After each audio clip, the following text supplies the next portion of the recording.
Crafting a Legacy by Faulty Hero, link in the description. Chapter 1, Legacy Rediscovered. Uzumaki Naruto is a smart boy. It is a fact that he acknowledges and understands, because that's what everyone tells him, so it must be true. Tsukimi, the orphanage matron, is the one who tells him this the most. She is different from other people because she has deep lines on her face and her hair is gray. When he asks her why that is, she tells him that it's because when people get very old, they start showing signs of aging. The old woman is nice. She gives him and the other kids sweets sometimes when they're good, but sometimes has difficulty getting all of them to bed. But not all adults are like she is, Naruto notices. Sometimes there is an old man that people call Hokage-sama, even though he isn't Hokage anymore, and he stops by to see how the older kids who became genin are doing. He seems nice, but he looks at Naruto strangely, tells him that he was a friend of Naruto's parents but won't actually say their names when Naruto asks. Politely, even. Sometimes. Naruto ignores this, however. If the old fart doesn't have anything good to tell him, then Naruto isn't going to listen. So because the retired, a word he learned from Tsukimi-bachan, Hokage wouldn't teach him anything, and the genin kids always ignore him, he tried rummaging through the old books that the orphanage had to find anything that could help. He eventually finds a discarded and wrecked book that one of the academy students threw away, and after skimming through the pages that weren't destroyed, he finds something called the leaf-sticking exercise. He wants to learn it. Apparently, chakra control is something that people need to learn in order to be a shinobi, and Naruto desperately wants to be one. His drive for it was quite simple. One day, when Tsukimi-bachan's back was turned, an older boy snatched a locket from a girl that was Naruto's age.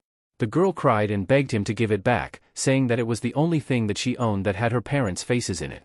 Naruto didn't know he could get so angry, but he did and punched the older boy in the face, just like the genin kids punched the dummies outside. The boy dropped the locket and started crying louder than the girl, whining for Tsukimi-bachan at the top of his lungs, and Naruto is so completely satisfied with the hug he gets for returning the girl's locket that it makes the scolding he gets utterly worth it. It had been so thrilling, and it was then that Naruto decided he was going to be a shinobi. Even if he didn't understand which he liked more between fighting and the girl's hug. The older boy hasn't tried picking on anyone since. Disregarding his motive for a moment, he still needs permission to go out. Tsukimi-bachan? Naruto looks up at the matron. She seems to be in a good mood today. Yes, Naruto-kun? She gives her usual smile. Can I go outside to the trees? Naruto pleads. It is one of his favorite things to do because he always gets to see the shinobi kids training and jumping from tree to tree. Even though that isn't what he's going outside for this time. Tsukimi sighs, but her smile doesn't go away.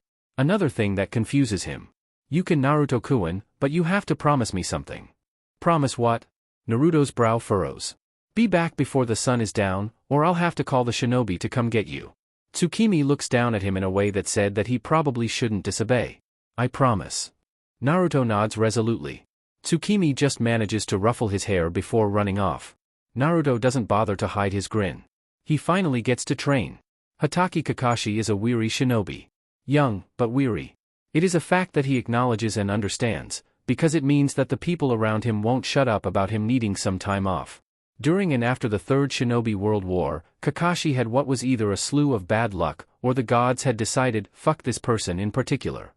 His first friend had died saving their teammate, giving him a gift that no amount of money or gold could equate to, and then he was forced to kill said teammate for the sake of keeping Konoha safe. The death of his much-loved sensei followed, taking with him the woman that he considered an older sister. Things had not been looking up for him at that point, but he endured. After the Kyuubi attack, Sandaime-sama delegated the next Hokage to be Tsunade.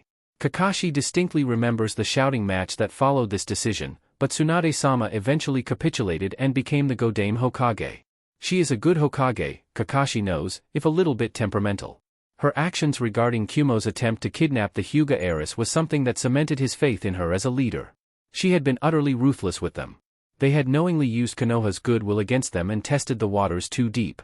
They threatened war against Konoha for killing their ambassador/kidnapper, to which Tsunade retorted that they had already taken on the world 3 times now, and if Kumo wanted to fight, they wouldn't have a village to fight for afterwards. She could not be cowed with threats, and she knew they could not be defeated right now.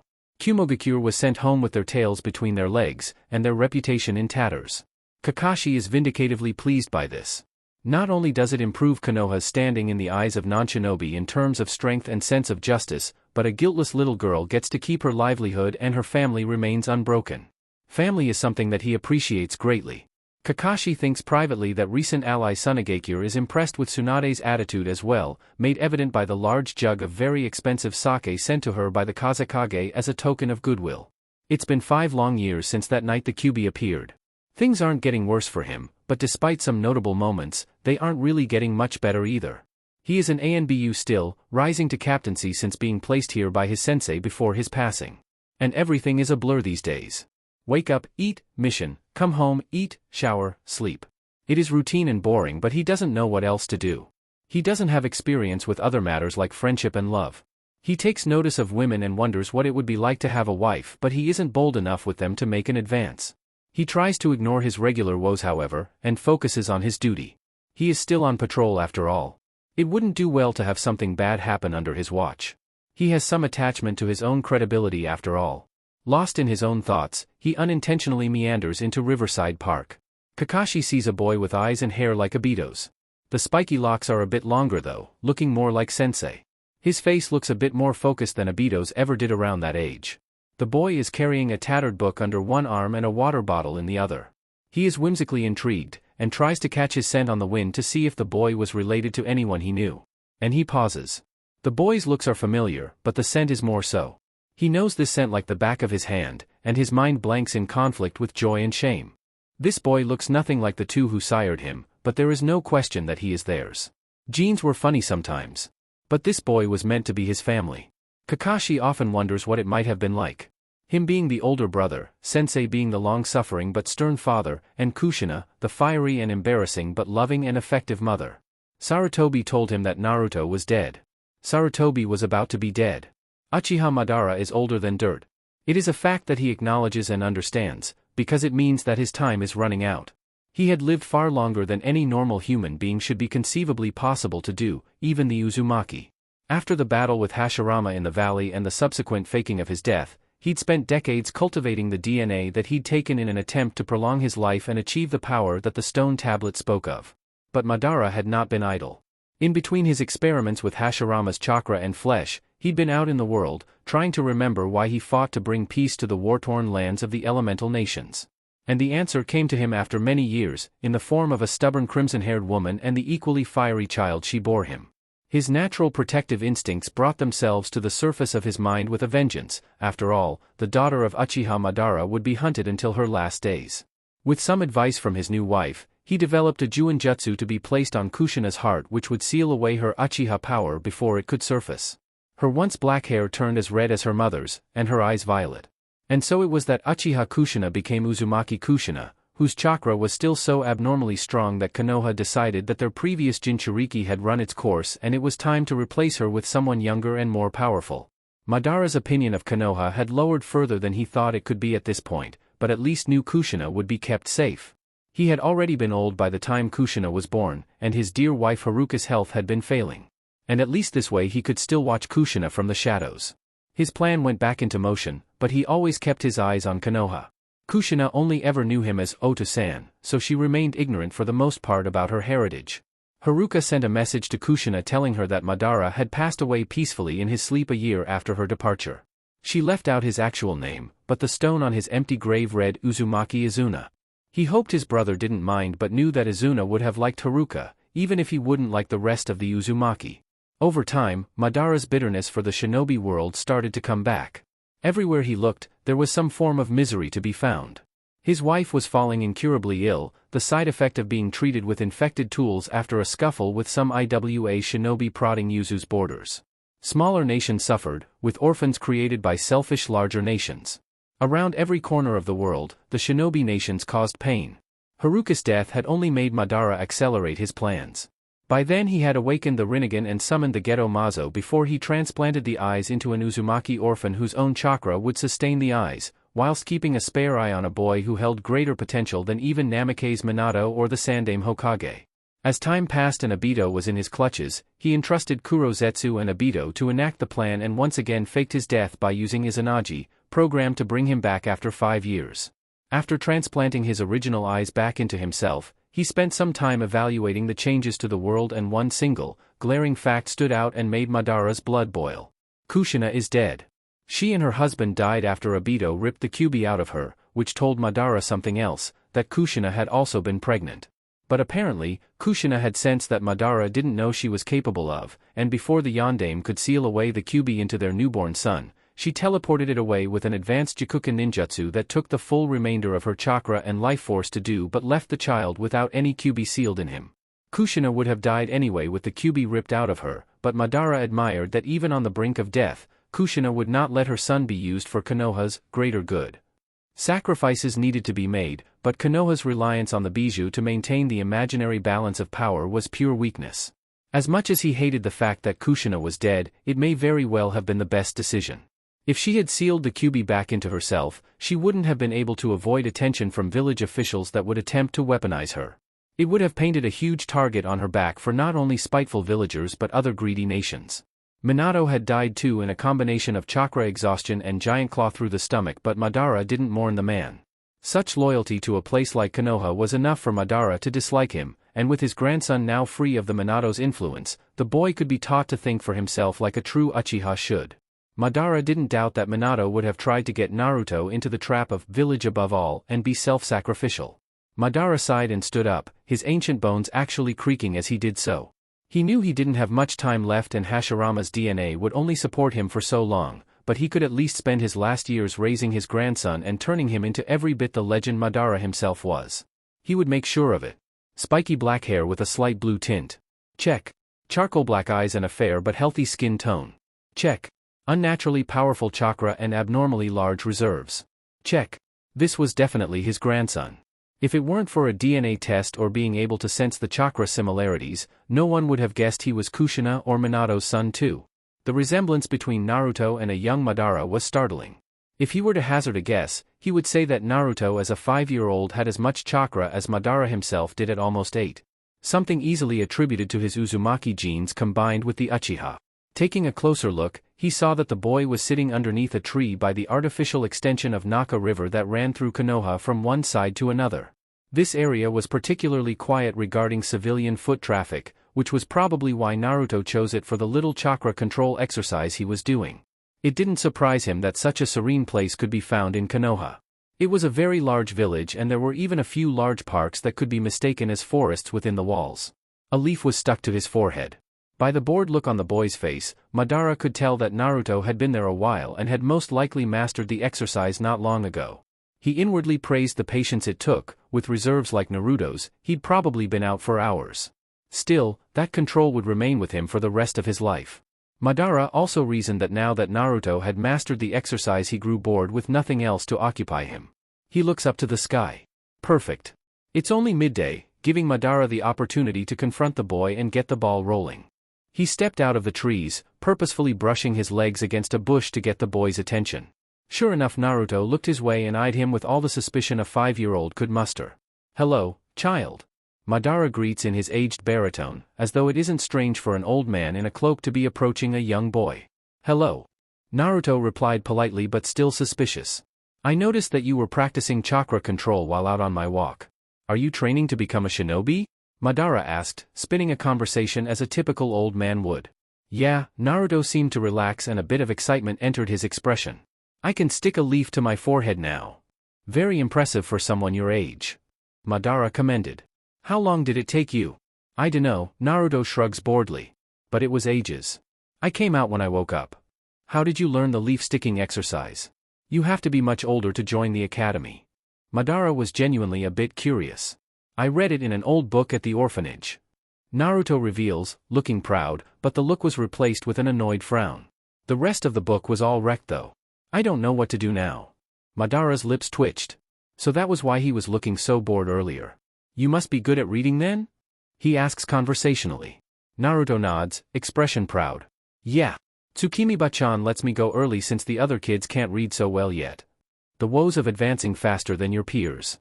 Prodigies often knew it too well. You know, I could teach you something too." Madara offers slyly. "Like what?" Naruto walks up to him, reservations and suspicion temporarily forgotten.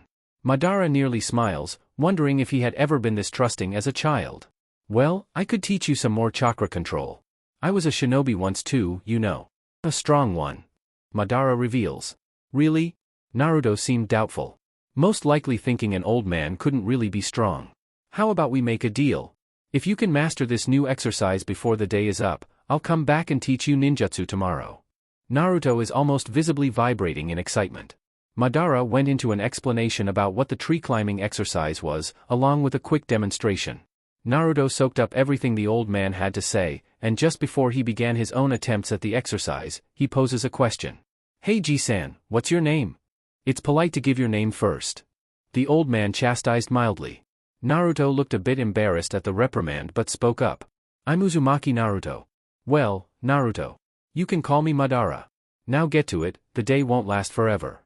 As Naruto sped up the tree and made it a not-so-astonishing 3 steps up before falling flat on his back, Madara thought that things had gone better than he could have expected them to. In time he would reveal the truth to Naruto about his heritage, but for now. Oof. Naruto wheezed again after failing. He wouldn't mind a few more days like this before he died again. They were few and far in between in his life. Naruto wasn't fully Uchiha. He was an Uzumaki, a Senju by principle. He took traits from both and yet, he seemed to be something entirely different. Madara watched as Naruto confidently jumped down from the top of the tree and landed softly on the dirt road, a feat that probably would have at least fractured the bones of any other child his age. But the differences were all physical, except in appearance. Naruto's chakra was already strong without training, and his body was more durable in every way when compared to an Uchiha or Senju child. When it came to looks and personality, however, Naruto was truly Madara's grandson, especially regarding their minds. He snapped back at Madara when he teased the boy, and he made more and more progress up the tree with every failure. Madara didn't let these thoughts distract him from raising Naruto. If anything, the presence of an Uzumaki body would merely enhance the boy's pre-existing natural talents such as the Sharingan and chakra strength to a greater level of potential. To what level was anyone's guess, seeing as the natural birth of an Uchiha and Uzumaki child in one had never occurred during the entire duration of recorded history, Kushina being a modified exception. On top of that, Madara was different to every other Uchiha who had ever awoken the eternal Manjikyu Sharingan. He managed to reproduce before dying. Even he couldn't predict what kind of effects that would have on Naruto, being the only descendant of someone like him. Worst case? It meant nothing. Best case would be freedom from a curse. In fact, Madara may very well have died before attaining the eternal Manjikyu Sharingan, and never discovered the solution to its crippling, inevitable blindness. He was haunted by the loss of Izuna, and in his grief took the only thing he could to continue the fight. Izuna's eyes had never failed him. Madara would always remember that day. The day he lost his last brother, and the trust of his clan. I did it. Naruto cheers, snapping him out of his thoughts. I got to the top. You said that you would teach me ninjutsu. I said that I would teach you one, and tomorrow. Madara's cracked lips twitch. It's getting late, Naruto. The sun was nearly down already. As much as he would like to spend more time with Naruto, it would be suspicious if the boy didn't go back to the orphanage. And from what Madara understood, this was the first time that Naruto had ever trained in the shinobi arts. No matter how much energy and chakra Naruto had, his body wasn't ready for that level of rigorous training yet. Madara would wait until he was certain that Naruto could handle it. Naruto looks around and notices that it's getting dark. His lips tilt down. I should go, Ji-san. Good night, Naruto. Come back early tomorrow for that jutsu. Madara nods stoically. Naruto smiles a bit tiredly, but picks up his book and water bottle and turns down the beaten path. Naruto. The boy looks back and takes in Madara's sharp expression. Don't tell anyone about me. Not even the person you trust the most. Naruto picks up on the seriousness in his tone, and gives him a nod. His expression slackens. The younger between them gives him a wave and runs off. That brat. Madara chuckles wryly.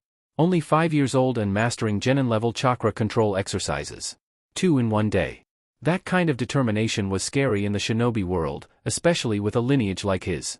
He hadn't asked for help, instead going purely on trial and error. He heaves a deep sigh and manages to pick himself up off the bench, using his cane for balance. Things can be taken slowly for now, but he is still plotting. He toils over a plan in his head on how to make his grandson reach his full potential. He is not a good man, but he would do anything for his loved ones. Madara does not stop thinking until he reaches the village wall and the stars are out. He is careful in making sure that no village guard sees him and taps a part of the wall lightly with his cane, just hard enough to push a panel in. A wooden hatch opens up, enough for him to duck under without too much stress on his back. He built this entrance to an underground hideout for his personal use up until he left the village. Judging by the amount of dust that had gathered and how his belongings were all untouched, it seemed as though no one had yet discovered it. No matter. For now, it was just a place to hide between the times that he got to see Naruto. He takes a seat on the wooden throne, dust exploding from the cushion despite the gentle dip, and falls into a deep sleep instantly. Naruto drops into his bed after he eats dinner and has a bath.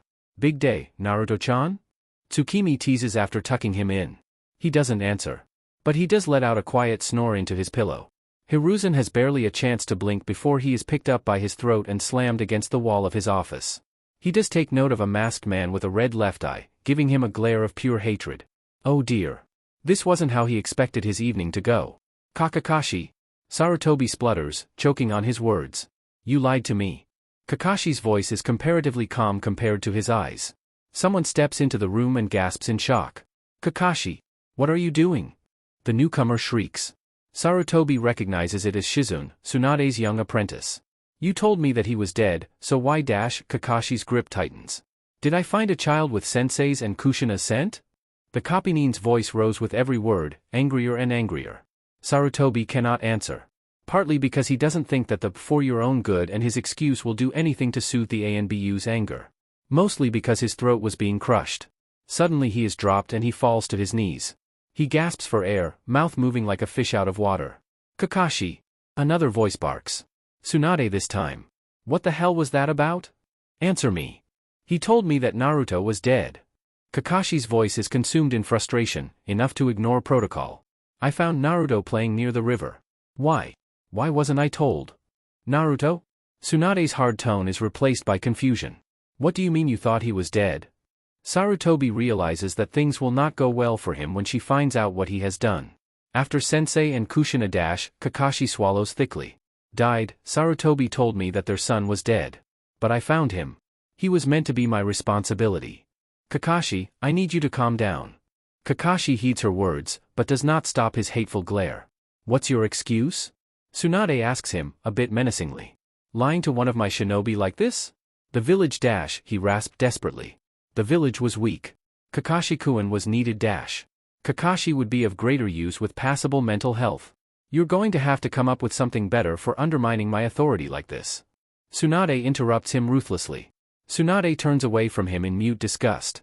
It breaks his heart that another one of his precious students feels that way about him. Shizune, take Kakashi to the waiting room. Tsunade orders. I need to have a word with my former advisor. Why yes, Tsunade-sama. Shizune hoops her arm around Kakashi's and drags him out, pointedly looking away from Hiruzen. Kakashi allows her to lead him out, but his Sharingan is glinting more viciously than any Uchiha that the old man has ever met. There is a moment of silence while the Sandaime drags himself back into his chair. He wasn't going to lie to himself, he was truly terrified of what Kakashi could have done to him if Shizune-chan and Tsunade hadn't been there to save him. There was a reason that he was only an advising old man. He was well and truly beyond any combat capacity he might have had a mere few years earlier. I don't think that I need to tell you that you're being asked to leave. Tsunade starts off. This manipulative behavior has a time and place, when it serves to protect Konoha and its subjects.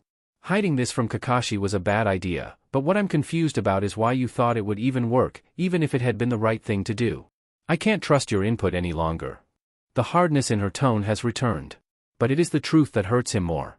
So he nods silently. Good. Tsunade nods in satisfaction. Tsunade steps out of the room, no doubt to assess Kakashi's current state. Hiruzen silently despairs at her cold dismissal, but having things put into perspective like that makes him realize that he had probably only made things worse, and he knows that he has brought his suffering upon himself. Deep down, Hiruzen acknowledges that maybe he had put the village itself before the subjects too often. He thought he was doing what was best, but it should have been obvious that an emotionally traumatized boy like Kakashi could have been thrown completely off the deep end and become a gigantic flight risk, because of his stupidity. Kakashi's constant enduring of underappreciation and mental stress speaks well of his character, but not of the people he is supposed to protect. They remain ignorant of the perils he goes through each and every day. Hiruzen wipes his eyes and picks up his belongings. He has no right to interfere anymore. Orochimaru was lost to him long ago and Tsunade was seeing him for what he truly was. He only hoped that his last student would see him as he always had. Tsunade sighs as she steps into the hall. It was just one thing after another today. Though to be fair, she hadn't expected Kakashi of all people to assault a former Hokage. Seeing Naruto must have riled him up beyond his normal sense of calm. Naruto, she'd heard whispers of another prodigy to be from teams that babysat at the orphanage. They would complain about one boy in particular that was a handful, even for the jounin. He showed a remarkable ability to pick up what he watched, and the story about him getting into a fight over some girl's pendant still made her smile. She thought back to his parents. She wasn't actually well acquainted with Kushina, despite the relation, but she did know Minato. Mostly because Jiraiya wouldn't shut up about him when the kid was his student and always brought Minato with him when he saw Tsunade, if only to show him off. The kid was flaky and annoying, but both he and Kushina had been taken before their time. Nobody deserves dying with the knowledge that their child's future is uncertain. And there's Kakashi too. Tsunade sighs again as she steps into the conference room, where she sees Shizune chattering to a quiet Kakashi. The kid had seriously been through some tough shit. Having to look after himself after his father commit suicide and finding the body himself one night was bound to have some psychological effect on him, but then proceeding to lose two close friends, one of which he had to kill, and a sensei that was probably more like a father figure to him, it was going to get to the point that Kakashi just wouldn't be able to keep himself afloat in his own despair. She needed to do something immediately. She thinks back to Tsukumo. The man had no attachment or bonds to help his mental state save for his son, but wasn't discouraged from doing the honorable thing and removing himself from Kakashi's life. With the way things were going, Kakashi may very well do the same thing as an escape from being unable to cope with his losses. Tsunade toils over it for a while, watching Shizune comfort Kakashi out of the corner of her eye, and thinks she may have a plan. She strides into the room and plants herself in front of the frozen ANBU. "All right kid, this is how it's going to be." Tsunade puts on her best stern voice. "I'm giving you another 5 years in ANBU at maximum, after that, you're going to become a jounin sensei." Kakashi's face becomes instantly disbelieving and he nearly shoots out of his chair to protest, but Tsunade is quick to settle him down. "You can, of course, send your new subordinates back to the academy if they fail your test, but at the end of the next 5 years, you will not be returning to ANBU. For all intents and purposes, you will be another public jounin." Kakashi looks quite flabbergasted when she is done, making her smirk with open amusement. Shizune seems hopeful, and Tsunade knows that her student is concerned for Kakashi for more than one reason. The jounin isn't exactly fit to take care of a child in the capacity of a family member, but she thinks that he can probably take up a position as a sensei and help not only his students, but himself. After a few silent minutes, Kakashi breathes out a resigned breath and manages to say only one thing. "Hi." Tsunade smiles, and hopes that she has done right by the kid. "We can talk about your assault of a Konoha citizen another time. And your enrollment in an instructor's course to see if you actually are fit to teach genin. You overreacted. Badly. You're going to be punished, regardless of your station." Kakashi's head droops. Chapter 2, Life Lessons. "Do you even know how to use hand signs?" Madara's question halts Naruto's desire to dive straight into learning the ninjutsu the old man promised him, and he realizes that no, he doesn't know how to use them. The old man sighs and mutters something about more than just blood before beckoning him over with his hand. Here, Madara stops him, but close enough to see his hands. This is the Ram seal. It's the most commonly used seal because it is the only neutral seal. All it does is speed up your chakra so that it can be used for breaking genjutsu or activating a ninjutsu that you are already skilled in. And this went on until Madara had shown him all 12 basic signs, and made him repeat them back to him while doing them. A correction here and there, and nearly half an hour later, Naruto could perform all of them well enough to perform a jutsu. The seals you need for this jutsu are first, tiger, ram, monkey, boar, horse, and tiger again. Madara weaves the signs as he says them and takes a deep breath. Facing the river, he breaths out the jutsu. Katan, Gokakyu no Jutsu. Naruto gawps when a house-sized fireball engulfs his vision. The old man's hair billows behind him as the jutsu boils the water and cooks whatever is unlucky enough to be caught under the gigantic flame. Madara stops the jutsu when he runs out of breath, and Naruto is still in complete awe. "I'm gonna learn that?" He is given a gentle push from Madara's cane and it's enough for him to clumsily fly through the signs 3 times before getting them right enough for a first attempt. Madara turns and sits on a wooden bench. Madara waves a hand-sized fan to stave off the heat. There isn't exactly much shade right next to the river, but he wants to watch his grandson master the coming of age for the Uchiha clan, even if said grandson doesn't know it yet. He smirked at Naruto's first attempt when he blows out a flame as big as a house cat, just like his own father laughed at him for doing the same. Naruto's shocked exclamation of annoyance makes him even more amused. And then Naruto sets to work with the same perfectionist attitude that he did to master the chakra control exercises yesterday. He stands in place for hours, weaving the same hand signs over and over again, and by midday he can create a fireball as tall as Madara. He is impressed. Very impressed.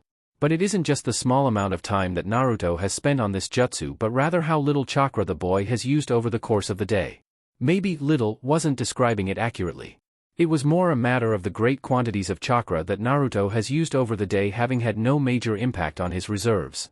Even a seasoned Uchiha genin would be hard-pressed to match Naruto's feat. It was usually quite common for an Uchiha child to master the jutsu in a few days, but like Madara at that age, Naruto's chakra coils weren't able to express the full strength of his chakra through them yet.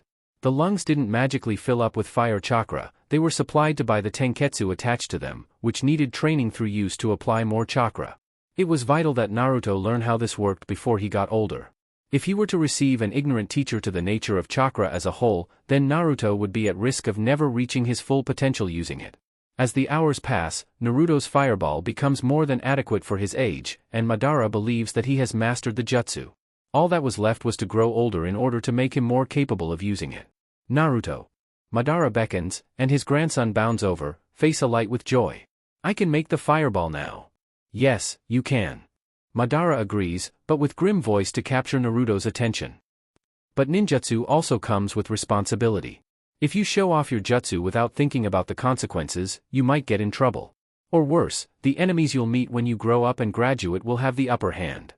Naruto didn't really seem to understand, so Madara was forced to endure a good 20 Ys in a row. So the bad guys won't know how to beat me if I keep it secret? That's right. Good lad. Naruto beamed. It is the first of many lessons subtly taught, enough that Naruto's young mind would keep it up without questioning it. Over the course 3 years, Madara was forced to realize that in his current condition, there were just some things he could not do for Naruto. Naruto had just turned 8, which meant he was finally ready to start Shinobi Academy.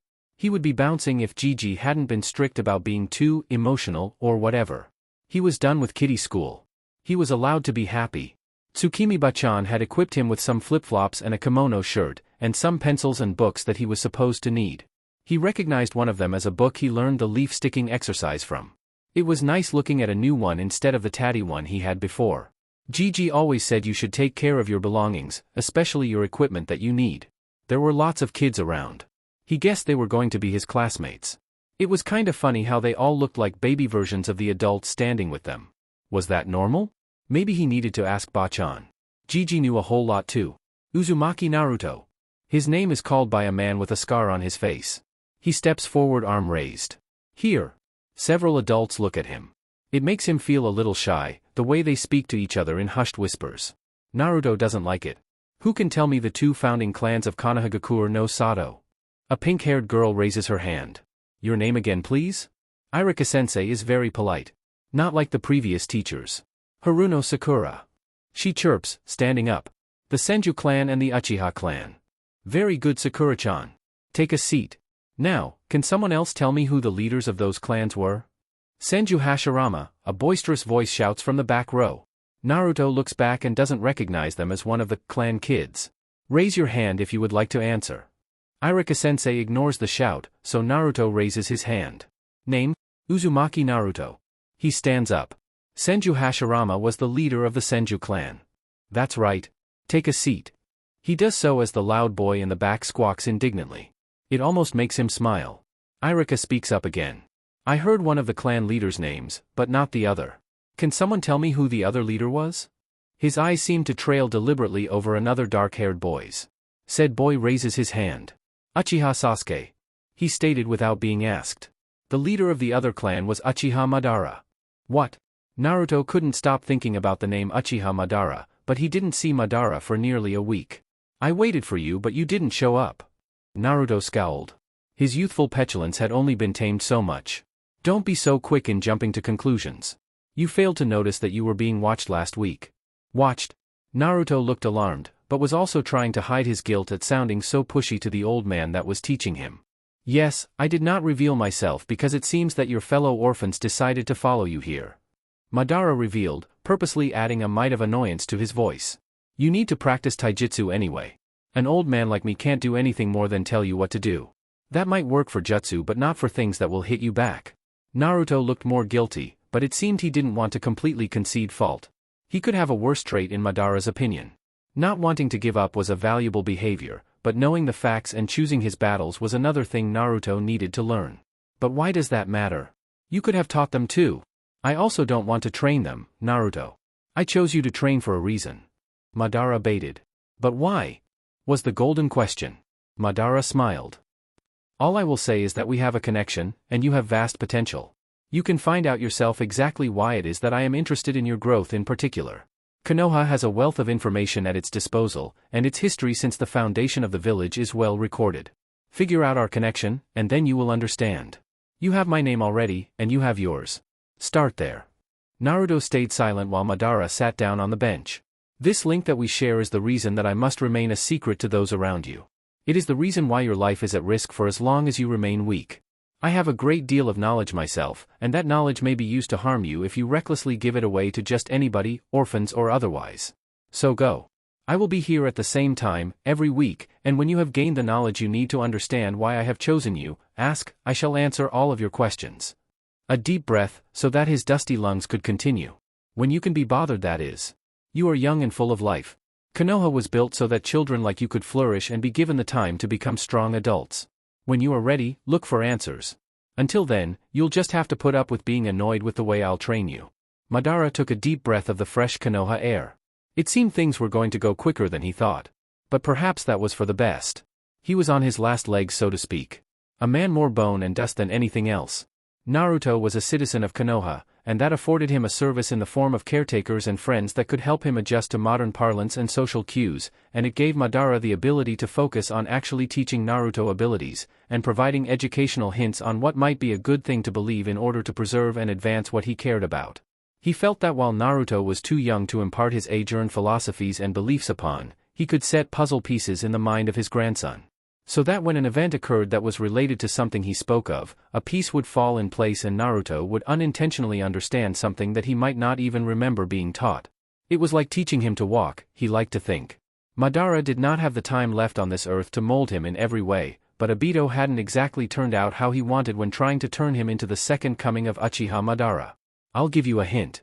Madara allows, for the sake of speeding up the process further. What? Is the immediate question. I'm training you and teaching you for the same reason that the other children in your class get taught early. That's it? A deep heaving breath to continue again. That's all you're getting from me, brat. Naruto lets it go, but he does give distracted and concerned glances towards Ji-san. Occasionally the coughing and raspy breathing doesn't stop and Madara can't say goodbye sometimes before he leaves.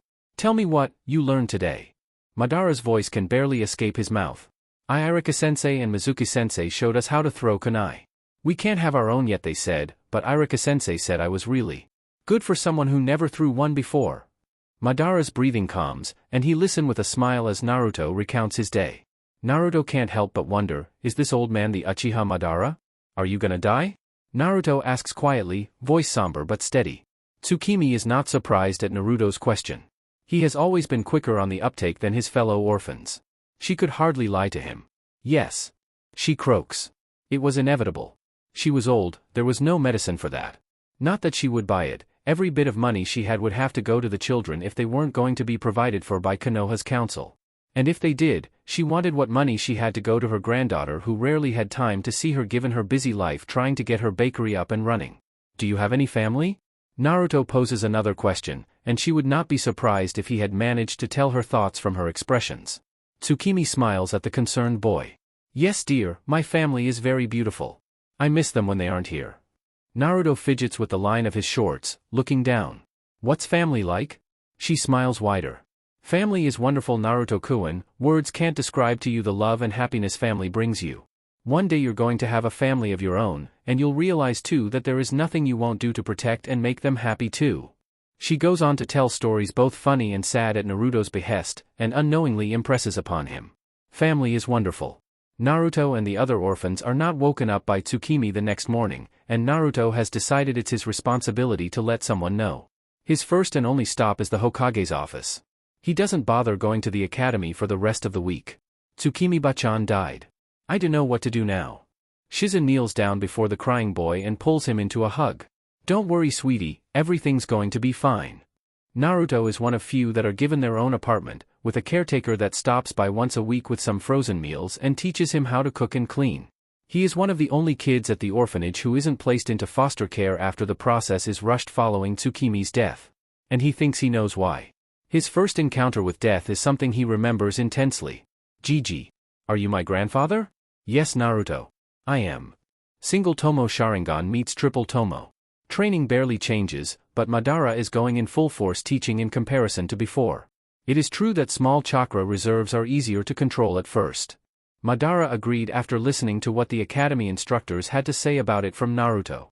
However, easy doesn't always mean best. Some chakra control exercises can't be learned unless you have a certain amount of chakra. People not born with the potential for large reserves like you or myself could never hope to achieve the utmost perfected chakra control. Why can we learn it and other people can't? Naruto asks astutely. Madara had known at some point he would need to explain exactly what made them different to normal people. He hadn't expected Naruto to catch on so quickly. Shared smarts was a blessing and a curse.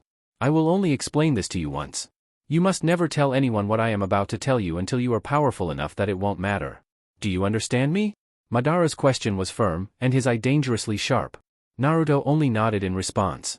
His Sharingan read Madara's lips so that he could remember forever. Good. Madara sighed and leaned back into the wooden throne. I will first need to tell you the history of the Uchiha and Senju. And it went on for nearly 2 hours. Naruto sat patiently but enraptured with Madara's tale. The Uchiha bloodline's origin, the link between the Senju and Uzumaki. Just what it was that he and Madara were different from the rest, with an embarrassing speech on how babies were made thrown in. To Naruto, it may have well been torture. He regretted asking after the first 5 minutes. Your mother, while not showing it in any way, possessed my genes which were passed on into you. That is why you look so different to your parents, because you look like me instead. But why aren't they here? Naruto asks morosely. Why did they die if they were so strong? Madara stays silent for a few moments, looking at his hands on the top of his cane. It is because of me. Madara states in monotone. My dream to bring peace upon with world drove another like-minded man to take up my goal, Suki no Mi. What? Suki no Mi was my plan to force the world into an inescapable, perfect genjutsu. One that would control all beings to submit, and each person would have their individual utopia to reside in forever. The problem with my plan was that I needed the Rinnegan, the combined DNA of Uchiha and Senju, along with the 9 Bijou, and a lifespan that would allow me to fulfill the plan at the correct time. I did not have that time, so I made an apprentice out of an Uchiha to fulfill it for me. What's that got to do with Kaa-san and Tusan being dead? Naruto asks, stomach dropping. Madara looked up from his hands, and Naruto is reminded that the old man isn't strong enough to keep the Sharingan on all the time anymore. A fading charcoal eye looks him in his crimson ones. Naruto held his tongue. He wanted to shout out all of the anger that was boiling in him. He didn't want to say something that would turn the only person he had against him. Naruto. Madara calls, softer than he ever had. No matter what I have done, and how evil I may appear to you now, you can always trust that from now on, I would do anything in my power for you. How am I supposed to believe you? Naruto leapt to his feet, face red with fury. You still haven't told me why they're dead and now it feels like you might have killed M. I haven't done anything since meeting you to make you believe that I am your enemy. At least listen to my words before you decided to kill me. Naruto looked stunned. I wasn't going to dash, he trails off, unsure what to say to something that hadn't even crossed his mind. Madara looks like he misjudged the reaction too by the way he sucks his lips in, a semi-frustrated expression. So he begins to talk again. My apprentice killed her in a sense. Extracting a bijou from a person kills them. They may manage to last a short while without dying afterwards, but there has been no record of anyone actually living. It is only because of how powerful your mother's chakra was that she managed to survive so long after the extraction, and if she had been given medical attention then she may have lived long enough to raise you. The problem is that a female Jinchuriki seal is at its absolute weakest when they are giving birth. My apprentice took advantage of that to obtain the QB sealed within her. I don't know how he knew where she would be, that information should have been kept secret. Giving birth to you, having the strongest bijou taken out of her, and then not receiving medical help because the threat of the QB destroying the village was all too much for her to live. If she had the choice, she would have stayed with you as all parents want. Madara breaths deep, ancient body not able to deal with so much talking at once.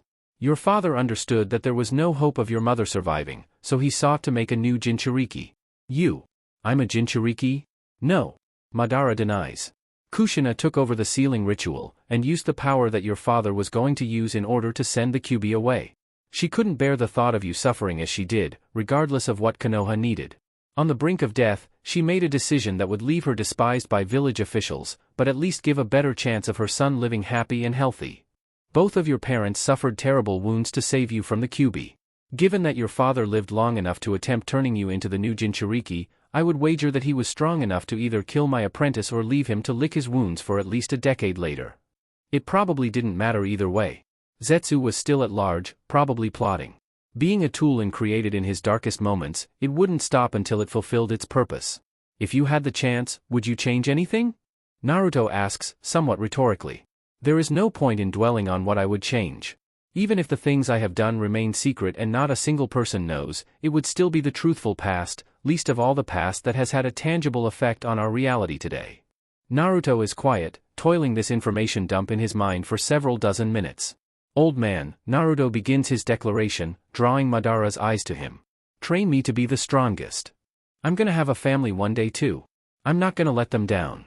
Several weeks pass since some important revelations changed Naruto's outlook, but the only thing that changed about his training was that Madara was no longer withholding helpful information now that he knew Naruto could keep secrets. Teaching Naruto about the Sharingan was one of many things, as well as other Uchiha jutsu, and while Madara could no longer participate in taijutsu training, he could still use the occasional genjutsu if he was feeling well to help guide Naruto's movements. In the era of warring states, there were taijutsu users everywhere. While fewer in number, they have not changed. They still remain weak in skill and power, and the true taijutsu masters were the only ones in the spotlight. Madara lectures. Ninjutsu and genjutsu did not have the same great repertoires they did after the founding of the hidden villages. Before that, it was important to master each jutsu with a measurable ability very quickly so that it could be used in battle instead of training to develop new jutsu based off of them. Naruto listens intently as he did pull-ups on a wooden beam, strengthening his body and therefore, his physical energies. So why is taijutsu still so important?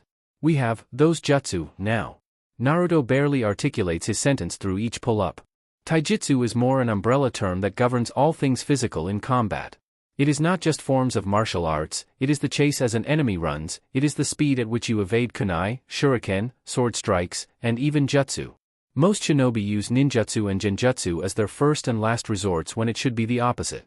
Using taijutsu conserves your chakra for when it is needed, and the chakra in your body automatically converts itself into the appropriate energy for fueling and repairing your body in the midst of combat. It is more than fine to use your chakra when you see fit, but do you understand what I am trying to tell you?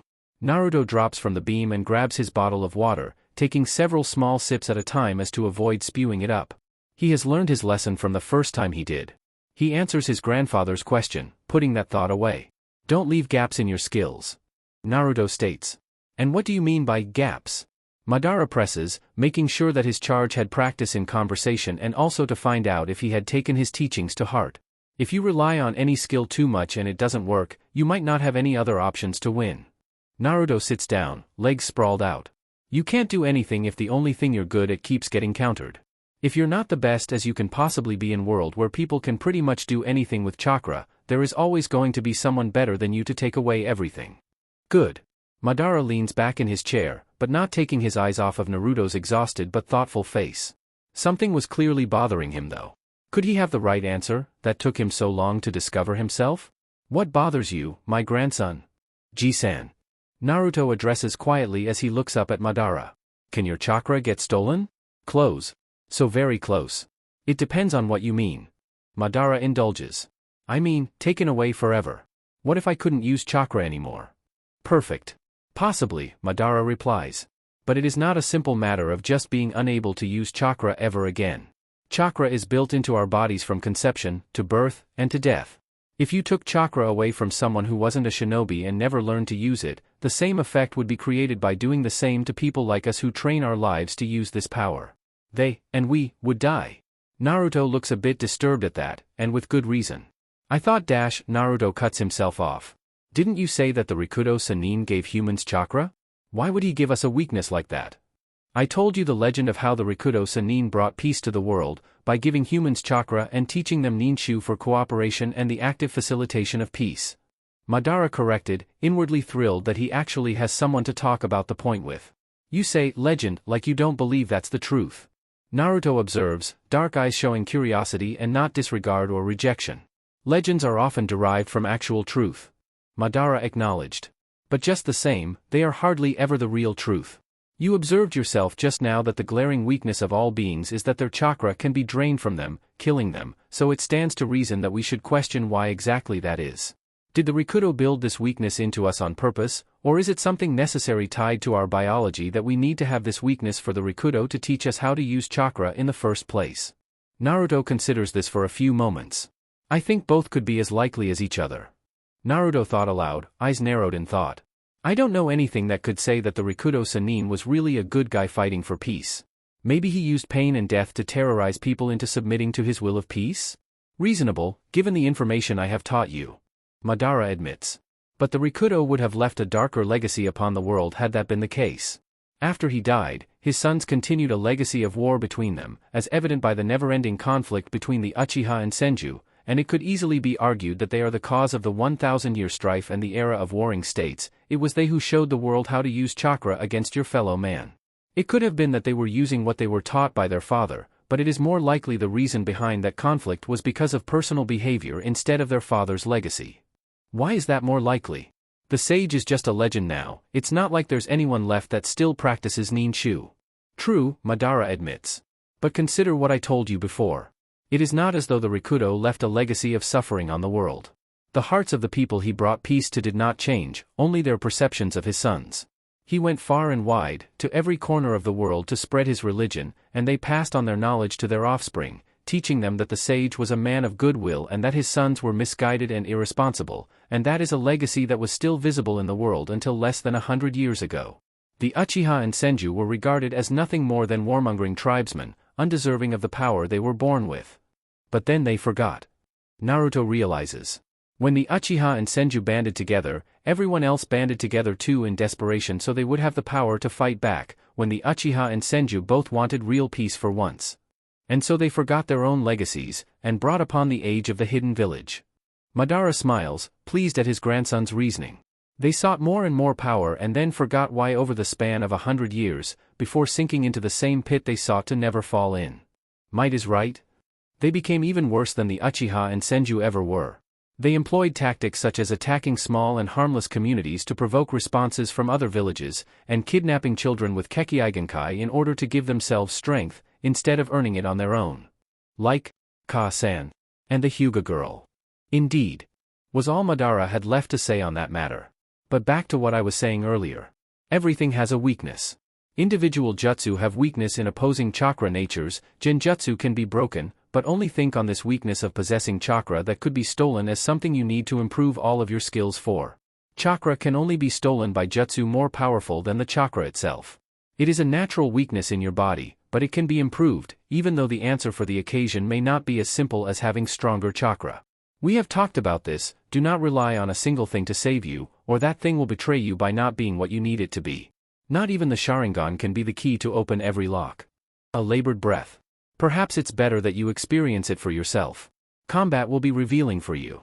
Madara hands the boy a fresh-looking, small book. Bingo book, Land of Fire South. Pick your mission well, and do not leave until you are certain you are ready to. Getting blood on your hands for the first time is no simple matter. A terrible incident involving their distant relatives occurs, and Madara has little good to say about the dead. He seemed to have a view on family that kept his immediate relatives in higher regard. They got what they deserved. How cruel, grandfather. Do you not love your family as you love me? Madara doesn't so much give an eye roll and his grandson's sarcastic remark. Naruto was well aware what Gigi thought about those who betrayed him. There was only one survivor. Sasuke is in my class and it was his big brother that did it. Weak. He didn't finish the job. Mean. Madara goes off on another lecture. The fact that even one survived means that there may be some foul play, and I doubt that just one man killed an entire clan. No, there may be more to this tale than meets the eye. Perhaps my apprentice lived after all. Naruto narrows his eyes. Madara smiles at that. It was easy to stoke the flames of determination within a hot-blooded boy like his grandson. What would you do if I were to die tomorrow? Before or after I stopped laughing? Naruto is back to being dry. Madara's brow twitched at his grandson's response. Suddenly, his sense of humor wasn't so funny when it was turned against him. As it was, however, Madara whacked him on the head with his cane. Ow! You're a wily little fox. What happened to the rugrat that used to beg me for jutsu? He realized he was getting the jutsu either way. Naruto made an annoyed face. Too bad you're a brat who can't use them all yet. Madara dismisses that comment. His grandson might think he was going soft. You'd keel over if you tried one at your age, old man. Children these days. No respect and no skill. Old people. Mush for brains and smell no matter how much they shower. Naruto yelps when Madara strikes him again with the cane. Alright. Under the cover of night, 9-year-old Uchiha Naruto moved swiftly through tall trees and windy weather. His grandfather told him this would be his final test. If a shinobi was to thrive in this cursed world, no matter their lineage, then they must learn to kill. Naruto had spent the past week tracking a group of missing nin that had been terrorizing neighboring towns of Nami no Kuni. He had a sword tucked to his waist in order to compensate for the lack of reach he had on adults. No matter how unskilled they were, they still had bigger bodies. If they managed to grab him at his size and physical strength, it could be all over. He extends his sensory ability, and finds his prey within it. 13 signatures. Good. They're only a few hundred meters away. His Sharingan swirls into life, and 3 Tomo in each peer ominously into the darkness. Naruto reaches the camp, and sees what his sensory power could not. For women and a child locked up in a slave's cage, looking unharmed for the most part but still terrified. Their chakra resonates in distress. Don't you worry now, sweethearts, a shabby-looking man leers at them. We're going to take real good care of ya, ain't that right, boss? The man looks around when he doesn't get a reply. Boss? Boerk. He drops to the cold ground when a kunai hits him between the eyes, and unfortunately draws the attention of the rest of the camp. Naruto swoops in behind another bandit before more alarm can spread and puts his sword through the rogue's back out of his chest. There he is. Another howls, and the last 5 turn to the intruder. He's just a kid. The same one exclaims. That brat still killed the boss. Get him. The bandits draw the swords and descend upon Naruto. One swipes clumsily, hoping to catch the boy in the chest and end it quickly. His underestimation rewards him with a quickly flicked kunai in the throat. The remaining 4 are more cautious in approaching. But to Naruto, it doesn't matter. They all die tonight. Not fighting the surge of adrenaline, he attacks the one who is holding his sword a bit too loosely and gives the blade a good push to one side with his own. He quickly makes a chopping motion against the bandit's hand, lopping off several fingers. He is forced to dodge an incoming kick from another before he can finish the man off, and reels back when the erratic swipes attempt to make him flee. His attacker resembles a weed in the wind with how haphazardly his arms are moving, and all Naruto needs is one swift cut to the culprit's head, going straight down vertically from the top of his head, and when the sword stops, it is resting in between 2 halves of a nose. The last 2 attackers halt in their tracks unwillingly, and drop to ground like puppets with their strings cut upon gazing into Naruto's hypnotic eyes. Naruto has a perfect line to finish of the 2 unconscious bandits and the other one currently screaming his head off after losing his fingers. He sheaths his sword and weaves his hands through several hand signs as he takes a deep breath. Katan, Gokakyu no Jutsu. The screaming intensifies for only a moment, and disappears before their ashes do in the wind. Naruto escorts the terrified women and little girl to the nearest village, where he turns in the heads of the missing nin and receives a hefty reward that he needs to seal into a scroll in order to take back home. They were bad people, Ji-san. Naruto reveals in a solemn tone. Really bad. He is under no illusions as to what they would have done to the women if he hadn't gotten there in time. His grandfather has given him the talks and lectures on issues like this, and tells him that there really are bad people like that in the world. The women, as a token of gratitude, swore not to speak a word of what he looks like to the authorities that question them. He wasn't one to pressure people after experiencing something like that, but he knows that he isn't strong enough to beat every enemy that would come after him for the mere fact that he has the Sharingan. Did you run into any problems? As usual, Madara is more concerned for his grandson than for some strangers, but he wasn't so callous to the point of being unsympathetic. Not a problem. Naruto stuffs some food into his mouth that Madara prepared for them both. I expected it to be more trouble than it was. And the fight itself? Naruto pauses before he can put more noodles into his mouth, and carefully considers his answer. It was fun. Naruto admits slowly. I could feel my heart pounding, and dash. Madara stops him by putting a hand on his head and ruffling the black spikes. Now, you have tasted true combat. Madara speaks gravely. But there will be many more foes in your future. Stronger, and faster than the ones you fought. Do you understand a little of what it means to be strong now? Naruto swallows and nods. Madara has told him that experience was the only way to truly measure one's own strength, and he felt that the fight could have easily gone the other way if the enemy had only been a bit smarter and more aware of their surroundings. He understands now the mountain-sized difference between his strength and his grandfather's, and resolves to work twice as hard to obtain an even greater power. 11-year-old Naruto made his way to the hideout, his shoulder-length spiky black hair swishing with the wind. He decided he wanted his hairstyle to be like his grandfather's, and was allowing it to grow longer. He is so absorbed in his training that often he doesn't even bother going to the academy. Naruto doesn't think that he has the time to listen to the same old stuff on repeat for the next 2 years until he graduates and makes a greater effort to train himself past his current limits. His grandfather helps, of course, providing a wisdom that Naruto had never really appreciated up until his first kills little under 2 years ago. He absorbs everything that Madara has to say, masters every jutsu, and scrapes up every shred of energy he has to make himself not just stronger, but the strongest. Madara lectures him in strategy, history, and shinobi as a whole with their many styles and Kekkeigenkai, and pushes him to his absolute limit in taijutsu training.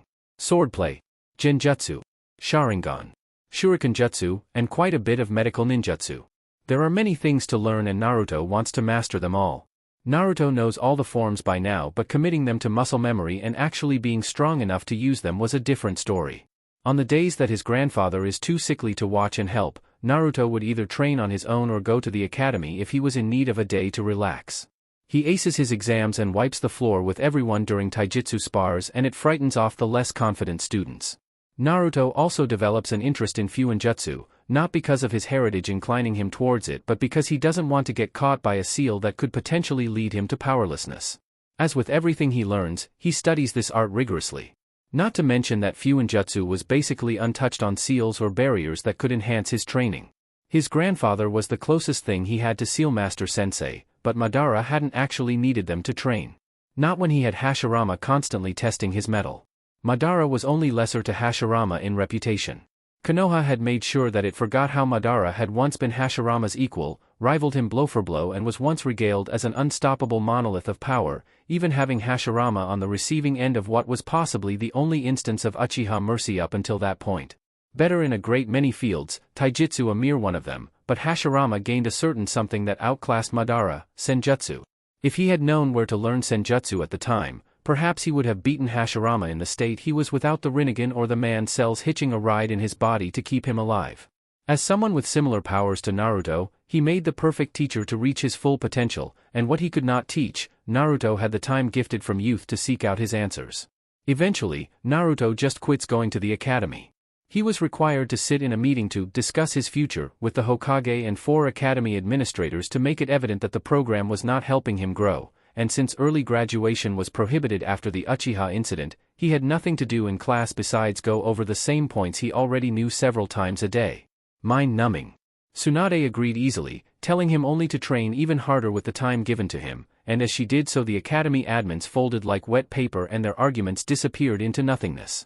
He was still required to show up for at least 6 months a year in order to make sure his literacy skills were up to scratch, and also to instill some of that Konoha spirit, but 6 months a year to train in exchange was a worthy sacrifice. So he had 2 years to train himself as much as possible before being tossed into genin life. He hoped that the pay was alright. Looking around to make sure he wasn't being followed, and sensing around for good measure, he carefully enters the hideout as usual. Something was off though. Gigi was weaker, but he could still usually at least feel his presence. He couldn't feel his grandfather's chakra. "Ji-san?" Naruto called out, voice echoing through the cave. Naruto made his way further and spotted his grandfather sitting in his usual chair. But something was wrong. Naruto still couldn't sense the strong chakra that should be there. "Gigi?" Naruto tried again. He tried to shake his grandfather awake. No response. "Wake up, Ji-san." Naruto shook harder in panic. His mind registered the ugly truth, but the boy still wanted his grandfather to wake up. Naruto collapsed to his knees, and for the second time he could remember, broke down crying. He sat there on the dirty cave floor, and remembered the times he shared with the last of his family. 6 months later. Tsunade smiles as the young Uzumaki enters her office. Naruto picks the days well to ask for help, seeing as no one else was around. "Happy 12th birthday, Naruto." More stern and serious than she remembers. "Thank you, Hokage-sama. Watcha here for?" She asks him casually. "I want to take the graduation exam." "You have good timing." Your age group is about to go through their own exam. If you can wait 2 weeks, you can take the test with them. I can. Naruto replied simply. Good, Tsunade smiled. I need you to wait while my assistants get the paperwork ready. You will need to attend the last few weeks, but I probably won't be able to get you in time if you sign up any later. Are you sure you still want to go through with it? I am sure. I do not want to wait any longer than I need to. All right then. Take a seat in the waiting room. Shizun will be there as soon as she can to help you fill in the forms.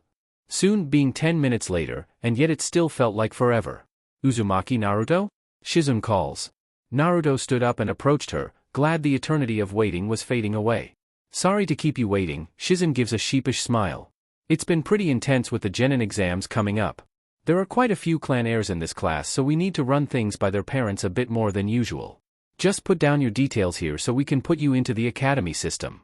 You don't need to do anything besides get your photo taken if you graduate, and it stays that way right up until you get chosen for promotion. What is this section meant to be? Naruto asked politely, eyeing the words stipend mission credit. Oh, this means that people who aren't supported by their families will still receive a stipend from the village until they are qualified to start taking on more missions and support themselves. That was good news, Naruto thought. He hadn't saved a dime since Tsukimi-bachan died and he was put into a crummy little apartment. All of the money he got went into making sure he had the food and tools to train and recover. He would repay the village with the results of his training, of that he was sure. He was currently dirt poor. Naruto signs all he needs to, determination still burning in his heart. I'll make you proud, old man. Chapter 3, Graduation. Good morning, Naruto-kun. Naruto turned from his door after locking up to see his neighbor Shizun greeting him, looking chipper. Yo, Shizun. Naruto replies casually. Good morning, Naruto. A chipper, tiny voice piped up. Huh? Naruto looked around obliviously. I heard a voice but I don't see anyone? Who could that have been? Naruto. The little voice whined before Naruto was forced to fend off a vicious attack. Of the hug around the legs until he falls over, variety. Minako-chan? Is that you? When did you get here? Naruto manages to pry her arms from him and pick up the bouncy 4-year-old. I've been here forever. Minako wraps her arms around his neck instead and snuggles in, squishing Naruto's long spikes down. Naruto gives a dry look to Shizun, who only giggles. Minako-chan found out that her Naruto was graduating today, so she just had to wish him good luck. She did? Naruto looked down at the excited girl, silver hair bobbing around when she gave him rapid nods to confirm her mother's statement. Ah. Naruto teases, making the girl blush and bury her head into his shoulder again. From behind Shizun, a male voice makes itself known. Yo, Naruto. Naruto nods at him. Kakashi. The old bat gave you both today off? Hokage-sama gave us both today off, yes. Shizun corrects and affirms in exasperation, and Kakashi gives a signature eye smile. And Kakashi can't go on missions right now anyway. Why? Naruto turns to Kakashi. Injured? Pregnant? Mama, Kakashi deflects lazily, but there was a smile in his voice. Hokage-sama has deemed it necessary to burden me with some genin candidates this year. Shame. I hope I don't get put on your team. You've been here 20 seconds and I'm already sick of your face. I agree.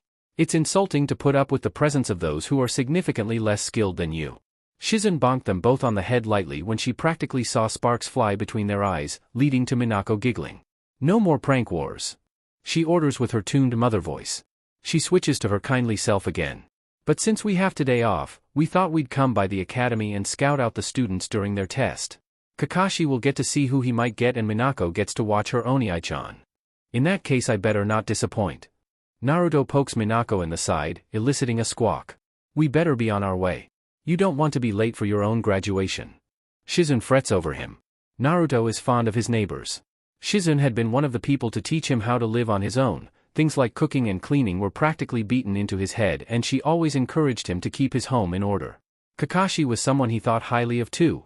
His mannerisms were more calm and helped him understand the behavior of men a little more, plus playing rough with him while he was younger was a nice change from the women who rarely wanted to do so.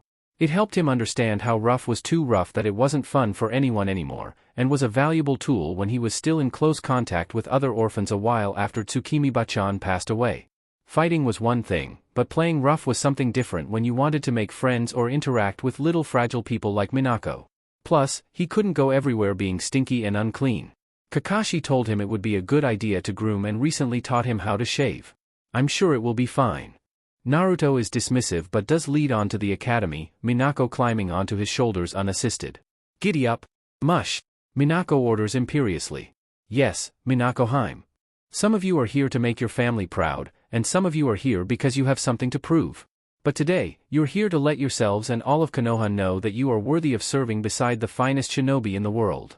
Tsunade finished her speech and the teachers clapped, followed by students and parents. She steps down from the podium and Naruto admires the bounce to her chest with every foot down. He hoped no one noticed him ogling the Hokage. He looks at Kakashi, who is smirking at him while clapping. Damn.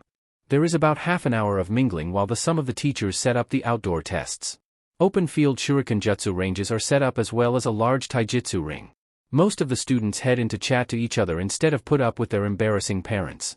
Naruto is watching it all and basking in the sun rather than head in just yet, and Tsunade decides to approach him.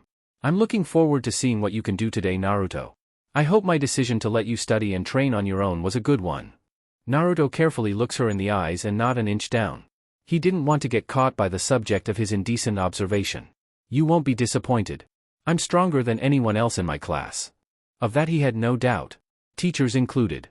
Then your confidence won't be unearned then. Tsunade smiles at his bravado. She turns to face Kakashi and Shizune, who had just finished talking with some civilian parents. Her smile becomes almost motherly at the sight of Shizune holding the squirming child. She turns her attention to them and Naruto heads into the academy. Tsunade-sama. Kakashi and Shizune greet in unison, giving a respectful half-bow. I see you decided to see who you'd be sending back to the academy this year. Perhaps I'll be unfortunate enough to have a good batch instead. Kakashi jokes back dryly and Shizune pinches him for it. Tsunade smiles, though her attention is still drawn to their child. And here's a little munchkin. Tsunade leans in as preparation to issue the cute child with affection, wanted or otherwise. Minako snuggles into Shizune, hiding her face momentarily. Shizune tries to coax her out to say hello. Mina-chan, Tsunade-sama is talking to you. What do you say when someone says hi? A small, cold shiver works down Kakashi's spine. Kakashi looks up slowly to the small stairwell Naruto paused on before he stepped into the academy. The boy wore a smile. One of nightmares. One of pure evil. He turns back around and walks through the door. The Jonin's stomach dropped and he turned slowly to his daughter. Her face peeks out after watching Naruto look back at her and seemingly received a transmission of confidence from him. Tsunade-bachan. Minako chirps up at her. Kakashi's heart stopped. Shizune's jaw dropped. Every other parent and family member in the courtyard is looking at them now. That little BAS dash. Aren't you adorable? Tsunade-sama gushes and scoops Minako into her arms. Simultaneously, every person in hearing range gave the same reaction. Eh? My mom was getting clan stuff done yesterday at Hokage-sama's office, and guess what? What is it, Ino-chan? The little voice could be mistaken for a whisper. You know that Naruto guy? The tall one who's never here? He gets to sit the genin exam. He got to skip academy while we all had to suffer doing this boring junk. Ino throws her hands up in the air, clearly frustrated. Naruto-san had been coming to the academy for the last 2 weeks, and while there was no chance that he would get Rookie of the Year by any means given his attendance record, some of the boys were frustrated that someone who was away so often was effortlessly defeating them in taijutsu spars and class activities. Even Sasuke-san couldn't hit Naruto, but at least the former never complained openly and came back at Naruto with more zeal every time. Oh! Little voice responds, unsure if she was meant to be feeling indignant at the truancy of someone she didn't know very well. I don't think that Naruto-san needs instruction dash. You're so lucky, Hinata. Ino interrupts and slumps back into her seat in a mood flip, face sitting atop her forearms with an overdramatic frown. You're probably gonna get Shino or dash. Her mood flips again to dreamy. Sasuke-kun. Hinata is overwhelmed. She doesn't want Ino's oppressive personality to make her more skittish than she already was. Father already probably considered her a lost cause as it was and she didn't want to disappoint him further, she thought morosely. Ino still has more to say. Annoyingly.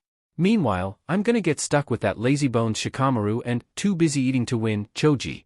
This sucks. Maybe they realize that you're as hopeless as they are.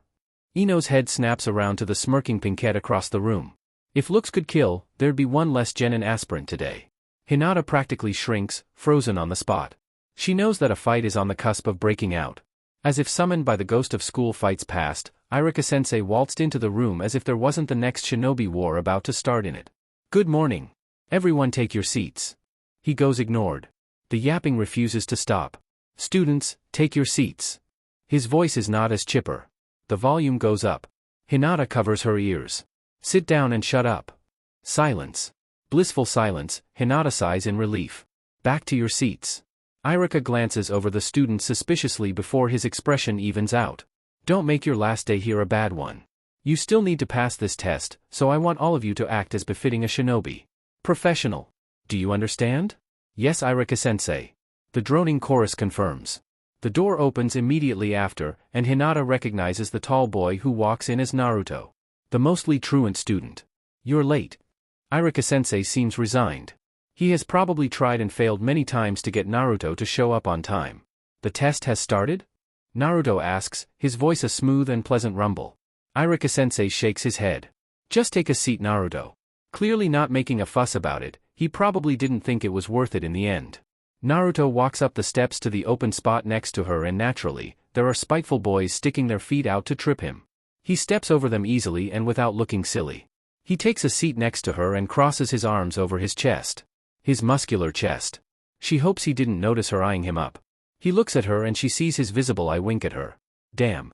Thankfully, Mizuki-sensei is already passing out the written tests and she isn't afforded the opportunity to blush at being caught. You will each have 1 hour to complete your test as well as you can. If you are caught cheating in any way, shape, or form, you will be disqualified immediately. Hinata nearly gulps at the size of the test. Every page was completely filled out with questions. She takes a look at the boy sitting next to her and sees that he is unconcerned as he writes his name down. She wishes she could have his confidence. No. She sucks her lips in nervously. I have to do my best. Be like Naruto. She looks at the questions on the first page again. It would be a long hour. Half of the students don't even finish the exam. They'd still have the opportunity to catch up in the practical tests, but it seemed that the only people that would be getting decent written marks would be Naruto and Sasuke, who finished by a significant margin, as well as some of the other clan children. Plus Sakura. Irika and Mizuki collect the papers and Suzume-sensei, who is usually delegated to kunoichi and espionage training, is the one who gets the grueling task of marking all of the tests. All of the students are led out to the training field and the parents who had been mingling or taken their other children away to play had returned and were ready to watch the last stages of graduation. I don't recognize the tall one, did he fail last year? Nara Yoshino asks, standing in a group with her fellow Inoshikacho matrons and other mothers. Shizen huffs at the rude question and Kakashi nearly rolls his eye. Ma, that's Uzumaki Naruto. Tsunade-sama gave him special permissions to train on his own since students aren't allowed to graduate early anymore. Kakashi answers instead. He must be very skilled then. Yoshino replies with a somewhat dubious tone. Kakashi eye-smiles and replies, preventing Shizun from saying something. I'm sure we'll get to see shortly. He claps politely on seeing a civilian student get an above-average score, along with the rest of the parents. And they do. Once Sasuke displayed his own impressive shuriken jutsu, Naruto was quick to match his perfect score shortly after. Go Naru-ni. Minako cheers joyfully. There was a smatter of laughter and another round of polite applause. Next up is ninjutsu. Irika leads the students to a more open area, and the parents shuffle along the boundary of the children so they could all watch clearly. The students come forward in the same order they were called previously, and Shizun has something to say about one particular candidate. She has remarkable control for someone so young. She comments admirably. Haruno, was it? She could make a medic nin if she trained some more. A pair of civilians beam at the praise of the daughter. Uchiha Sasuke. Squeals echo from nearly every young girl and Kakashi openly rolls his eye this time.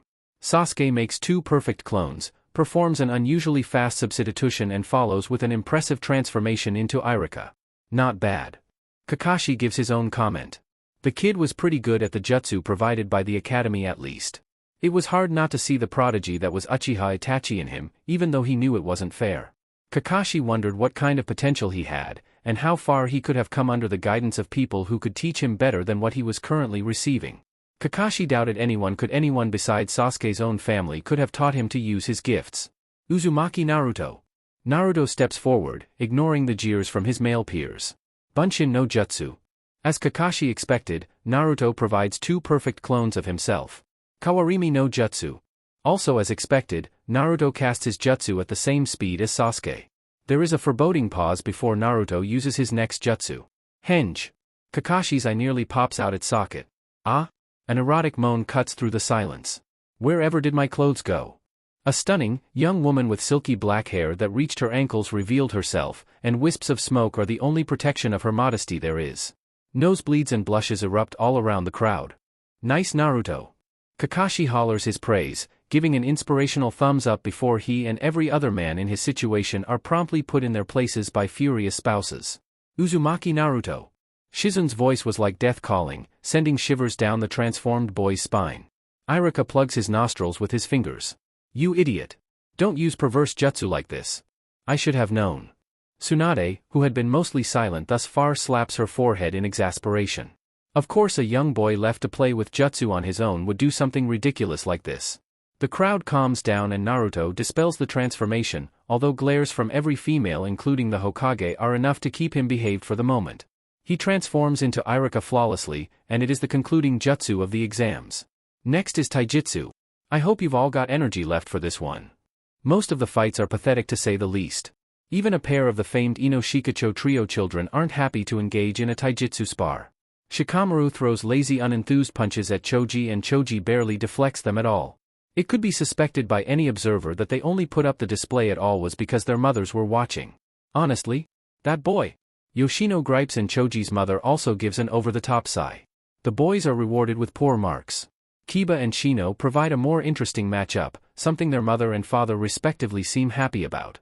Your boy is as gifted as you were with your clan's signature style. Aburama Shibi compliments after said boy defeats Shino. He's got the vigor for it. Tsum agrees with a proud smirk.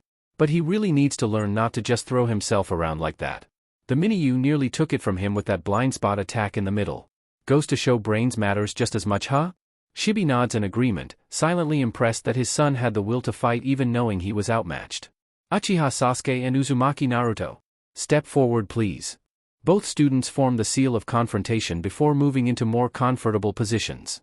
Kakashi observes Naruto and Sasuke through the ear-rattling noise generated by fangirls, and sees that Sasuke looks quite pumped up. Naruto too takes on a more serious demeanor. He hadn't actually seen Naruto use shinobi techniques before, their relationship was more akin to uncle and nephew than teacher and student. For him it was quite bizarre to see him take an unrecognizable taijutsu stance, and look more akin to a seasoned warrior instead of the teasing big brother and semi-prankster that stayed up far past his bedtime. He knew that the Naruto knew wasn't just a mask, there was real joviality in him, but he couldn't help but wonder how much Naruto was hiding if he could display such technique with seemingly no influence from the shinobi forces. Are you both ready? Mizuki is proctoring this time, raising his arm into the air. Naruto and Sasuke nod. Hajime.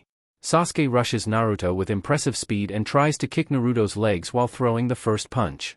Naruto strafes instead of moving backwards and sweeps Sasuke's legs from the side. Midfall, Sasuke spins and flings an axe kick quickly enough that Naruto catches it with his hand.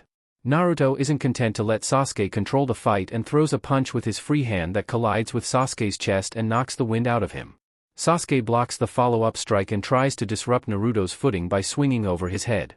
Naruto lets go of the foot he's clinging to instead of falling for it and springs into a kick at his opponent's stomach, sending him tumbling away.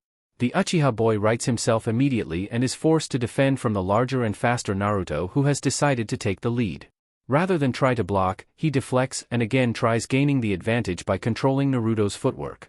The other boy is quick meet every retaliation kick with steady leg blocks. This is not two students fighting. Kakashi is floored by the speed and skill. This isn't even two genin fighting. Sasuke strafes and dips low. He goes for a strong kick to get Naruto in the air, but it doesn't work on the faster boy.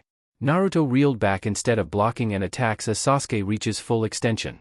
Sasuke does a push-up and thrusts another kick too, which is pushed away roughly enough to flip him and expose his chest. A powerful kick is the greeting for it, sending Sasuke rolling across the ground again. The academy teacher seems content to merely watch on as the spar gets rougher. Naruto has yet to take a hit, but Sasuke still seems to have energy despite the strong blows. You've gotten stronger, Sasuke. Naruto grins, looking quite pleased, and the seriousness bleeds away. Come at me. Let's dance some more. Sasuke throws himself into a high-speed flurry and kicks, punches, and deflections. Naruto's hair billows as the pace of the fight continues to climb, and he answers every strike faster and stronger than Sasuke can match. Sasuke's face gets red from exertion and Naruto is happy as escalate. The shorter boy's form begins to deteriorate but keeps up his vicious assault with cry of adrenaline-fueled vigor. Unreal. Tsum utters beside them. She is as stunned as he is. Those boys aren't anything to scoff at. Kakashi mostly ignores it, his eye is wide as he notices one thing that he doubted the others had yet. Sasuke's steam was running low, but he seemed to be reacting better than before. His moves are more efficient despite being tired and is doing better at defending from Naruto's blows than before. He is too tired out to attack effectively, but his movement was more fluid. He immediately realized what had happened when the glint of Sasuke's eyes was revealed. This spar has gone on too long. Shibi disapproves, probably having caught on Oswell. It is unusual that this is allowed to continue. Kakashi silently agreed with the assessment. It had escalated too far if it could incite a change of that magnitude in Sasuke. It could be the emotional frustration at losing or being pushed harder than he had ever before. But there would be people pleased with this development. The instructor Mizuki seemingly comes to his senses once everyone else has caught on to the change, and calls out the result. This spar is over. Uzumaki Naruto and Uchiha Sasuke receive full marks. Sasuke slumps instantly, having been drained of all his stamina. Cheers erupt at the display of taijutsu prowess. Unsurprisingly, no one had expected to see that when they came here today. Naruto walks over to Sasuke while the girls crowd around the fallen boy. He at least gets a clear view of Sasuke's face. I guess I should congratulate you, Sasuke. The panting boy manages to get a look at Naruto through the fangirls blotting out the sun around him. Naruto pays no heed and sticks out two fingers. The start of the sign of reconciliation. Sasuke takes them in his own without thinking, and is pulled to his feet. Along with two helpful females. Naruto pulls out a kunai slowly and angles it squarely for Sasuke. The boy looks at the reflection of his eyes in stunned disbelief before he collapses again. Oh no! Sasuke-kun. Most of the attending adults exchange their own looks of disbelief. Much time is wasted as they discuss the happenings of the fight and the noise level steadily increases.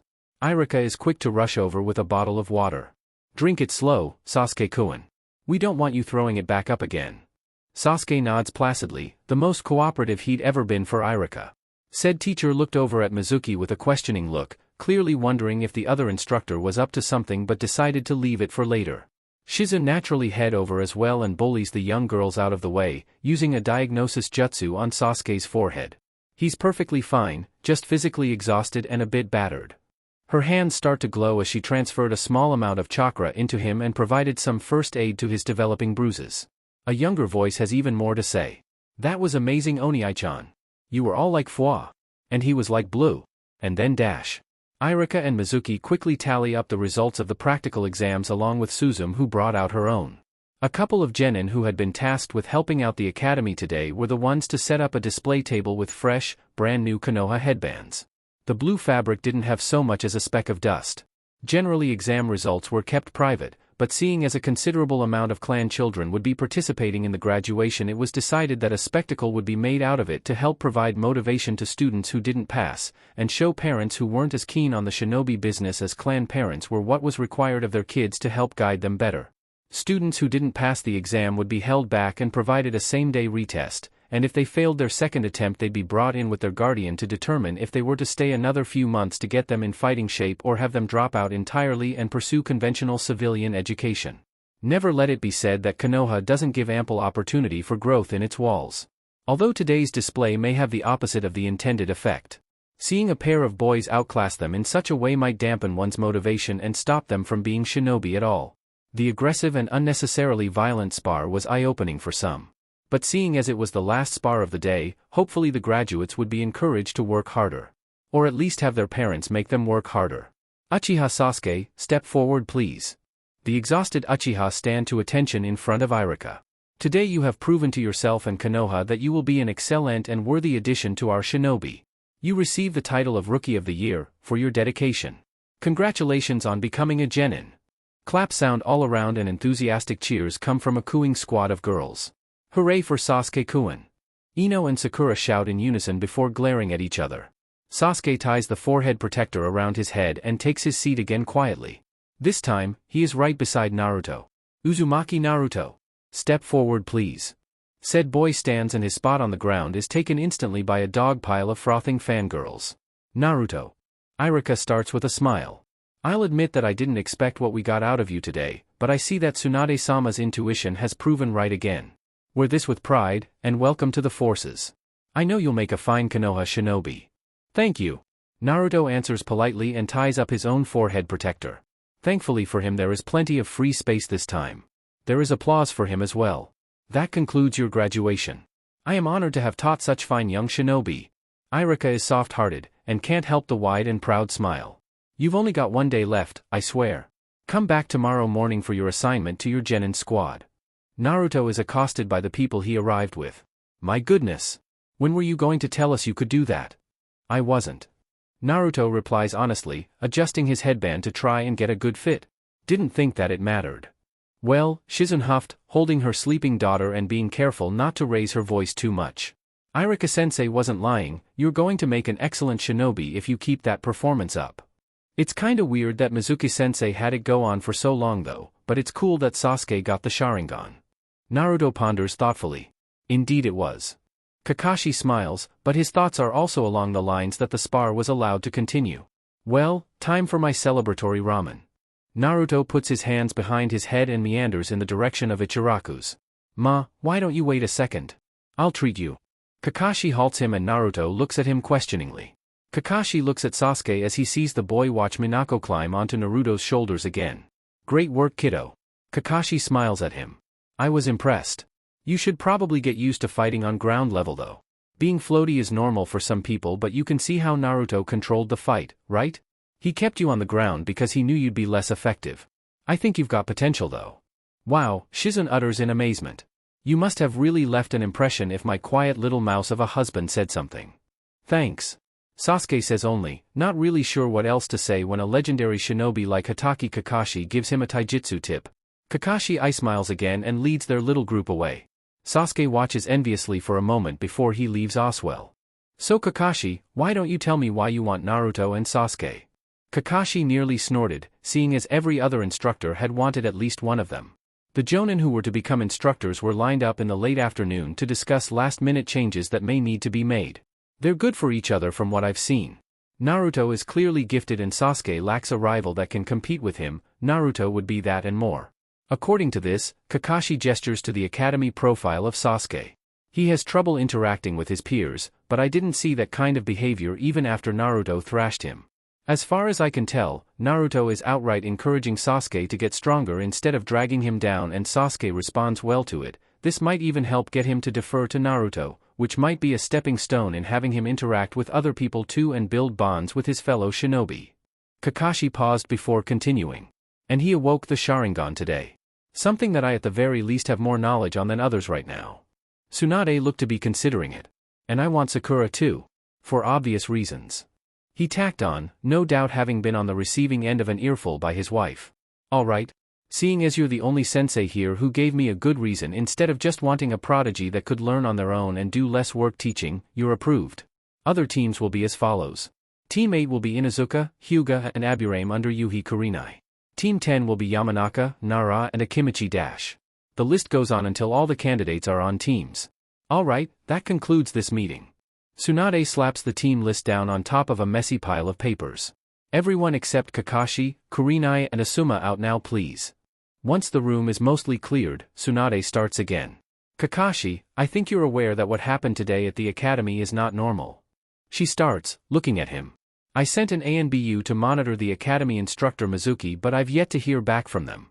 Kakashi, brief them and investigate Mizuki, then report anything you find back to me. Hi, Hokage-sama. 3 Jonin chorused. The cooling body of an ANBU lay dead at the feet of 2 men. One's hand is lit with hissing medical chakra. He awoke the Sharingan, you say? Well done, Mizuki. I live to serve Orochimaru-sama. The proud instructor replies. Indeed? It's a shame that your little plan drew the eyes of some very important people. You might have had better use alive if it hadn't. The hissing blue jutsu was the last thing he saw before receiving a painless death via chakra scalpel. A shame indeed. Round glasses glint in the dark. Chapter 4, An Unexpected Barrier. Naruto readied himself through his morning routine, going through his breakfast and hygiene ritual before changing into the shinobi where he'd managed to save up enough to afford from babysitting and hanging on to change from the stipend he received from Konoha to see him by until he joined the shinobi forces. The glint of the sun as minor through his windows and he could tell it was going to be a good day for whatever his next step in shinobi life had in store for him.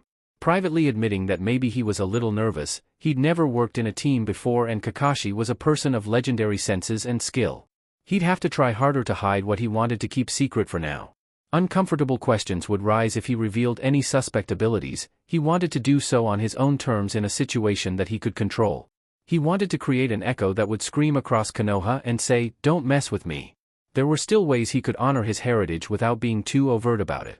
The Uchiha clan wasn't the only clan he hailed from, and the Uzumaki clan symbol was an iconic piece of design that was used in all modern Konoha uniforms and forehead protectors.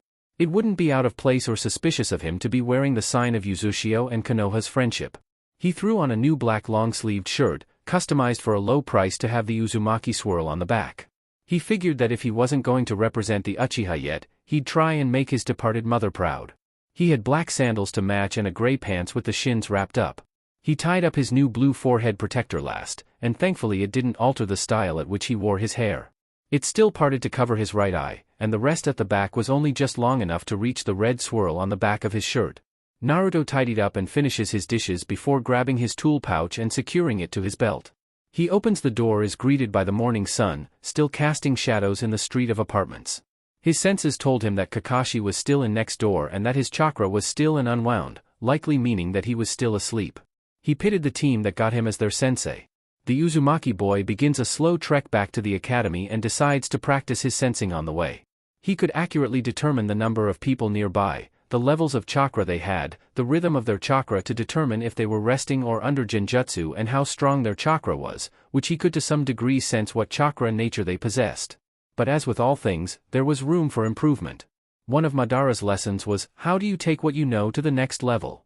It was all well and good being gifted with abilities, but what good were they if they could not be taken to a degree that made them functionally better, as in the case of his mind's eye of the Kagura sensing ability? It was said to be an extraordinary and multi-purpose sensing technique, and yet Naruto could barely sense 20 meters down the street before everything got fuzzy and inaccurate to him. He admitted to neglecting his training in that regard and resolved to do better with himself. He couldn't always make excuses by only training the things he found most interesting and got the best results from doing. Even though it was boring, Naruto thought about a phrase that got passed around a lot when in the orphanage: nothing worth having comes easy. He immediately bumps into someone when he closes his eyes for a moment to focus.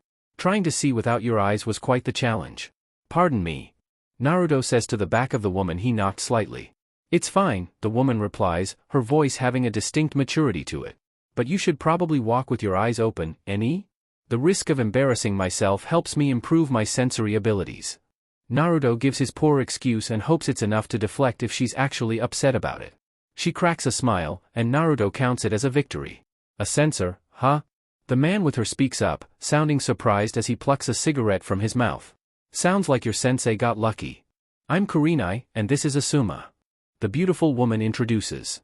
"We're on our way to the academy to pick up our new teams. I think Asuma is bitter that he didn't get you." "I am not." Asuma protests, though he seems amused. "And I don't think there was a chance anyway. I get the Ino Shikacho trio, as is tradition. Most of the teams were made up before the graduation anyway, but things had to be discussed to account for dropouts and latecomers." Kurenai reveals, apparently not seeing any need to be secretive with the information. "She's bitter that she didn't get you either." Asuma clearly fibs. "Ignore him." Kurenai says, even as she elbows him in the ribs. "Don't tell me that I got Kakashi then?" Naruto surmises that there aren't many options left. He wasn't ignorant to the fact that as someone who was relatively high-profile in the way of genes and thus far displayed performance, someone like him wasn't going to get an unproven sensei who lacked the knowledge to help him reach his potential. The higher-ups didn't know that Naruto knew of his heritage, but if he could turn out even half as strong as his father who was the Hokage, then clearly it would be a good investment to give him a talented and powerful teacher. The way Kurenai and Asuma exchange amused glances gives it away. Naruto sighs but doesn't complain. Even a tardy teacher can be a good one. "Well, sorry for bumping into you, but I should set an example to my sensei by showing up on time." Naruto excuses himself, leaving the pair of jonin to chuckle at his back. The sensei exchanged a look. "Did you feel his chakra?" Asuma asked lowly. He was no censor, but being close enough to anyone using a jutsu could give off the feel of their inner power. "Yes, it's insane. He has to have nearly as much chakra as Kakashi, and nearly as strong too. Is that even naturally possible? He's 12. His mother was the same." Asuma comments, idly recalling the story of how only a member of a certain clan could have chakra potent enough to suppress the strongest of all the Bijou. His father was no slouch in that department either. I don't think Kakashi has come close to that level, and he's older now than Yondaime-sama was when he passed. Still, Kurenai thought on how dangerous that kind of potential could be in the hands of an enemy manipulator. Kakashi really is the only choice to teach him. Yeah. Asuma agrees, taking a drag of his cigarette. If he were younger, he'd try to bluster and reason that he could be the teacher of someone like that. But Hatake Kakashi was on a different level. Elite among elites, and seemingly only better now that his mental state had evened out. Kakashi was the only person who could teach and protect a unit of prodigies while they were developing. Regardless of what anyone wanted, Naruto could only be taught by Kakashi. Naruto doesn't savor the glares from both the girls and boys as he steps into the classroom. There are a scant few people who aren't annoyed with his presence, included among them was Sasuke himself. He could sense the change in Sasuke's chakra that the awakening of the Sharingan had triggered, but it seemed he'd recovered well enough from Shizen's tending to his injuries. It's annoying that he has to put up with looks like that. What had he done wrong, really? Beat up another student who was perfectly happy to fight him? The boys he could understand. He knew that it sucked feeling like you're second best or being outshined in every way. He wasn't angry with those looks, because he knew the ones with strong will would use that as motivation to grow, while the weak would complain about how unfair it was. There were several among them that just didn't care and would do things at their own pace. He could see reason in that, at least, even if he couldn't see himself doing the same. Sasuke hadn't been holding back, and Naruto saw opportunity there. The other boy wasn't afraid to use his strength. Naruto felt like he could use someone like that as a sounding board for taijutsu practice. If he could convince Sasuke to spar with him regularly, then it would be like having an ideal training partner. Both of them could learn to combat each other when the other threw something new at them. The fangirls didn't understand that it was a good thing for Sasuke to meet someone who wasn't willing to just let himself get knocked over, but he supposed the blame wasn't solely on their shoulders. They were only kids, and kids didn't think like adults or people who are obsessed with strength. Maybe it was in the nature of those descended from the sage to be obsessive. Whether it be power or love, no one had accused Uchiha, Senju, or Uzumaki of being entirely sane. Smart, but not normal. He takes a seat next to Sasuke, which is miraculously empty. Most likely case being that the two boldest declarers of Sasuke's affections, Ino and Sakura, were comparatively more aggressive and competitive to get his attention, and it probably didn't end well for any other female that took up seat next to him. The males didn't seem to be friends with Sasuke, and it was easier to talk to your friends in class when you were right next to them. Yo! Sorry for the beatdown yesterday, but I'm not going easy on you if we get on the same team. Naruto delivers a lackadaisical and frankly not sorry apology. HN.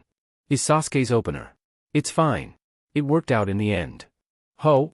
Are you talking about your Kekkei? Naruto tries to bait Sasuke into communicating with him more. Sasuke looks at Naruto and activates his Sharingan. Naruto doesn't flinch, the juvenile state of his eyes posed no threat to him. There was a single tomo in each. It seems to startle a few of the students. Yes. I learned from you, as well.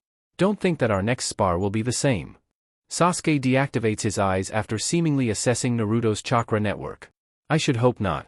It's hard to grow stronger when you fight weaker people. Naruto said, though his eyes cast over to one of the boys on the other end of the room.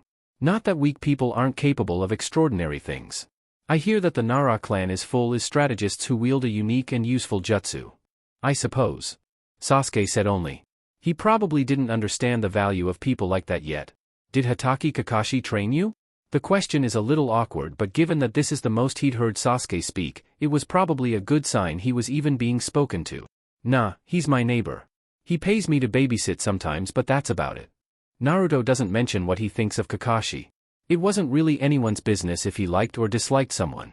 Their conversation was halted by the noisy entrance of Sakura and Ino. My toe was in the door first. I win, I sit next to Sasuke-kun. Like hell, forehead girl. Stomping up the steps to where Sasuke was usually seated, their violent tendencies are halted by the sight of Naruto in the chair they both wanted. Sorry ladies. Sasuke-kun is mine now. Naruto smiles as mockingly as he could manage. He fell deeply in love with my Oiroke no Jutsu and requested that I sit next to him for his last class. HN. Sasuke visibly cringes at Naruto's words, making said boy smile wider. You can sit next to him this once. Ino's words are spat out contemptuously, but her eyes show fear at the thought of making Naruto angry. Sakura glares at him too, but neither girl offer anything more than dirty looks after the display during graduation. Naruto doesn't miss the near-silent sigh of relief from Sasuke. It seemed Naruto was his savior.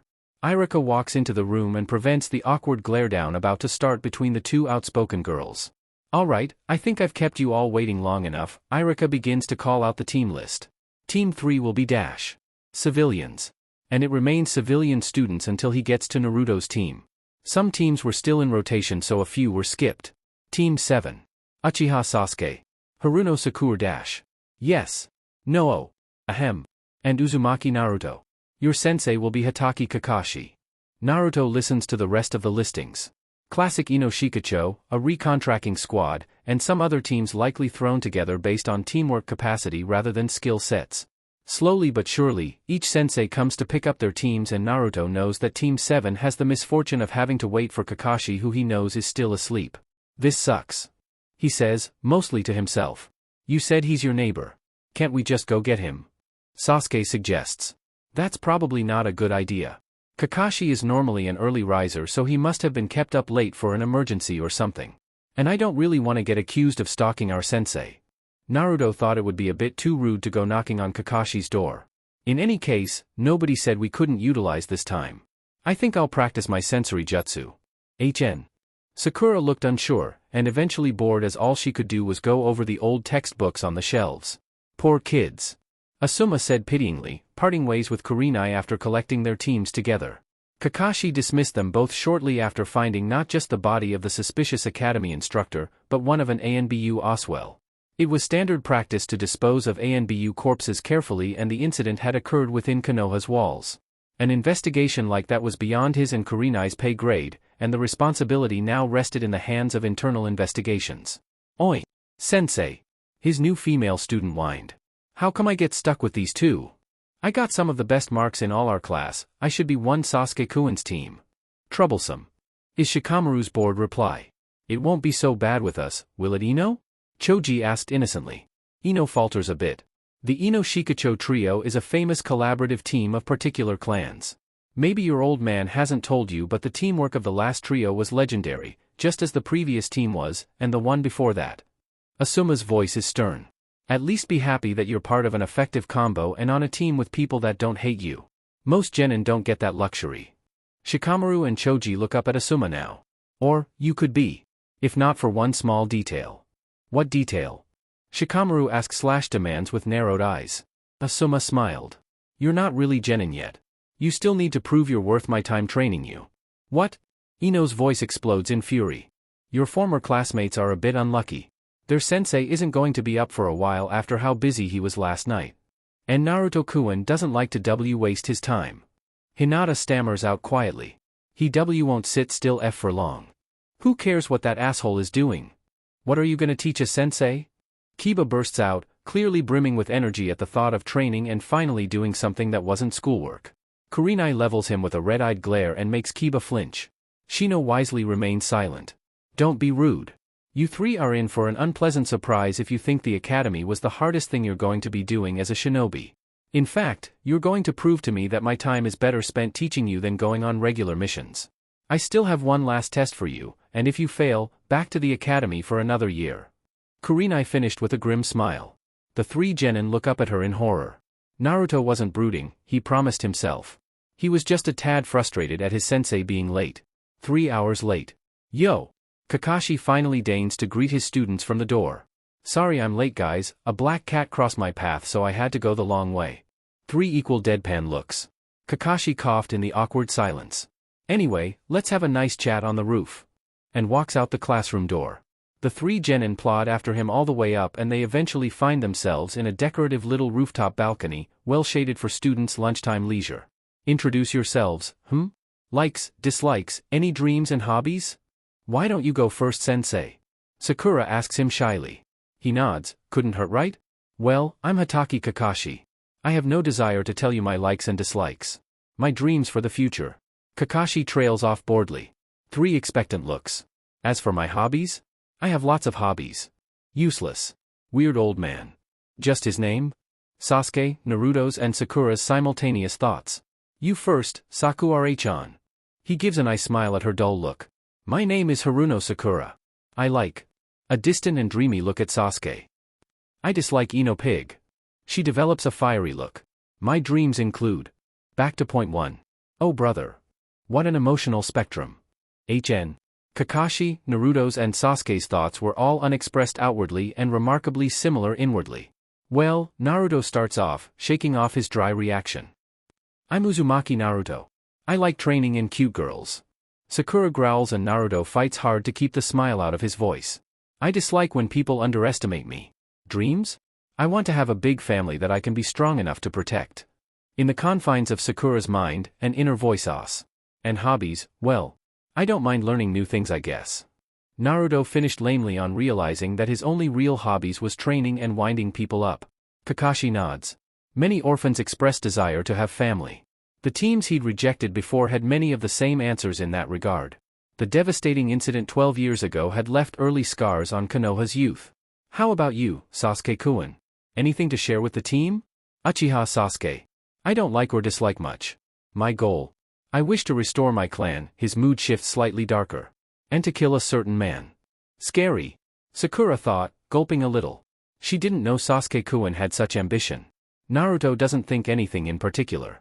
He feels only a wave of understanding. Well, Kakashi claps his hands together, effectively breaking the uncomfortable silence. It's good that you all know each other now. I hope you continue to be friends after one of you goes back to the academy. What? Naruto voices the confusion he and his teammates are struck by. Kakashi jiggles two bells tied to a hoop on his pants. I don't really have the time or desire to train 3 needy students. We're going to have a little survival test, shall we say? You 3 are gonna try your best to get these bells from me, and the one of you who doesn't manage to get one, bad luck. Kakashi is entirely too jovial. Sakura jitters in place, obviously scared at the thought of competing with Sasuke-kun and Naruto. They won't hesitate to fight me for a bell. She thought in panic and looked at Naruto. I have to trick him. There's no way I can't be on Sasuke-kun's team. Meet me at training ground 7. Alright. You 3 have until sundown to get these 2 bells from me. Ready, Kakashi begins a markdown. All 3 genin tense. Set. Go. Sasuke and Sakura run into the bushes surrounding the grounds, but Naruto leaps into action immediately. He challenges Kakashi with vicious punches and kicks, all of which are blocked as easily as the jonin breathed. Already? I thought I'd be able to get some reading in before you started. Kakashi complains as he flips Naruto over his head. The younger male is extremely aggressive and quick. Kakashi is even more impressed than he was the day before. Naruto's speed was nothing to flinch at, and his form and strength could rival other skilled taijutsu users in the village.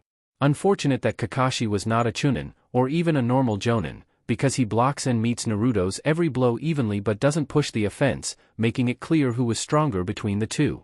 Naruto lands deftly and pulls out 2 shuriken, throwing them just right of Kakashi's center, and attacks his left with kunai in hand. Kakashi catches the shuriken on a finger each without moving from his spot and throws them back immediately. Naruto deflects, catches one of the shuriken before it lands on the grass and flicks it at Kakashi's neck within a foot of it. Too slow. Kakashi is all too happy to tease. He grabs Naruto's kunai hand and uses his strength to pull Naruto forward and his kunai into the shuriken. It pings off the kunai before it lands and drops sadly onto the ground. With a strong grip on his arm, Naruto uses his legs to climb up Kakashi's torso as if rappelling up a cliff. With his spare hand he launches a wicked punch at the top of Kakashi's head while making a stomping motion with one foot, aimed at his hip. Instead of catching it like Naruto predicted, Kakashi lets go of Naruto's arm, which causes him to float for a moment. The silver-haired man grabs Naruto's leg instead, whirls him around and tosses him into the bushes at high speed. Naruto doesn't leap out to challenge him again. Maybe Sasuke and Sakura will give a better challenge? How am I supposed to get a bell if Naruto can't even hit him? Sakura is on the cusp of a panic attack when Naruto lands roughly next to her. Ow! You're giving away my spot. Sakura hissed at him. Naruto scowled. At least I tried to get a bell. You just gonna lay here all day? At least I tried to see how much of a chance we have. I'll have a better chance than you if I wait for him to come to me. The tall boy considered the chance of capturing Kakashi by leading him into a trap, but saw a flaw immediately. We're the ones that need to get the bells. Not the other way around. Sakura's whisper is mocking. Already giving up and begging for my help? Naruto lips curl into an annoyed sneer. We'd have a better chance against a damn jonin, and I don't want to go back to the academy, do you? Sakura made her own consideration. If she could get both bells, she could just give one to Sasuke instead of Naruto. Fine. We'll try once. Sakura looks trepidatious as she readies to get to her feet, but Naruto pulls her back to the ground. What now? Naruto nods forwards through the bushes. Look, Sasuke's going for the bells. Let's watch and make a plan before we strike. They watch as Sasuke throws a kunai from Kakashi's other side. The kunai cuts through a rope and sends multiple more kunai from a spring wire trap out of the trees. Guess he wasn't idly watching. Naruto approved, spotting Sasuke's Sharingan, which probably helped the precision of the throw. Sharingan out already? Kakashi calls him out on it too. Sasuke doesn't wait for Kakashi to dodge the kunai before engaging him in taijutsu. His attempt isn't as fast or spectacular as Naruto's, but he seemingly maneuvers Kakashi into standing still for a second. He weaves hand signs before Kakashi turns around. Katan, Gokakyu no Jutsu. A genin using a Katan jutsu? Kakashi could feel the impressive chakra emit. Sasuke watched as he cooked the jonin, but his wishful thinking is deflated by a puff of smoke, showing the Kawarimi no Jutsu. He is immediately thrown around like Naruto was and goes back into hiding. Kakashi is almost surprised when a storm of shuriken are flung at him from two different parts of the foliage. Naruto is behind him and wraps his arms around Kakashi, holding him in place for the shuriken. That is what actually surprises him.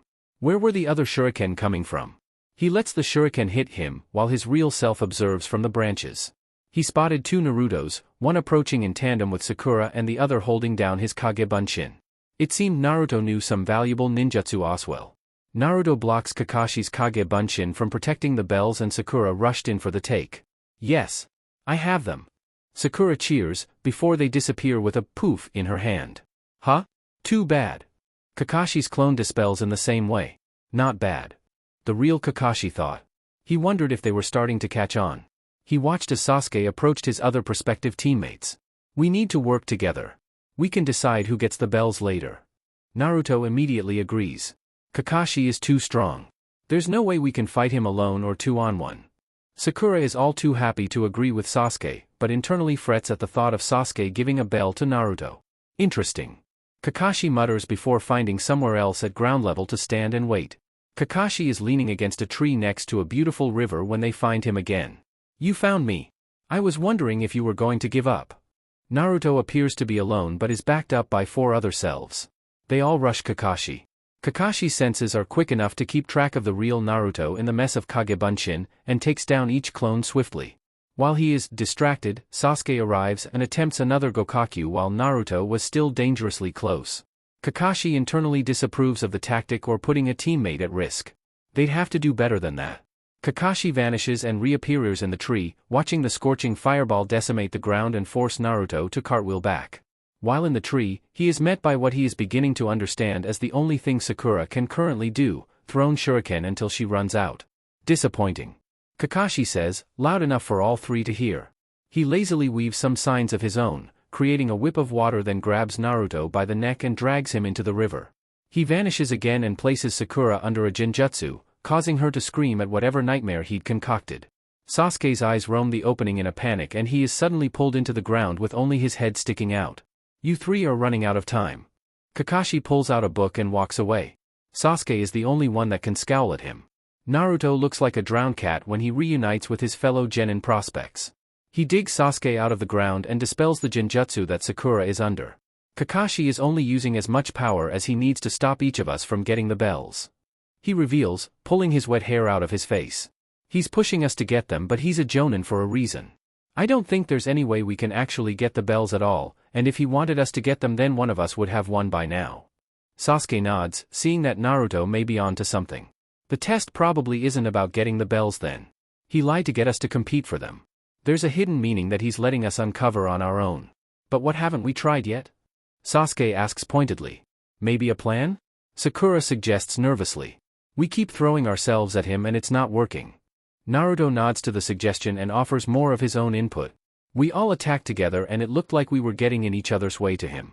I think we need to show him that we actually can work together, not just that we're willing to. Any ideas? He's just standing there. Sakura offers up a simple plan, but both Naruto and Sasuke were frustrated and beyond caring about how simple it was. The goal was to get Kakashi to pass them, not to get the bells. The sun is getting dangerously low, and the 3 genin steel themselves. Their next attack is swift. The remainder of their shuriken are weaved into ninja wire in an attempt to capture him and send a fireball at him. He escapes easily. Kakashi notices that a clone of Naruto is guarding each of Sakura and Sasuke's backs, as well as one for Naruto himself. Clearly a prevention method to stop Kakashi from taking them by surprise at the rear. Every time he dodges, they push him into another trap of logs, taijutsu assault or ninjutsu. Kakashi weaves through them all before he is body slammed by the exhausted genin. It's enough to surprise him, and his arms and legs are held tightly by Sasuke, Sakura and their clone bodyguards. He lets the real Naruto swipe the bells this time instead of protesting the teamwork. Their temporary reward for their efforts. Ah, you got them. Kakashi smiles menacingly. Now make your choice. Who's going back to the academy, Naruto? That's up to you. Naruto retorts, and he drops the bells at his feet. All of us, or none. Kakashi gives a genuine laugh, and it carries his happiness easily across the sunset grounds. I guess I have no choice. Kakashi's pose is ridiculously dramatic. You pass. All three students slump in relief. Well done, you three. You're the very first Team 7 under my tutelage. However, Naruto is struck with a sense of foreboding. A water rope lunges out of the river and dunks Naruto a second time. Blur blur blur. Naruto chokes on the cold water. That was for giving me the scare of my life yesterday. Meet me at the Hokage's office in the morning. Kakashi vanishes in a puff of smoke. Truly there is no end to conflict in the cursed shinobi world. Naruto swears and thinks on how he'll one-up Kakashi next time. Naruto stretches as soon as he closes the door of his apartment and immediately makes his way over to the kitchen for some dinner. He really should have known that Madara wouldn't give him any useful advice on a test like that. But that was his grandfather's way, teach him to learn on his own instead of spoon-feeding him the answers. He grins at the thought of finally going on official missions. The hidden Uchiha does some light reading in Fuinjutsu theory for a short while before practicing his sensing once more before bed. Sakura only had time to eat her mother's cooking before passing out and needing to be carried to bed by her father. Sleep tight, baby girl. Kizashi tucks her in lovingly. Chapter 5, Blood in the Water. Are you sure you don't want another D-rank?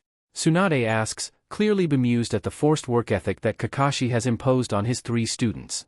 Said students looked quite annoyed after another round of cat chasing and potato farming, but they had yet to make a complaint about it. Kakashi eye smiles. Ma, I think I'll head home and get some beauty sleep. It's not easy rearing a child. Sleep is a well-enjoyed commodity. Believe me, Kakashi, there aren't enough hours in the day. Naruto chips in needlessly, ducking a half-hearted swipe from his sensei. The Jonin isn't blind to how frustrated Naruto and Sasuke are becoming, however. While D-rank missions provided an opportunity to learn skills for blending in and for home use, hot-blooded boys often wanted more. Sasuke's clear motivation was power. A kind of power that isn't earned by chasing cats. Don't be rude, Naruto. Sakura scolds the unusually tall genin. Bless her heart, always there to defend her precious sensei. Did you know that Kakashi's hair used to be blonde? Naruto outright lied. Convincingly. What? Is Sakura's dumbfounded reply. Her loud voice drowned out Tsunade's own quiet and amused repeat of the question. Naruto nods, looking quite solemn. D-rank missions have been categorically proven to cause a number of negative health effects. Hair loss, loss of hair color, degenerative joint conditions, excessive hair growth, rapidly changing facial features in the form of moles and dental conditions. Why do you think Kakashi wears that mask all the time? He's shy and feels ashamed of his buck teeth and big lips. Sasuke actually looked interested once Naruto brought up the mask. Be careful, Sakura. We can't do D-rank missions forever. Unless of course you want to turn out like Yamanaka Ino? No. Sakura snarls, before righting herself and refusing to fall for another of his idiotic shenanigans. Shut up, Naruto. Kakashi decides to step in and get the last word. Don't worry, Sakura-chan. What Naruto forgot to mention was that the sensei of any genin squad knows the address of all their genin, and therefore they have nowhere to hide for surprise midnight revenge D-ranks. And as a genin unit, the other members of that team are also obligated not to leave their misbehaving peer behind. Naruto's visible eye twitched, and he seemingly struggled to maintain his innocent idiot look when his two teammates turned to glare. Ahem. Team 7 turns to the bemused-looking Hokage. Come back tomorrow for another mission. Dismissed. The silver-haired Jonin observes his cute little students. Kakashi doesn't consider himself ignorant to the fact that he has certain liberties as a Konoha shinobi, but as with most powerful shinobi in Konoha, all of them are given leeway for their eccentric behaviors under the unspoken grounds that they serve Konoha and only Konoha. It's this minor tidbit of knowledge that he uses to assess his most peculiar student, Uzumaki Naruto. So far, the boy hadn't shown anything to him besides just being better than even the prodigious Uchiha Sasuke. Sure, he could throw around Kage Bunshin with enviable ease. And yes, Kakashi has never seen a boy that age of such prowess in taijutsu. but Naruto's chakra levels and strength are far too powerful for him to only have Kage Bunshin at his disposal. He is hiding something, perhaps many things. But it's Kakashi's job to determine if Naruto will use that hidden power for the good of Konoha or if Naruto needs to be disappeared. Naruto could continue being secretive. It wasn't anyone's business knowing what kind of things he can do while there is no large-scale conflict going on in the elemental nations. Naruto was the only person that these secrets are actually hurting. He could be given more leeway and allowances if he proves to Tsunade and the other higher-ups that he is someone worth controlling, and he is taking more opportunities away from himself by keeping things too close to his chest. But that's Naruto's decision and responsibility. Kakashi can show him the doors, but Naruto needs to open them. And besides, Naruto's abilities so far have been well within the realm of possibility for someone self-taught. Taijutsu skills could have been honed in spars against fellow children bully Genin when he was younger, and he clearly also had an outright aptitude for it. He is naturally talented in the art. And Kage Bunshin, while a forbidden jutsu, is clearly used frequently by skilled members of the forces throughout the village. It isn't a stretch to assume that monkey see monkey do could be applied, and without anyone to teach him the responsible use of ninjutsu and the importance of not attempting anything without knowing what it is, Naruto could just be lucky to have a high chakra threshold and could use a jutsu like that without just dying instantly. Naruto's behavior isn't so easy to read. Sure, he jokes and messes with his teammates, but Kakashi has known him for good part of Naruto's life. He knows that the Naruto that is seen throughout the village is merely a persona. Kakashi has seen Naruto express actual rage at people trying to pick on him. He has seen Naruto be down in the dumps, which was at its worst when someone he liked died roughly half a year before he'd graduated. Naruto's true personality bled through his rare instances, but it may take a catalyst to see what truly lay under the mask. The spectrum of his attitude may be slightly concerning, but Kakashi feels that he's a good enough judge of character to tell if someone is suitable to be alone around his child, especially in the case of babysitting. It's not too worrying that Naruto keeps to himself. For now, all three of his fresh genin suffer through their D ranks as fresh genin should. They do their teamwork drills at the end of each mission, something that Kakashi insists upon in order to evaluate how long it will take for them to be C rank ready. Sakura is making the most obvious progress. She is perfectly willing to cooperate with Sasuke and has at least warmed up to Naruto considerably over the course of the 2 weeks they'd been in a team. The two boys are a slightly different story. Naruto and Sasuke are both very independent. They are only going through the teamwork drills to appease their sensei, that much is clear. The whole team is on the cusp of being ready for a C rank, and he can only hope that the information he'd been trying to impart upon them was sinking in. Neither of them like doing drills or learning formations and genin class combo attacks when they could be doing their own very vigorous training. It's too deep into their lifestyle to expect either of them to change just from a few lessons in working together, but Kakashi didn't think it would take something catastrophic to remind them to watch each other's and Sakura's backs. Kakashi took a breath and pocketed the book he'd been too distracted by his own thoughts to read. Team 7 had packed up their gardening tools and were clearly waiting for instruction. He takes in Sasuke and Sakura's marginally disgruntled looks and compares them to Naruto. He seems rather unfazed at the menial labor. Kakashi was reminded that the stipend that independent miners received from the village was said to be quite small and that Naruto in truth was probably relishing the increased income. Sasuke has deep coffers to support him and Sakura has working parents, but Naruto needs these missions, which is why they end up doing one once a day. Kakashi hasn't interacted much with the other Jounin sensei since the team was placed in his hands, but he expects that Team 7 has the highest mission count among the rookies. Good work, Team 7. Kakashi offers his praise. Positive reinforcement. I'm deciding to treat you today. To lunch? Is Naruto's immediate inquiry. Nope. Kakashi refuses cheerily. We're going to be doing some combat training. Sasuke expectedly perks up. Come along then, my kawaii genin. Kakashi chirps. Time to tire you out proper. Sakura is hit with a sense of foreboding. The team slowly makes their way to the same training ground that was used in their bell test. The genin make quiet conversation on the way.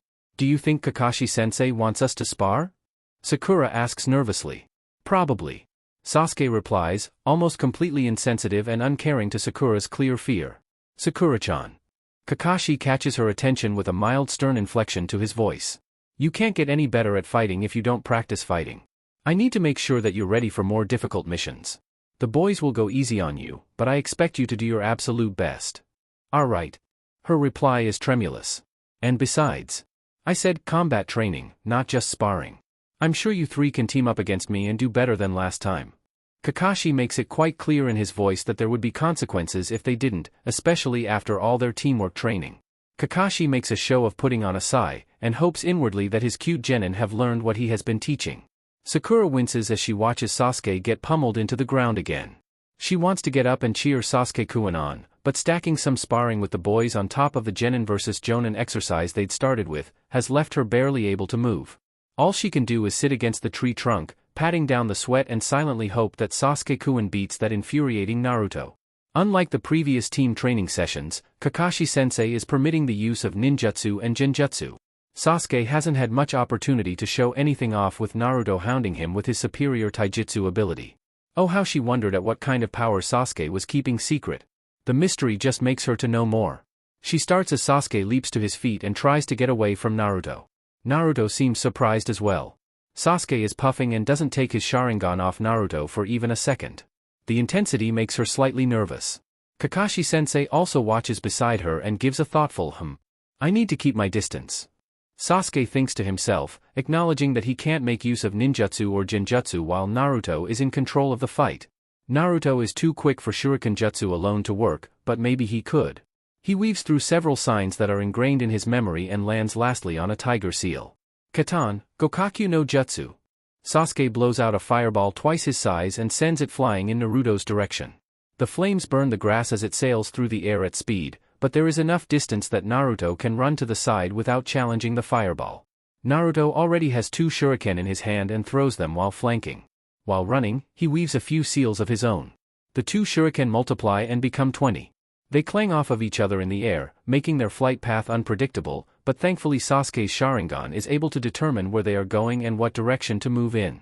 Naruto is lured to one side, he seems to be waiting for the next play. Sasuke weaves through several hand signs again and fires off another of his clan's signature jutsu. It flies across the field and looks about ready to intercept Naruto before he can throw another efficient volley of shuriken. Naruto leaps back as Sasuke predicted, and the Uchiha boy is already weaving different signs. Katan, Hozenka no Jutsu. From his mouth, 5 smaller fireballs whirl around each other randomly. Sasuke whips out 5 shuriken in each hand and throws them to the sides of the swirling Katan jutsu. The shuriken did not hit each other, but did sway in the air as if attached to the end of a flag. The spin made them unpredictable, and the combination of shuriken jutsu and his katan made a wide area of effect that Naruto wouldn't be able to dodge without leaping up into the air, in which case he'd be a sitting duck for another attack, or by going underground. Go, Sasuke-kun. The impressive display invigorates Sakura's spirits and she cheers for her beloved teammate.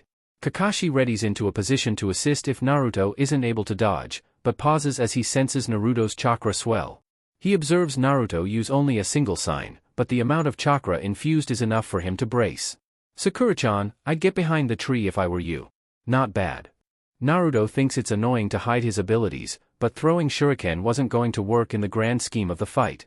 But he's too competitive to just lose and let it slide. Sasuke went through much effort to get him this far, maybe he'd reward him with a strong counter. Nothing as flashy as what his opponent had just done. The attack is encroaching on him too quickly to give it much thought and he casts only a single bird sign. He infuses chakra into his lungs and it burst out in a one-shot pop from his mouth. Futon, de Tapa. An enormous wave of wind chakra obliterates the advancing attack. It levels the ground as it tears across the training field and approaches Sasuke. The fireball sputtered out almost pathetically and instantly and Sasuke was given no choice but to duck and attempt to dig his arms into the ground, anchoring himself. The skin on Sasuke's face is pulled back as the wind slams into him, and all of the grass and rocks around him are blasted away. The jutsu is quick and brutal. As it passes over him, some bushes are uprooted outright and tree branches snap off. Sasuke digs his arms out of the ground but it is clear that he is concussed. He is easy prey for Naruto who swoops in and puts a kunai to his neck. Winner, Naruto. Kakashi announces unnecessarily. Sakura gawps at how quickly the fight ended, and Kakashi is not surprised by her reaction. Wind release, excessive chakra capacity, enough stamina to make a squad of Jonin jealous and quite possibly the best taijutsu user his age I've ever met. Kakashi mentally counts the number of oddities converging on a single genin. That's enough for today I think. Kakashi dismisses the team, looking over to check how injured Sasuke is. Nothing his lovely wife can't tend to quickly. Tadaima. Sakura croaks. Her mother turns around from making dinner and greets her daughter. Welcome home, dear? Mabuki pauses and takes in Sakura's beaten appearance. Sakura collapses into her usual seat at the dinner table and she looks quite obviously worse for wear. My goodness! What happened?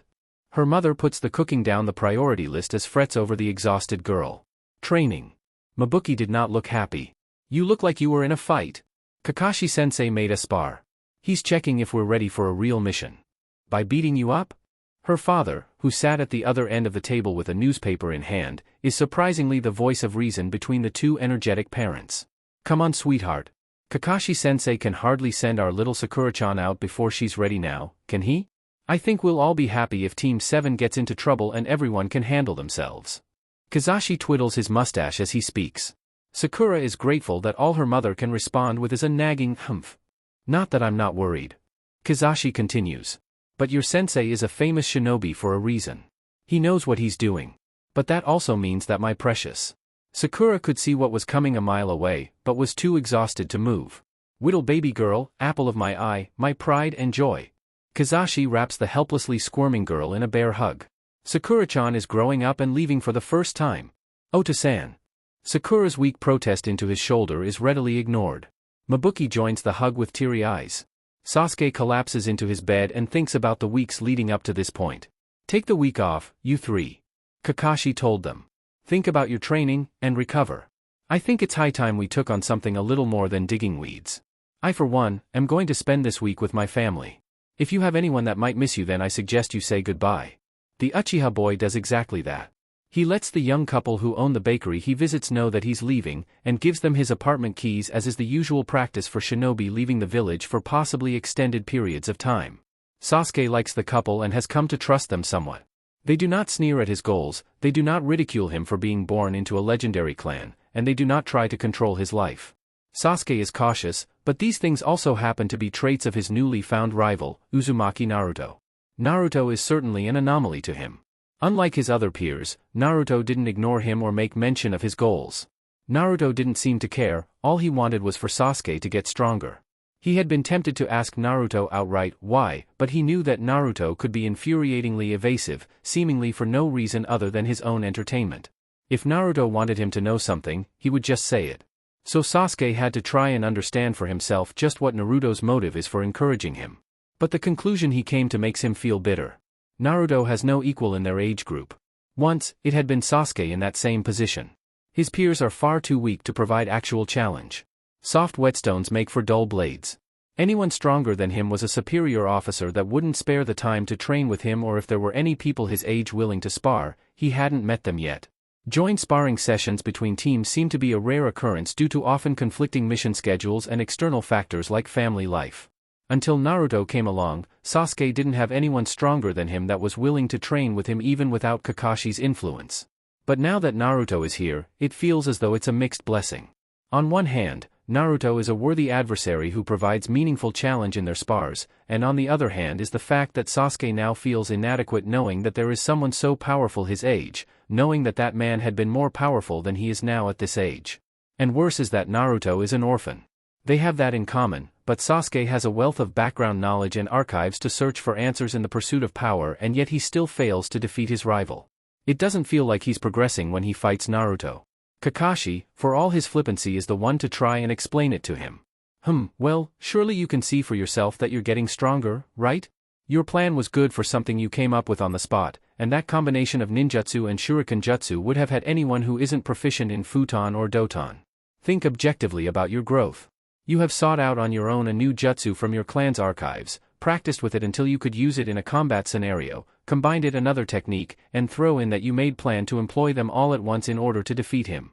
Sounds to me that your weakness isn't the problem. It's just Naruto being too strong.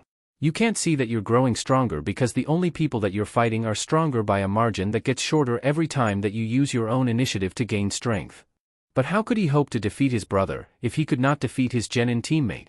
And he asked as much to Kakashi, which makes him look back on that question with a sense of shame at his frustrated, juvenile behavior. Listen to me. Kakashi's eye zones in on Sasuke. It's slightly intimidating and Sasuke doesn't know if that's intentional. Itachi had everything that you don't. Even before he became a genin, the way I hear it is that your father wasn't easy on him, even by normal, strict parent standards. Itachi was told to train in every waking moment, so much that it took a toll on his health. When he was recommended to join ANBU, I personally refused it because of his reduced effectiveness in combat from his stress and fatigue evaluation. He had an entire clan of people with the same genetic gift that he has that he could defer to for advice on how to master it. He had teachers of clan jutsu rather than just scrolls, and when his second ANBU application went through once he cleaned up his excessive training, he had ANBU trainers and experiences to draw knowledge from. There are many factors as to how Itachi is so powerful, and only one of them is raw, natural talent. Kakashi's catch-up breath through his mask is audible. He leans against some railing in the viewpoint they stopped at after he'd suggested walking home together, so that Sasuke or anyone else on a different occasion can talk to him privately about their concerns. You know, Sasuke, I was in the same boat as you for a very long time. My father committed suicide when I was 5 years old, and I was left with only people who wanted me to live up to be the same legend that he was. No one wanted me to be Kakashi, and I could have easily been the predecessor of Itachi when it comes to infamous traitors. But in the end, I found connections and bonds of peers and friends. It was through those connections that I grew stronger and began to understand myself. Not as the son of Hatake Tsukumo, but as Hatake Kakashi, who is his own person. Sasuke is very still when Kakashi next speaks. What I want you to understand is that you are the sum of everything that has happened in your life up until this point. Own it. Understand that you cannot possibly hope to gain power like Itachi did. His life at your age was very, very different, and you don't need to match his life when you have already proven to yourself that you can learn both on your own and with the help of your team. You are not as strong as he was at your age. Who cares? You can still become stronger than him. You can still be Uchiha Sasuke, not the second Itachi. Kakashi walked him home after that, and Sasuke didn't say a word. All he could feel was the pounding of his heart and the tightness in his eyes. Sasuke wonders what else his sensei has lost. An adult had surely lost more than they care to say. He wonders what Naruto has lost. He wonders what Sakura has lost. He wonders what the Hokage, what Jonin, even Chunin and Genin have lost, and thinks that maybe he is not alone in despair. He is on his back. His head rests on his pillow. One hand comes up to cover his eyes. I am Uchiha Sasuke, he states to himself. Tears trickle down the sides of his face despite him trying to clutch them in. They disappear into his hair. A half-sob comes out of his throat. It is uncomfortable and dry. The weight of vengeance grips his heart. I will not become you. It is a promise. Kakashi is wearing a smile before he even steps foot inside.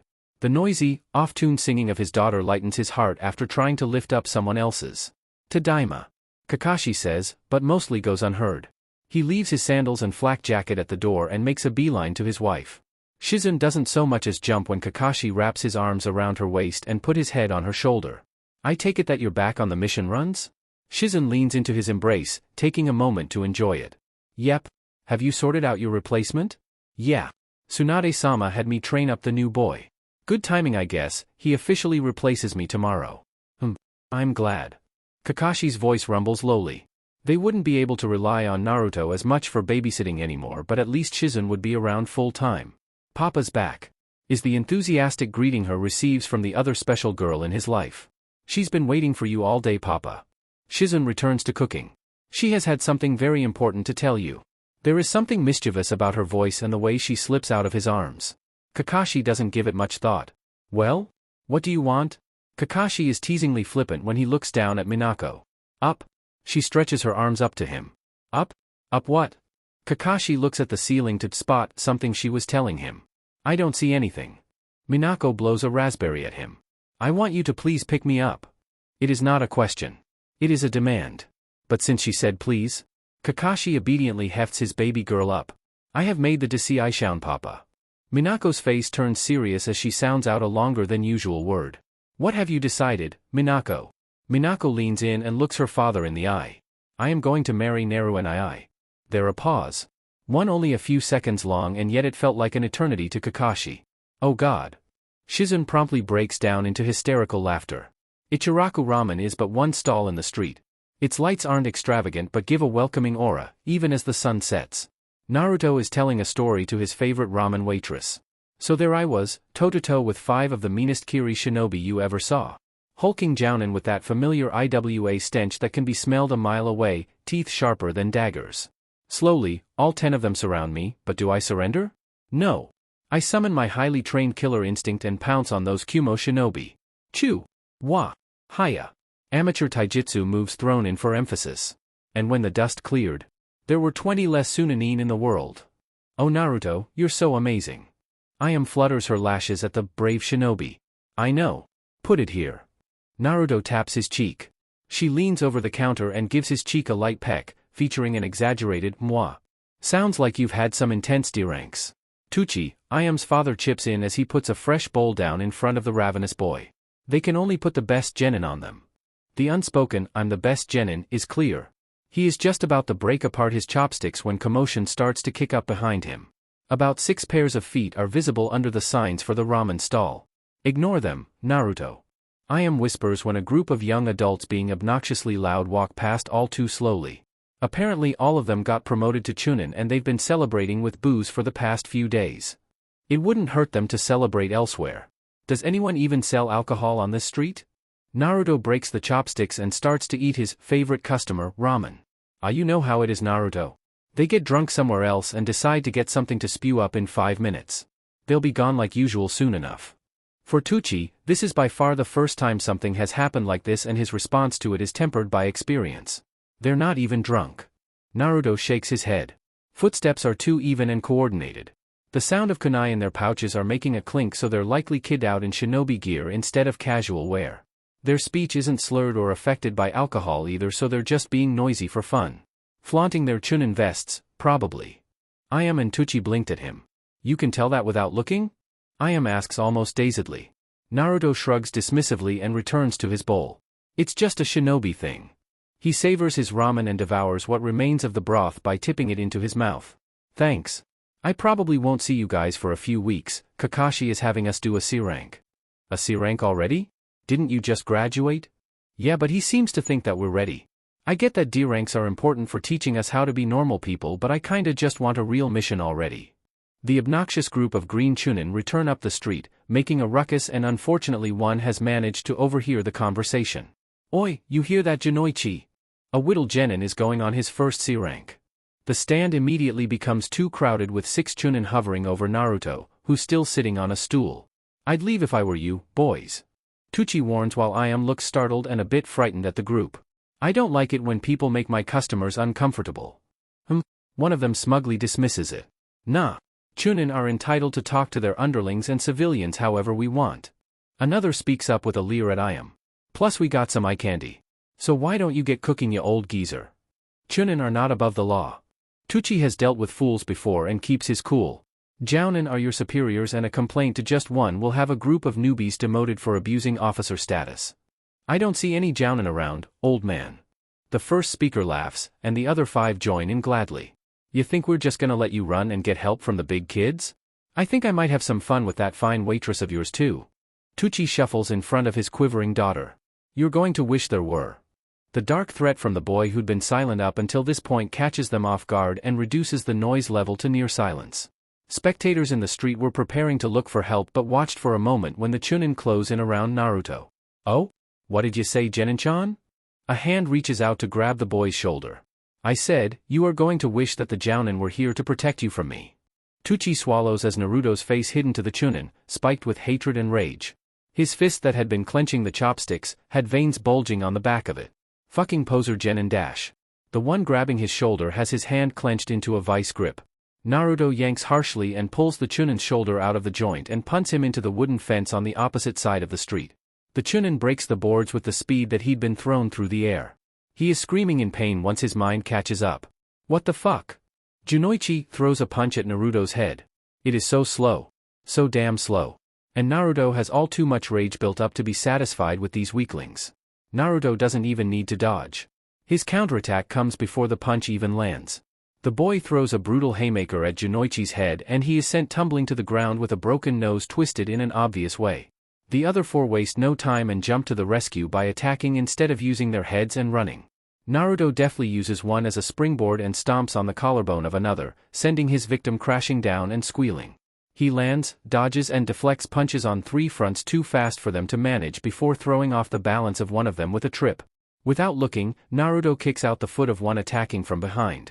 The Chunin falling face first is met with whirling punch that instantly makes him black out. He isn't conscious to feel being thrown meters away, or having his jaw broken. The other 3 are still attacking despite the assault, a good sign on why they were promoted. They are quick enough to be Chunin for sure. A shame that their steps are too weak to dance with him. Weaving his way behind one of the 3 remaining, Naruto is quick and strong enough to throw the young man's legs up, making him fall backwards. Clenching both hands together, he slams down on his stomach midair and leaves a Chunin coughing up blood from the force. He takes down the last 2 simultaneously. He runs at them and they're too afraid to know what else to do besides try and meet Naruto head-on. Naruto jumps, pushing aside 2 punches and delivers an snap kick with each legs to the sides of their heads. They spin around and fall to the ground helplessly. The one with the broken collarbone gets to his feet despite the pain and tries futile kicks to stop Naruto from getting closer. His reward having his leg grabbed and pulled so he fell down. The amateur move was something seen in playground fights. Naruto delivers a kick much like his first to the sides of the rib cage and sends Mr. Broken Collarbone tumbling with more broken insides. Only, Junoichi is fighting condition. Gasps erupt from the observers when a kunai is pulled from his thigh holster. "Alright you little prick." Junoichi's snarl sends spittle of the blood dripping from his nose out. "The smartest thing you could have done just now was run." Naruto's voice takes a dominant tone. It is near shiver-inducing. His stance isn't really a stance. It's more a smug, superior pose as if to say, "You've already lost." Junoichi lunges with a roar. Fool! He can't even get in range. His kunai hand is caught by Naruto's right quicker than he could even perceive. Naruto crushes the wrist of the idiotic Chunin. The kunai drops at his feet and Junoichi drops to his knees. Naruto uses his other hand to grab the underside of Junoichi's jaw and squeezes tightly, preventing him from speaking well. All he can do is give a pained moan as the exhale from his nose spittled more blood. Here is how it's going to be. Naruto's dark tone is not something put on or practice. It's a genuine representation of the bad things that would happen to the group if they dared to disobey. You and your friends aren't going to bother the people in the street anymore. Fuck you. Junoichi manages to sputter out from his clenched jaw. Naruto tightens his grip immediately and the Chunin's jaw is fractured. The responding scream of pain is muted by Naruto's hand. Spectators watch in the street while making sure their children couldn't see, but didn't turn away themselves. Naruto's face is cast in shadow. The bright light from the ramen stall amplifies the shadow cast by his hair. Junoichi can only see one eye but it is making him quiver at the promised retribution that is still clear on the boy's hatred-filled visage. Junoichi moans pathetically as his jaw begins to pulse. "You will leave these people alone, and you will behave yourself. If you so much as dare to mutter an insult under your breath, or look at these people in a way that I find disrespectful, I will end you." The Chunin nods fearfully, unable to speak. Naruto nods, "Good," and shoves him to the ground. "Nice work, kid," is the mutter he hears from the crowd, although the others remain in silent awe. A Jounin is soon on site after someone called for help, and he collects the reports from witnesses. Tucci and Iam give an accurate recount. The Jounin is soon joined by 2 medics from the hospital to patch up the soon-to-be Genin.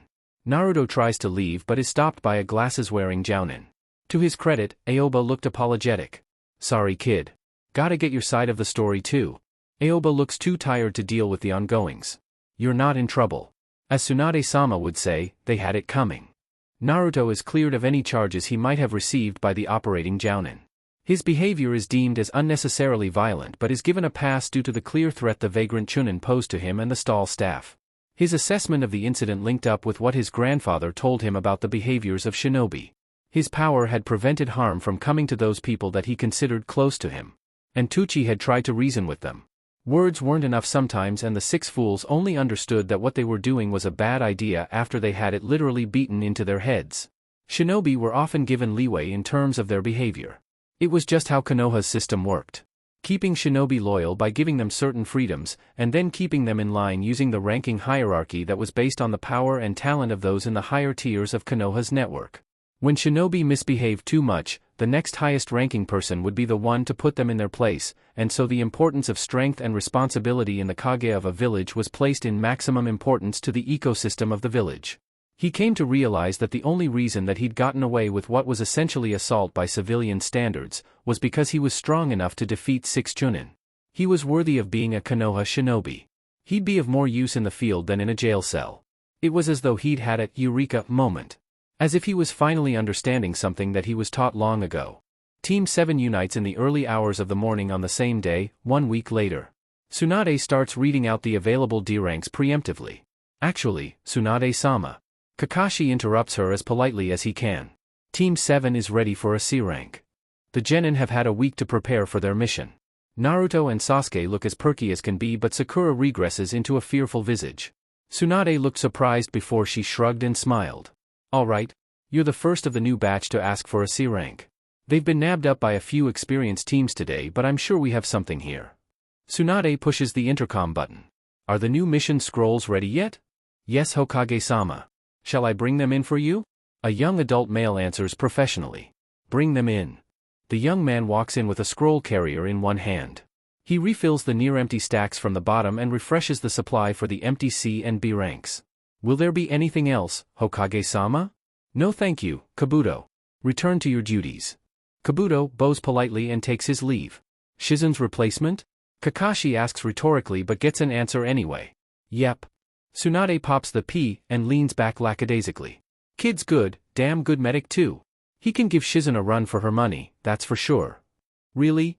High praise indeed for someone so young, from the Hokage herself no less. Now, your mission. Tsunade takes the first C rank off the top and starts to inform the team. The client is a bridge builder from Nami no Kuni. His primary concerns are local crime syndicates causing trouble for him and his workers, and so he needs protection from a more skilled security detail than non-shinobi nations can provide. You'll be escorting the client back to Nami, and oversee the remaining work until the bridge is finished. 2 weeks at most, but the client has impressed on us that the deadline needs to be met without further delays. Tsunade pushed the intercom again. Kabuto, send in Tazuna. Not a moment later the bridge builder enters the room. He is an older man reeking of alcohol and looks none too impressed with the selection of shinobi before him. This is what I paid for? Tazuna's voice is nearly slurred. 3 brats and a cyclops? How the hell am I supposed to be safe? You are entitled to a refund, of course. The nearest shinobi village is a mere 3 weeks away if finishing your bridge isn't as urgent as we were led to believe. Tazuna wisely shut his mouth. Why don't we just get on with the mission? Kakashi suggests and bows shortly to Tsunade. Thank you, Tsunade-sama. Good luck. Come home safe. The group can only move as quickly as the client. That means no leaping between trees, no great lengths of sprinting, and most certainly not getting to the site that the client wants to arrive at within a reasonable period of time. But such is the way of escort missions, so the genin would just have to learn to deal with remaining alert in order to protect their speed challenge charge. The first day passes without incident. They set up camp and take short watches so that everyone can get enough sleep, and by morning they're ready to get back to it. The group walk down the beaten path with Kakashi at the rear. Sakura tentatively asks Tazuna about the importance of the bridge that he needs to build. Tazuna-san, why is it so urgent that your bridge gets finished in time? I thought Nami no Kuni has trade partners that use ships? Tazuna has a short swig of ambiguous liquid before replying to the girl. No harm, right? Ah well, business on that front is a bit stilted right now. Our trade partners are having a tough time getting ships out of the bay because of pirates, and since we're cut off from the mainland, we got no other way to sell what we need to. Families are starving and we're losing jobs because we can't trade. If that were the whole story, then you'd just save your resources for yourselves and wouldn't need shinobi guard. Naruto thought of the obvious inconsistency in the story. You've got plenty of fish in the sea. Clients lying about what's waiting for us. But Kakashi doesn't say anything. A mission is a mission, and C ranks don't often warrant sassing the client for details about their struggles.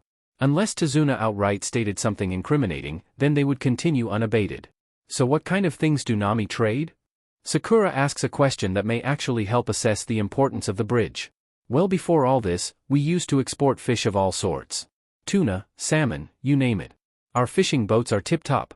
But more importantly is that we import timber and building materials that we can't get ourselves. Once we finish the bridge, more possibilities for trade and tourism open right up. I can believe that at least.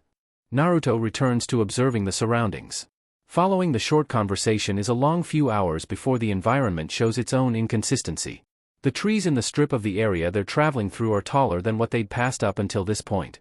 Normally, would make the squad look up for the increase in hiding spots for potential ambushers, but 2 puddles in the road were not ignorable to Naruto on a day that there wasn't any rain. He extends his senses. 2 chakra signatures. The tactic would have been more impressive on a day that the weather favored them, but given that this is the tactic they chose means that they probably didn't have other stealth skills.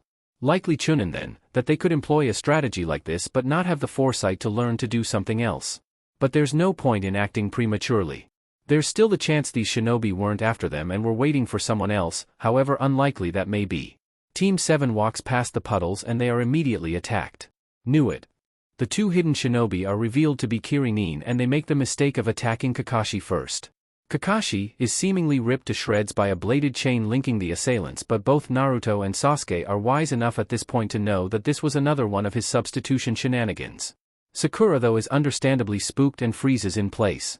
The boys are forced to act and take on each. Sasuke makes quick work of disabling the chain with some well-placed kunai, forcing the enemy to separate it from their gauntlets. The two are small fry and are made quick work of despite their obviously poisoned claws. Well, that was fun. Kakashi announces his presence by appearing out of the trees. And they're still alive too. Good job you two. Why don't you stay here with Tazuna for a moment? I just want to have a nice chat with these Kirin you've gotten me. You're something else. Sasuke comments to the squirming Nin in his arm lock. A whole new brand of weak. The Nin growls viciously through his rebreather. Kakashi ties up the attackers and leads them into the forest, away from the curious gaze of the genin. What's he gonna do? Tazuna fidgets, the surge of fear he felt slowly disappearing. Interrogation. Naruto answers simply. Kakashi then returns with some very pointed questions.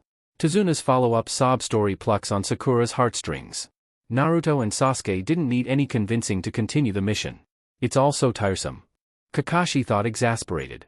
A feminine figure recounts the observation of Team 7's encounter to a large man. The demon brothers failed, Zabuza-sama.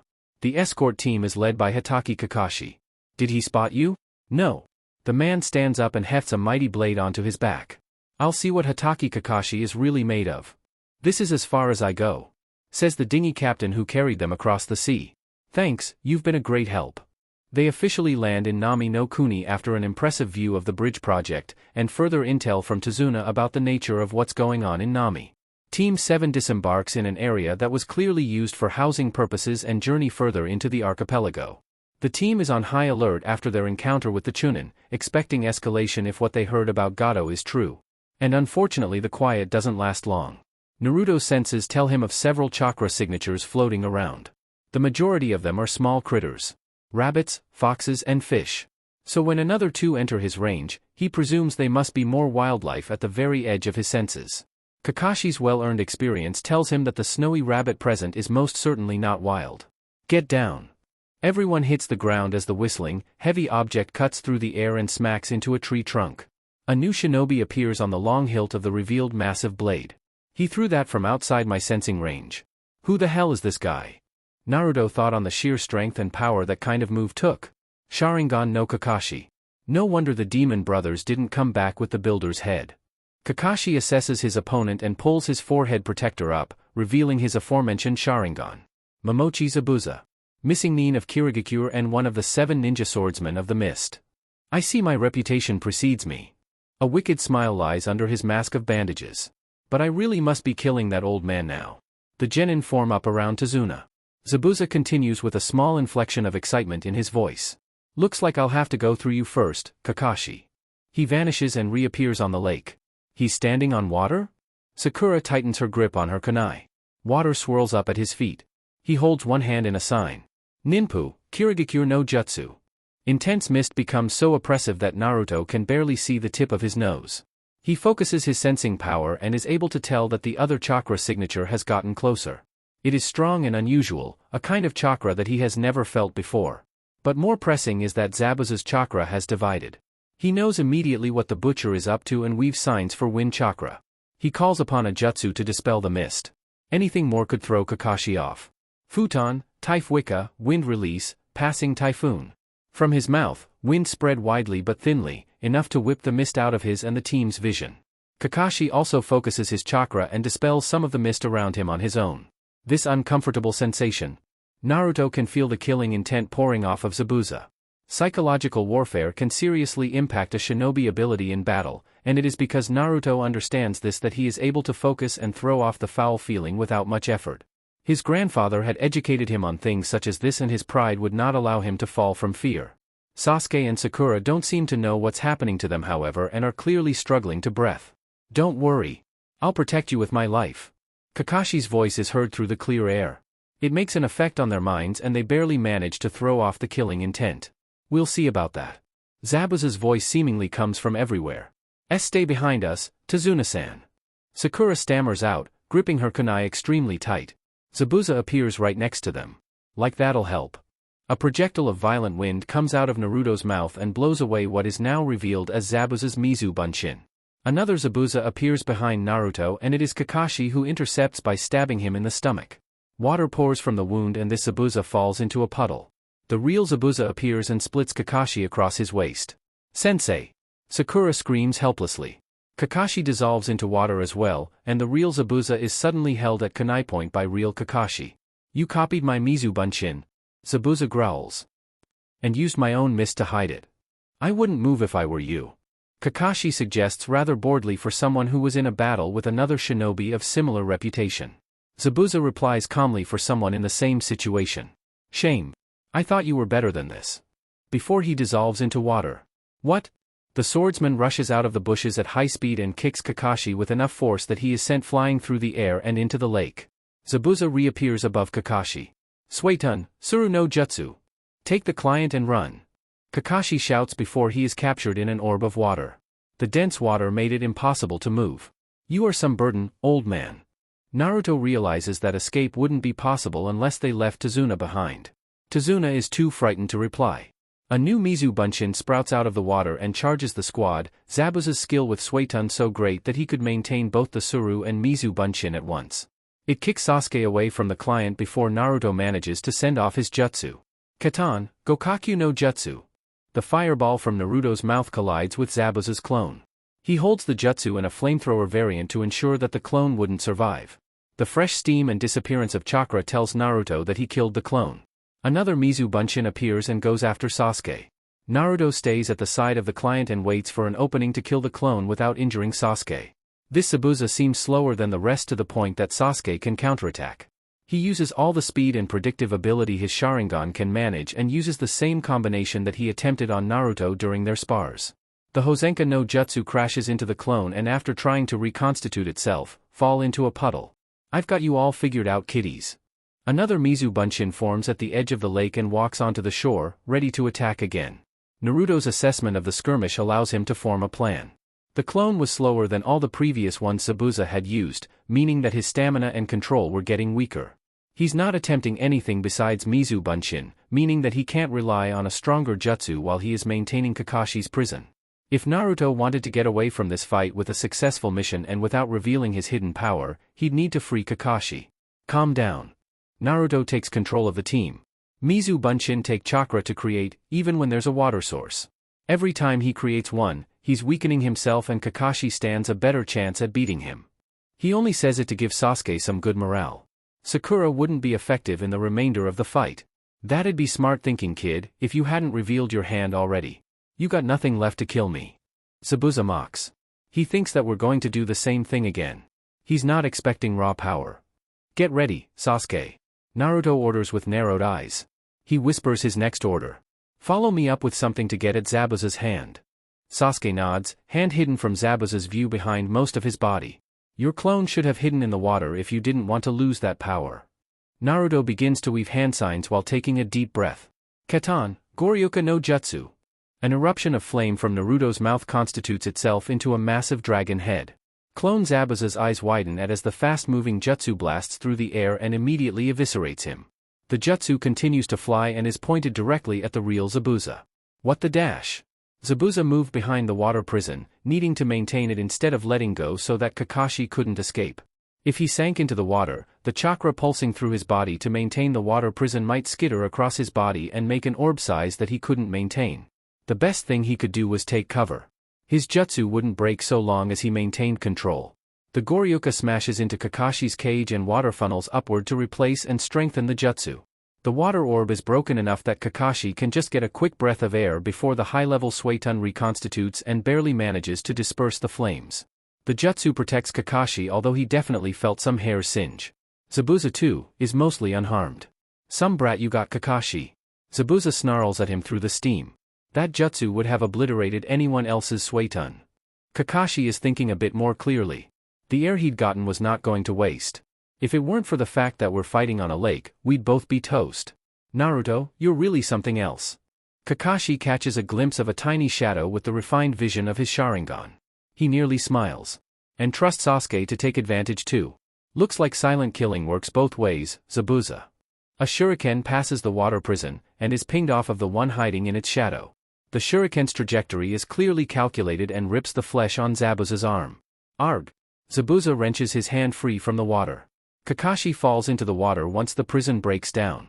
Zabuza sees that his advantage is lost, so makes his final move. He draws his Kubikirabocho and makes a last-ditch rush to assassinate Tazuna.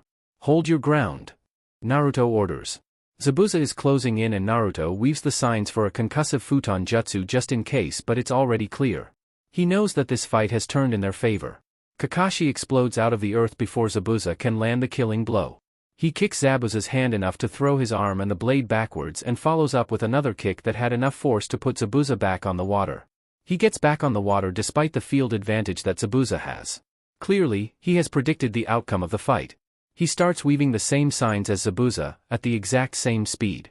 Are you reading my mind? Kakashi finishes, and catches Zabuza off guard by changing the hand signs he was using to a different jutsu. He uses what stamina and chakra he could throw into it. Suetun, Daibakufu no Jutsu. It was as if the entire lake turned against Zabuza. The water forms a whirlpool in the air in front of Kakashi and grows in size and speed, and the maelstrom is too massive and fast for Zabuza to flee. He is pummeled by concussive barrages of water and nearly drowns against a tree. The eruption of water chakra uproots much of the foliage and leaves the genin in genuine amazement at Kakashi's skill. Zabuza coughs and sputters and has no counter to Kakashi when the Konoha Jounin is pointing a kunai to his neck. Can you see the future? Zabuza vomits up some more water. Yes. And your future is death. Two Senbon to the neck do the deed before Kakashi can finish him off. What? A hunter nin. So now you decide to act. Naruto thought, though the outcome of the hidden ninja killing the missing nin was not entirely what he expected. I thank you for your assistance, Hatake Kakashi-san. The voice is surprisingly young.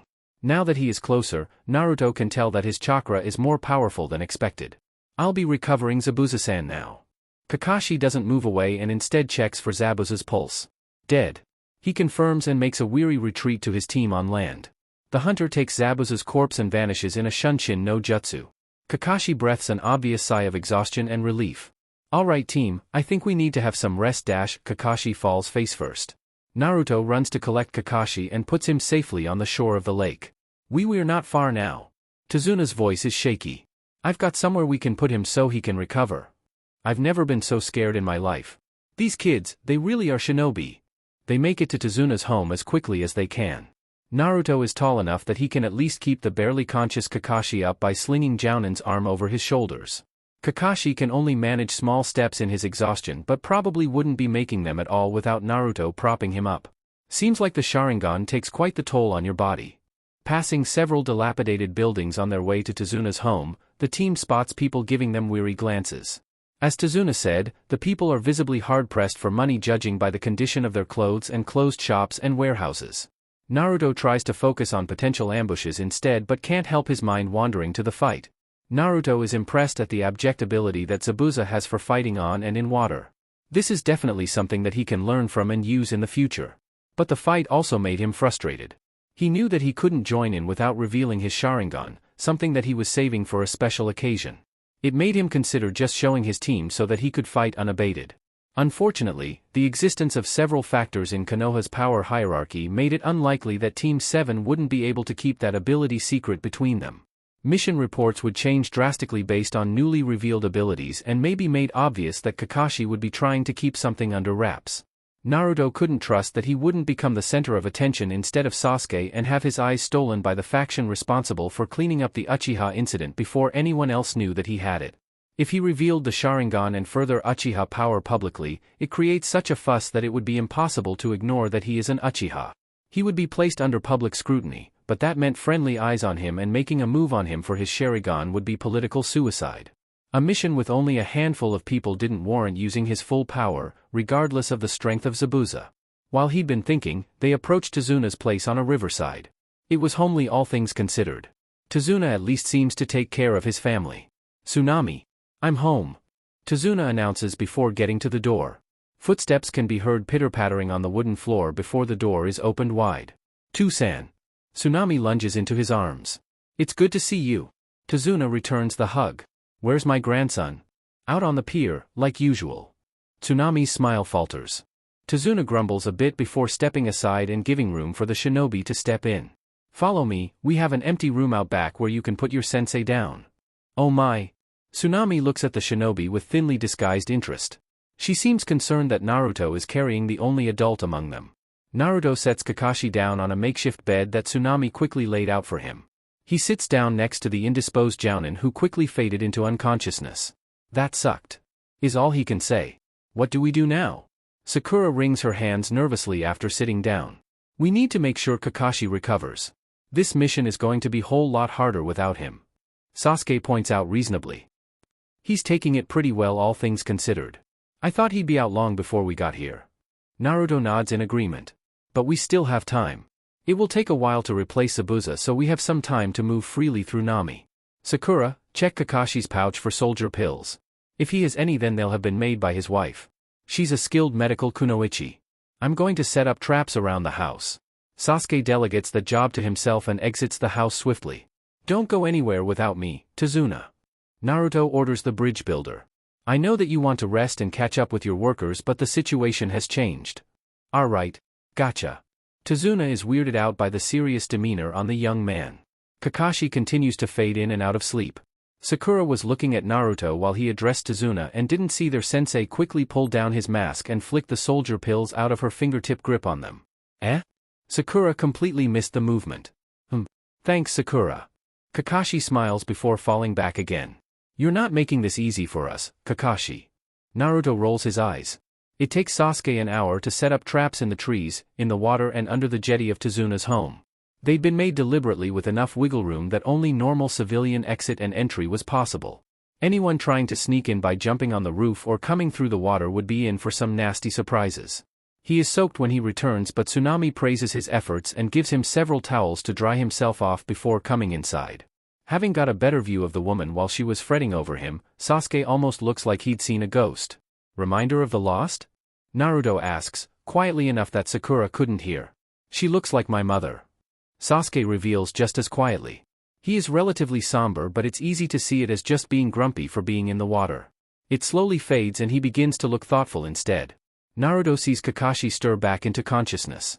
He looks much more aware than he did when they arrived. You're okay. Sakura looks nearly ready to cry. Kakashi smiles, wincing a bit when he sits up. How long have I been out? A few hours at most. Looks like your soldier pills work the charm. Naruto answers offhandedly, relaxing a bit now that their leader is lucid enough to talk. That's shizen for you. Kakashi props himself up against the thin wall. I hate to be the bearer of bad news, but I think we have bad news. The genin really didn't want that to be the first thing Kakashi said to them. I think Zabuza may still be alive. With unfortunate timing, Tazuna and Tsunami walk into the room as he said it. What the hell? You saw what that kid did, he killed that crazy ninja. With Senbon. Not a tool often used for murder, even discreetly. Kakashi goes on to explain his reasoning for why he thinks that the masked nin is actually an accomplice instead of an official of Kiri. It just gets worse. Tazuna bemoans. I understand that you may be scared, Tazuna-san, but remain calm. These two elites have shown their hand a bit in that fight. I have a pretty good assessment of the set of skills that Zabuza uses. The real issue is the accomplice. Naruto makes his own assessment known. I believe that the Hunter Nin is a Kekkeigenkai wielder. He has an unusual chakra that I have never felt before, but I believe that it is Hayaton. Care to explain? Kakashi fishes for more info. I've been refining my sensory abilities to be able to distinguish chakra natures. The chakra nature of this hunter resonates strongly with wind and water, and is unusually strong on top of that. But you don't know for sure? Naruto shakes his head slightly. No, I'm not that good at it yet. But I still think they wield some kind of Kekkeigenkai. It's better than nothing. Good work. You three have your work cut out for you, so I expect that you'll take what I have to teach you very seriously. We're going to train? Sasuke finds the suggestion of training in the middle of a mission a tad unusual. You don't have any choice. Kakashi states bluntly. If you want a chance of survival, then you'll have to learn. And it just so happens that I have the perfect chakra control exercise for you. Kakashi. Naruto starts before Sakura can start an inquiry of what they're learning. How could Zabuza push you this far? I know your reputation, I thought something like this would be easier for you. His reputation is about the same as mine. Kakashi shrugs. And it's well earned. They don't call him demon for nothing. He has very, very potent chakra as evident by his skill at using multiple Suitun jutsu at the same time. And normally, the Sharingan can see right through jutsu on the level of Mizu Bunshin. It is obvious that they are clones to people who wield dojutsu, but Zabuza's chakra is incredibly powerful and every clone he creates looks like the real deal to me. It takes very dense chakra that even I can't see the difference with my Sharingan and had to rely on my own clone tactics to identify the real one. Is he stronger than you, Kakashi-sensei? Sakura asks nervously. I don't know. Kakashi answers honestly. But what he won't have this time is the advantage of a water source. This puts my odds of beating him significantly higher than before. It's the accomplice that we should be more worried about. Zabuza will likely come after me again, so you three will be the ones fighting the hunter. So, I'll say it again, I expect you to take what I have to say seriously. It's a matter of life and death. The mood is quite grim. But we'll start tomorrow. I don't have it in me to move right now. Tazuna and Tsunami look quite clearly out of their depth. These were children, talking about risking their lives. Sasuke clearly has something on his mind still. Naruto. Sasuke addresses him. Naruto looks at him blankly. Why are you so strong? He is silent for a moment, not really sure what kind of half-truth he could give at such a direct question but manages to conjure something close enough to the truth. He starts weaving a tale in order to compound the importance of his strength. I first learned to kill when I was 9. Naruto starts off with little emotion. Sakura recoils while Kakashi's eye widens. It was made pretty clear to me in the orphanage that the only future that awaited me and my fellow orphans was to become shinobi. I trained like everyone else but I couldn't afford to grow stronger and make ends meet by feeding myself and paying bills. There was a certain incident that prevented people like me from graduating early at the academy so I wasn't able to become a genin and do missions to earn money. The Uchiha incident. Kakashi identifies the problem child that caused Konoha to re-evaluate graduation procedure. So, I used the bingo book in order to find easy prey like rogue genin or vagrant criminals with bounties on their heads, so that I could continue to fuel my growth. Those outings took me everywhere in Hai no Kuni, and it wasn't always easy to defeat them. I quickly learned that if I couldn't defeat small fry like this as a shinobi, then I was just going to die. I couldn't get stronger without buying shinobi resources like jutsu scrolls and tools, and I couldn't provide basic necessities to myself if I bought those things. I needed easy influxes of cash to get the best of both worlds, and those missions gave me experience at fighting. I became stronger out of necessity. Orphans like me don't really get that much of a choice. But, Sakura stammers out, realizing that some people had it really different to her. Why didn't you get adopted? Or were sponsored or given a normal job? Anything? I don't know. Naruto lied. He knew perfectly well that the system had been manipulated around him to ensure that he became a shinobi. I'm just one of the unlucky ones that there wasn't any room for in normal civilian life. There were already plenty of orphans from the Kyuubi incident 12 years ago and most people had enough mouths to feed as it is. I just fell through the cracks and was lucky enough to gain enough strength to be a shinobi and not a criminal. I grew up around other orphans who were in the same boat as me, learned to be a shinobi or die. I choose to live. And it's not all bad. Naruto attempts to move the conversation away from his past. At no point did I ever not have a roof over my head to come home to. The people in this country don't appear to have the same luxury right now. There is a moment of silence before Naruto decides to open his mouth. I expected some restraint from you, Kakashi. Oh Kawaii-gen and mine, what have I done to deserve your ire this time? Shizune has been spoiling you. You've gotten too heavy to just lug around, your dad bod is holding back the team. Tsunami looks mystified at the sudden way the genin is talking to his sensei. I'll be sure to let Shizune know of your displeasure. Kakashi eye smiles, making it quite clear that Shizune would rip his ear off for suggesting that she wasn't taking care of her husband. No need for that, Naruto deflects coolly. I just want you to consider what's in the best interests of the team. Kakashi scoffs, but sees that their poking fun at each other has lightened the room's mood. The next day consists of Kakashi training Sasuke and Sakura to perform the tree climbing exercise.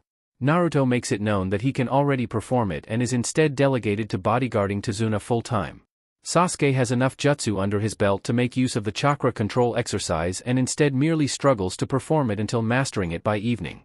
Sakura is put through her paces after making it obvious that the exercise is too easy for her, and is instead taught a diversionary genjutsu by Kakashi, topping it off with some light taijutsu pointers to make sure she's up to scratch. The team doesn't see hide nor hair of Tazuna's grandson throughout their stay at his home, but Tazuna just chalks it up to the boy being depressed. He makes it evident that he and Tsunami are seeing him, and Naruto has spotted him to make sure that he hadn't been kidnapped and the Inari hanging around the house was the real one. Naruto points out that Tazuna, despite being dedicated to the nation and having the drive to defy a millionaire criminal like Gato, is an emotional man that can be manipulated by his family. He suggests that Tsunami and Inari should be hidden, and one of them should take their place in disguise in case Gato sends men after them. Naruto is the only one capable of using Kage Bunshin that could also use Henge, and they could hardly leave Kakashi behind when Zabuza was still on the prowl, so naturally Naruto would remain in Tazuna's home. They make this plan discreetly and without Tazuna's knowledge. Tazuna's reaction would be genuine if Naruto disguised as his family were brought to the bridge, which would therein make the kidnappers cocky. Unless Naruto killed them before reaching the bridge if they went too far, of course. Kakashi had recovered quickly. It made Naruto suspect that Kakashi had held back in the fight in order to gauge what his team would do. He picked a hell of time to do it if his suspicion was true. Nothing happens for a full week before drama starts to unfold on the bridge. Tazuna and Team 7 sans Naruto left early. After leaving, Naruto enacts the plan of having a Kage Bunshin escort the family to the section of housing they arrived in when arriving in Nami initially. The real Naruto and another Kage Bunshin remained in wait at Tazuna's home, transformed to look like Tsunami and Inari. The oppressive mist rolls in. The Genin duo tighten their guard around Tazuna. The workers evacuate by climbing down long rope ladders and jumping into boats that head back to shore. Knowing that they are at a disadvantage if Tazuna goes with them in the water, he and Team 7 remain on the bridge. Looks like you're one Genin down, Kakashi.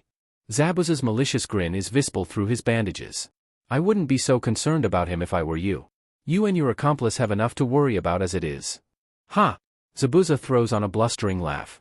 Haku isn't some small fry Genin like your little team. He may even be stronger than I am.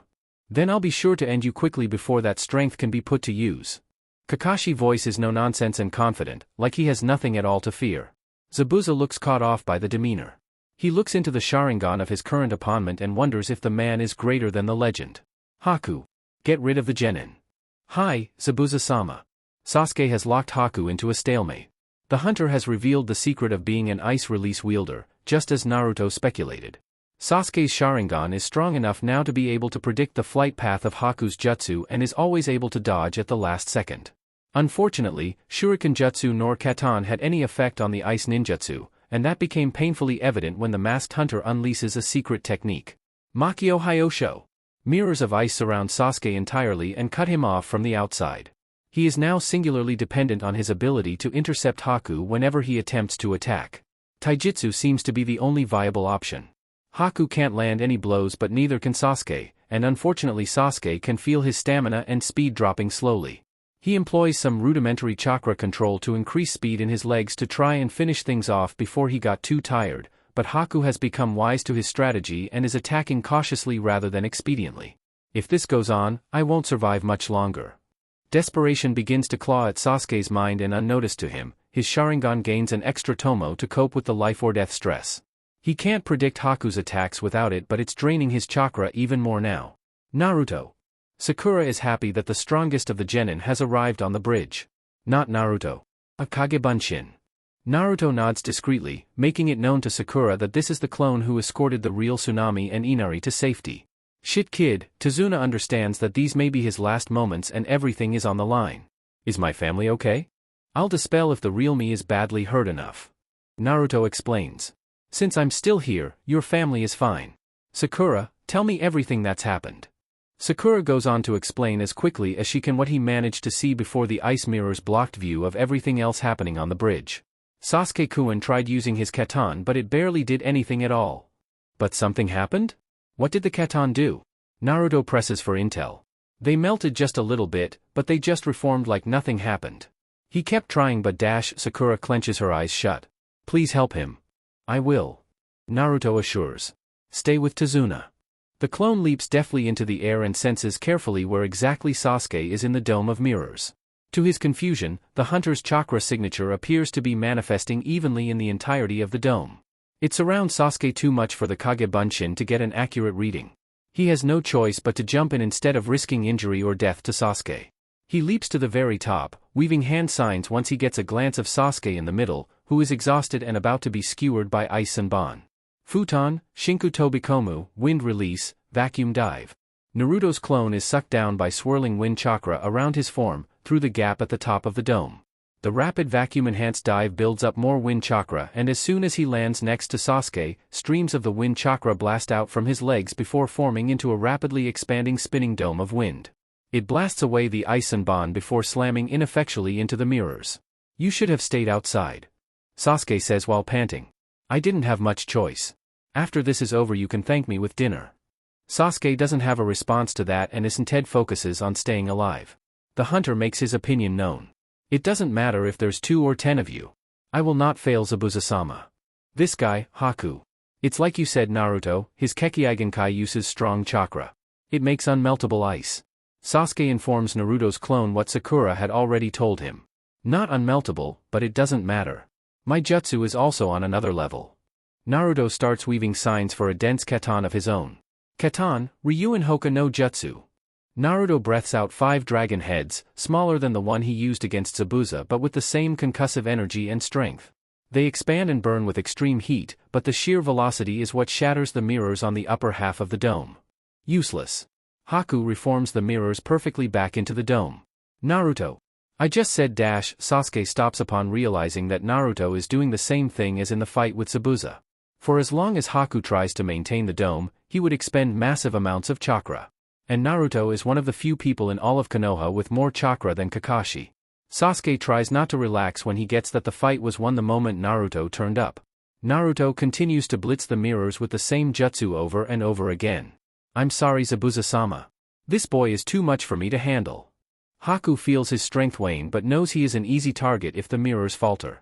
The boy with the Sharingan is no longer capable of making use of his predictive abilities, but it doesn't appear that the tall one is in a hurry to kill him. He's playing the waiting game. The hunter becomes desperate when he hears a chirping sound and the unmistakable glow of Raitun chakra from where his master is fighting. "I'm sorry, Konoha Shinobi. But I must call our fight early." The mirrors shatter immediately. Clone Naruto's reflexes are severely impaired by the rapidly decreasing chakra in its body, but he catches Haku by the leg before he can flee to assist Zabuza. "No!" Haku screams, his wild chakra spurts out of his body and the icy surface of the bridge encases clone Naruto in an iceberg. It is too late however. The time that Naruto brought Kakashi proved fatal to Haku's master. Haku stops on the spot when he sees Zabuza, held completely immobile by a pack of dogs and with a palm of lightning through his chest. There is a pregnant pause. Haku stands completely still looking at the final moment of his master. And then, a howl of despair and anguish sends chills down their spines. "You!" Haku screams at the frozen clone. He breaks out into a sprint.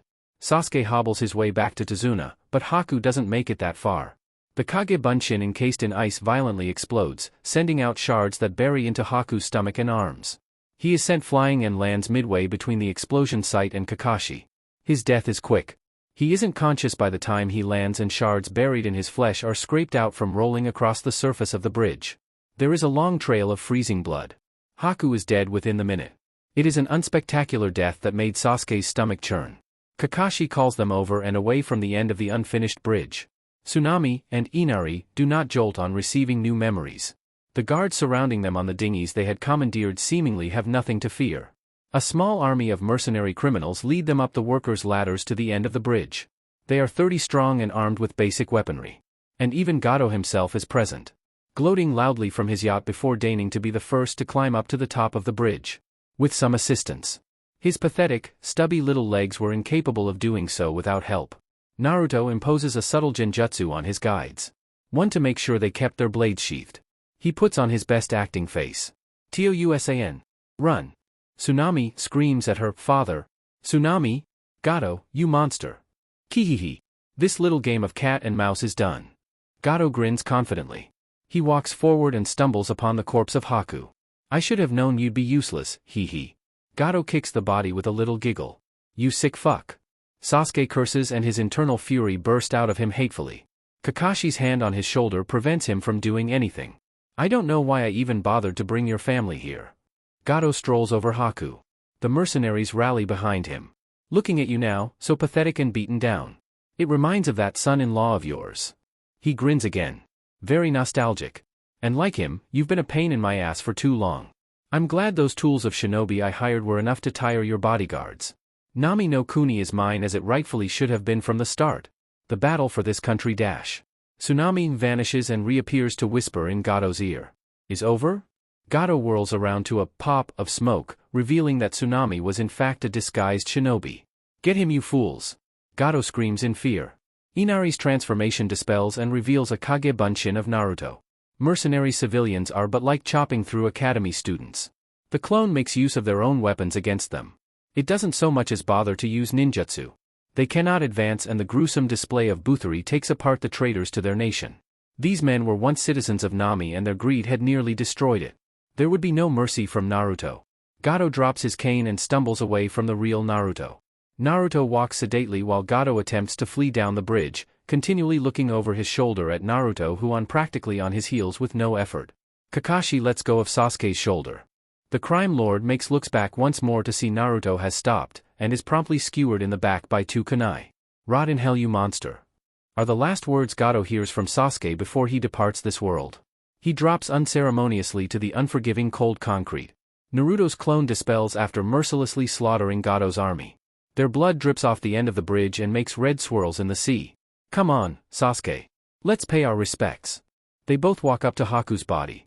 Naruto is filled with a sensation of sympathy and respect, but it is not comfortable in the slightest. Here was someone who had failed to protect his loved one, his precious person. It invigorates his desire for power even more. Naruto has killed many times in the past, many despicable men and women who committed crimes against people for enjoyment. He has never felt so uncomfortable killing someone who he felt that in another life, he could have been friends with. I hope you have better on the other side. Naruto respectfully arranges Haku's body so that he didn't look like just some other casualty. Sasuke, on the other hand, has seen himself in this Hayaton shinobi. He stares down at the corpse that previously attacked Naruto with unimaginable animalistic vigor. He sees that this boy was hurting so much that he essentially threw away his life after losing his purpose. The intense love he felt for his master turned to stronger hatred. Is this what he would become? Would he throw away his life for the sake of taking another? Should he learn to preserve himself instead, and preserve the Uchiha clan through other means? It is a conflicting conundrum. He begins to see defeating Itachi as a means to an end instead of his goal, his purpose. For as long as that man lives, any legacy he may try to rebirth through the ashes of his clan would be at risk. Itachi must die. Not because he slighted Sasuke, but for his duty to protect the future of the Uchiha clan. Sakura doesn't step even a foot away from Kakashi. She hugs her sensei, finally breaks down after this nightmare mission has traumatized her.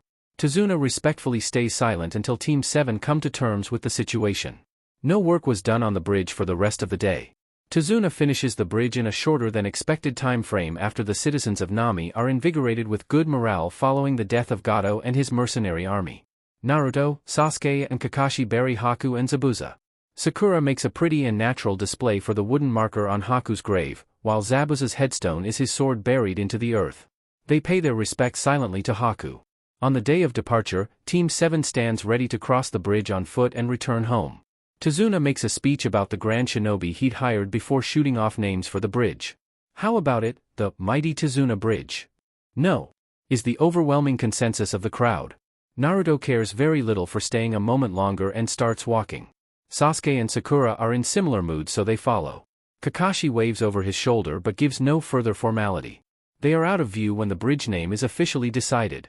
Alright, fine. We won't name it after anyone. How about the Great Salvation Bridge? For honor of our return to normalcy. Yes, is the overwhelming consensus of the crowd. Team 7 arrives at the gates of Konoha. Kakashi dismisses them, gives them the spiel about getting rest and bids them goodbye while he goes to the Hokage Tower to make his report. Naruto makes a beeline for home. This mission has taken more out of him than he thought. Not physically, but his mind had been toiling over what happened for the entire trip home. He needed something to distract him. After stepping out of the first warm shower he'd had in 3 weeks, he looks at himself in mirror and is startled by something. This is? Naruto takes in the pattern on his Sharingan. His hands trace around his eyes, he pulls the skin around them as if to get a better look. Manjikyu. Chapter 6, Contagious Morality. We've received a hidden message in an invoice from Kuba Town. They export iron to us to craft shinobi tools. They are currently suffering attacks to steal refined iron before they send it out. Evaluate the situation, act as necessary. It is not a smart idea to steal from one of the Big Five nations. Kuba Town is but one of many sources of Konoha's iron within the Hai no Kuni, but one does not simply steal from Konoha without retribution. If the culprit refused to cooperate and leave town for good, well, they wouldn't be lasting much longer. This is Team 7's 5th C-rank mission. Thankfully none of the C-rank missions they have done since Nami no Kuni have been particularly dramatic or dangerous. Mostly actual escort missions, with one valuable stolen item retrieval thrown in too. The town is only a day away from Konoha, and Team 7 quickly questions the residents to understand what's happening. Bandits have killed 2 townsfolk for resisting and they return every week to collect the majority of the iron that is mined. They do not wear any markings that denote them as operatives of a village, although a village may be buying the resource that they're stealing. Naruto and Sasuke have proven that they are capable of working on their own, so Kakashi tells them to let loose if the culprits decide they can take on a unit from Konoha. Unfortunately, hungry men are desperate men and the desperation of the bandits tells them that they are not laying siege out of greed, but for survival. 30 bandits are the entourage of one man that appears to be running the gig, and they arrive in town a few days after Team 7 does. Kakashi attempts to negotiate. He tells them to return home as hunters of meat and as farmers or craftsmen. We don't have a choice. Our Lord Dash, the middle-aged leader, spits the word. Is arming shinobi. Shinobi that kidnap our children if we don't comply. He and his bandit allies arm themselves with mediocre weaponry. I am sorry, then.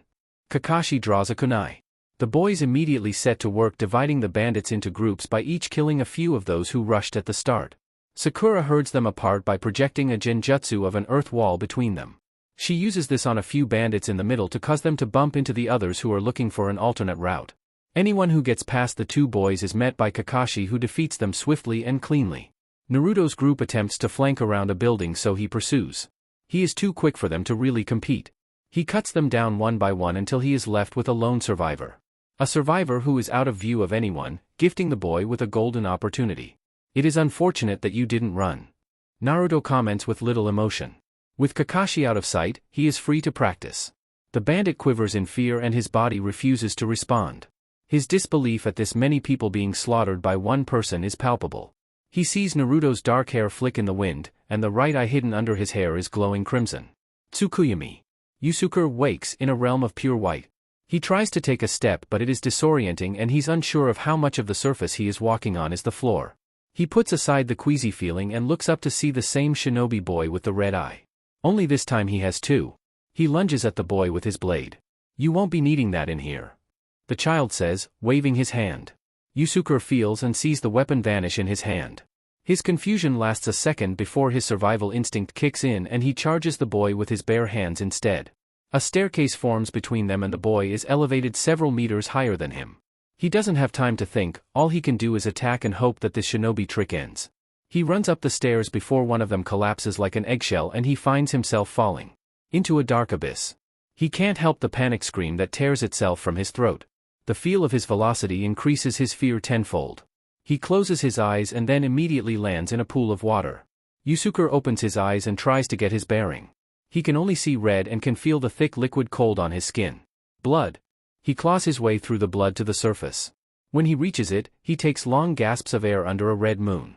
Yusuke realizes that his hands aren't going back under the blood and using this newfound knowledge, pulls himself on top of the surface and stands up. Yusuke looks at the moon and the starry sky around it and starts to hyperventilate. Show yourself. Yusuke screams at the moon. Very well. A deep and loud rendition of the child's voice booms from everywhere. Out of the bloody sea rises a gargantuan version of the boy he'd locked eyes with. Blood drips off his long spikes of black hair, his eyes are unholy crimson lanterns. The monster stops with its shoulders just out of the liquid. Where am I? What do you want from me? Yusuke demands fearfully. I desire only your knowledge. Your life possesses little value to me. Give me the knowledge I seek, and I shall free you from this realm in which I control all things. Shinobi tricks. We were told what to do if we get caught in one of your illusions. Yusuke realizes what he is seeing and pulls out his pocket knife. Yusuke stabs himself in the thigh, and knows that the immense pain will knock him out of the illusion. Only it didn't. Genjutsu still operate under the sensations that the victim is feeling in reality. Even a strong breeze and the sensation it causes on your skin may be enough to remove you from an illusion. But you are no longer in your own reality. You exist in my realm now. A realm in which I am God. 9 etheric light blue skeleton hands rise up out of the blood lake. In the fist of each were real skeletons, one hadn't even fully rotted away yet. Skin forms on some of their faces, long tongues hang out of slack jaws and muscles and flesh refuse to stick to the bones, falling into the blood. One of them manages to form a functioning but rotten head and speaks to Yusuke in a gurgling voice that echoes several times. Kill me. Yusuke threw up violently. These are the ones who came before you. They did not give me the knowledge that I desired, so I have kept them here for eternity. Their minds have deteriorated so much that they no longer remember the secrets that I wanted. This is a fate you will share, if you refuse to bequeath upon me the circumstances of your task. Why does that matter to you? Yusuke thinks hard. He has a ticket to get out of this dimension. The boy you saw in your reality is my vessel in which I can manipulate the existence of mortals. He has been given a task by his village leader to assess your group's efforts. It is my thanks to him for allowing me to share his body that I obtain the knowledge that he desires. I will tell you anything you desire. Yusuke drops to his knees in front of this god. Then we have an accord. Allow me to restore your wound. In return for your secrets, I shall return you to the mortal plane. Yusuke's leg healed and even the pants he is wearing stitched shut as if they were never damaged. We have a handler, he's a shinobi. Yusuke starts off with white hair, 2 dots on his forehead. He killed 10 people in our village with bones that came out of his body. He told us to get resources by any means necessary or he'd kill our families. He's apparently a part of some new ninja village in Oto no Kuni. The lord of our land is giving the leader of this new village free reign to do whatever he pleases to us. Naruto cancels the Tsukuyomi early. The stress on Yusuke's chakra network and mind puts him in a vegetative state. He took pity on the bandit and stabbed a kunai into his head. Even if the man could be saved, he'd seen too much. His playing God act had fooled the man well enough to make him spill everything he knew about this new village. It wasn't much but still something. Only a second had passed on the outside while his Tsukuyomi took place, which gives him enough time to fake a scenario in which he could have reasonably extracted that information. He waits a few minutes before returning to the main group and joins Sakura as defense for the townsfolk that they'd ordered to stay indoors and barricade up. Sasuke makes short work of the remaining bandits before Kakashi stops him from killing the last one. This is our chance to practice what we talked about. The Jounin ties up the survivor.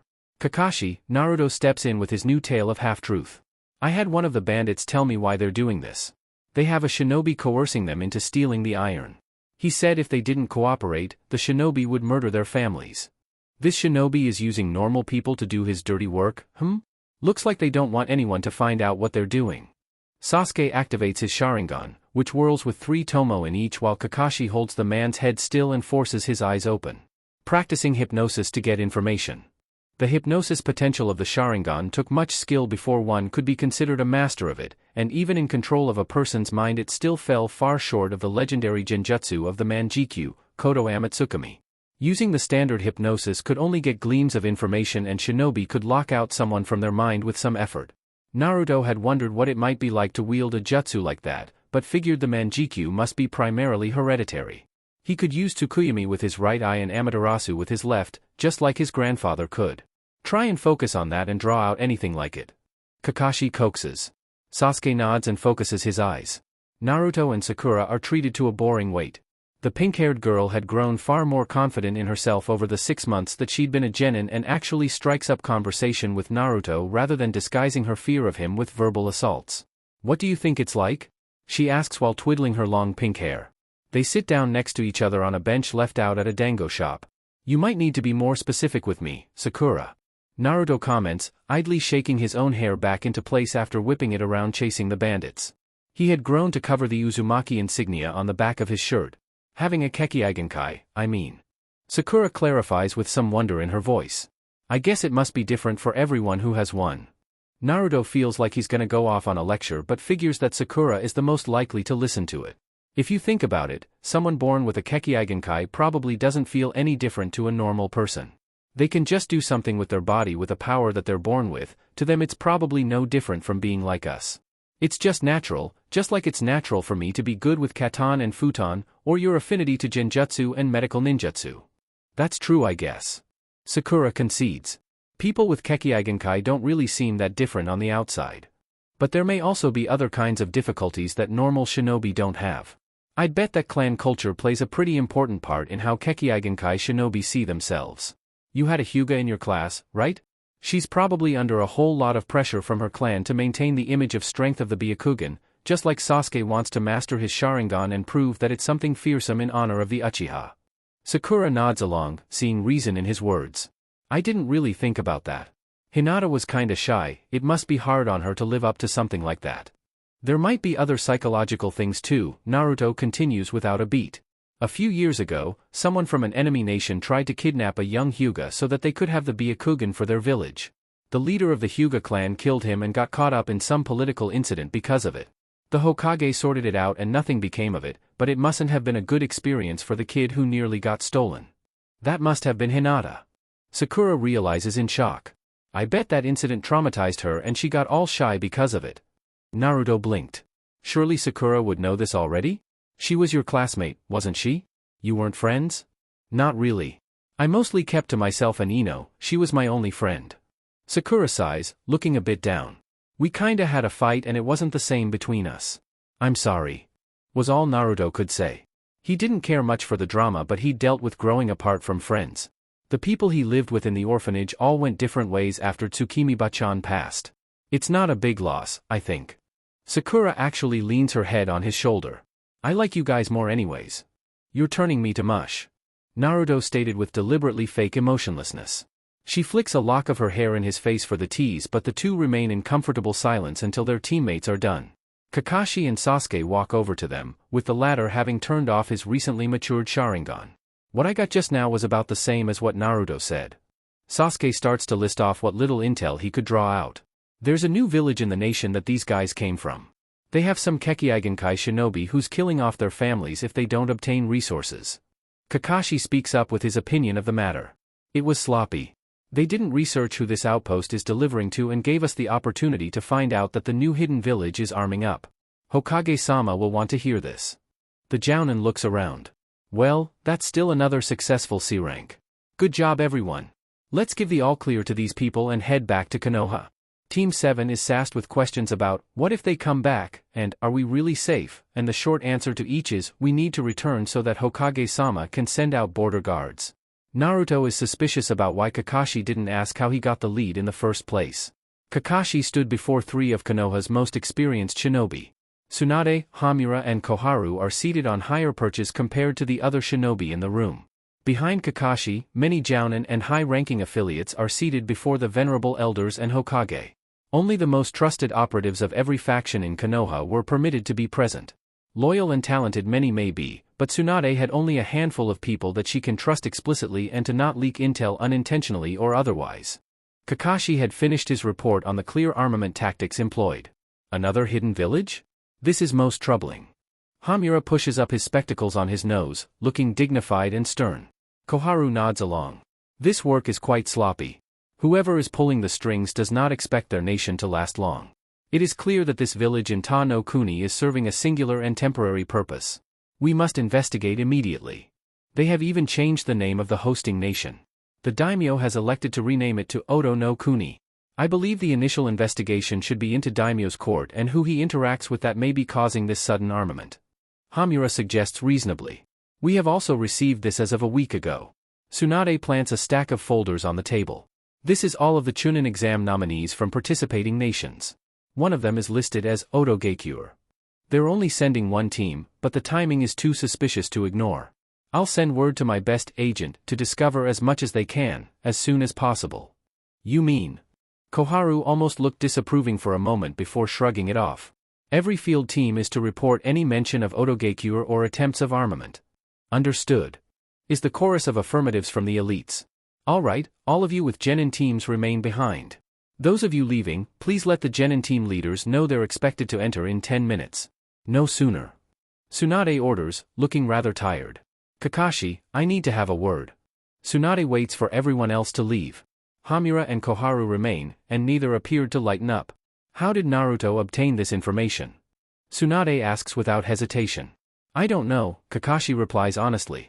But I do know that it is some kind of jutsu that requires an enormous amount of chakra.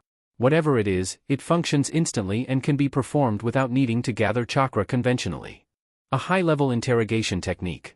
This is beyond the scope of a genin, even one who has been reported to have unusually powerful chakra. Koharu points out shrewdly. Is he aware that you know? Perhaps not fully. He understands that I've been trying to get more information from him, but I don't think he knows that I was using a jutsu to assess his chakra levels throughout the mission.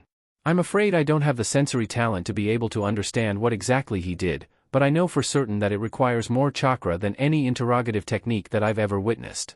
Kakashi tacks on his explanation of his lack of sensing skill. It is a very rare talent to be able to sense if someone is using a jutsu, or determine what their chakra nature is. Naruto's mind's eye of the Kagura, as he called it, was truly one of a kind. Why is the boy hiding this?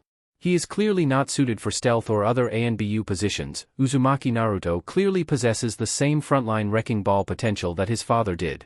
He has nothing to gain from keeping something like this hidden. Have you discussed with him this behavior? Hamura's assessment of Naruto's abilities rings true. There's no chance in hell that someone like Naruto would desire to go into ANBU. But his habit of keeping secrets is making people suspicious. With each mission it becomes clear that he is not being challenged and makes it more obvious that he's hiding something. Kakashi puts forward what he's managed to read from his student so far. I've had a chat with him about it. All he will tell me is that he's waiting for a moment in which the entire world will see what he can do. I tried to explain that he could catapult through the ranks quickly if he just chooses to show off, but he's determined. Every time I ask he just tells me that Kakashi sighs, realizing that it sounds ridiculous. That he's at risk. Hamura exchanges a look with Koharu. Tsunade leans forward with her head on her hands, eyes stern. At risk of what? If he reveals the full extent of his abilities too early, he believes that internal factions of Konoha will seek to recklessly reproduce that power. If it is stolen, or altered, or diluted by giving it to other people without correct instruction, that it may very well destroy Konoha instead of protect it.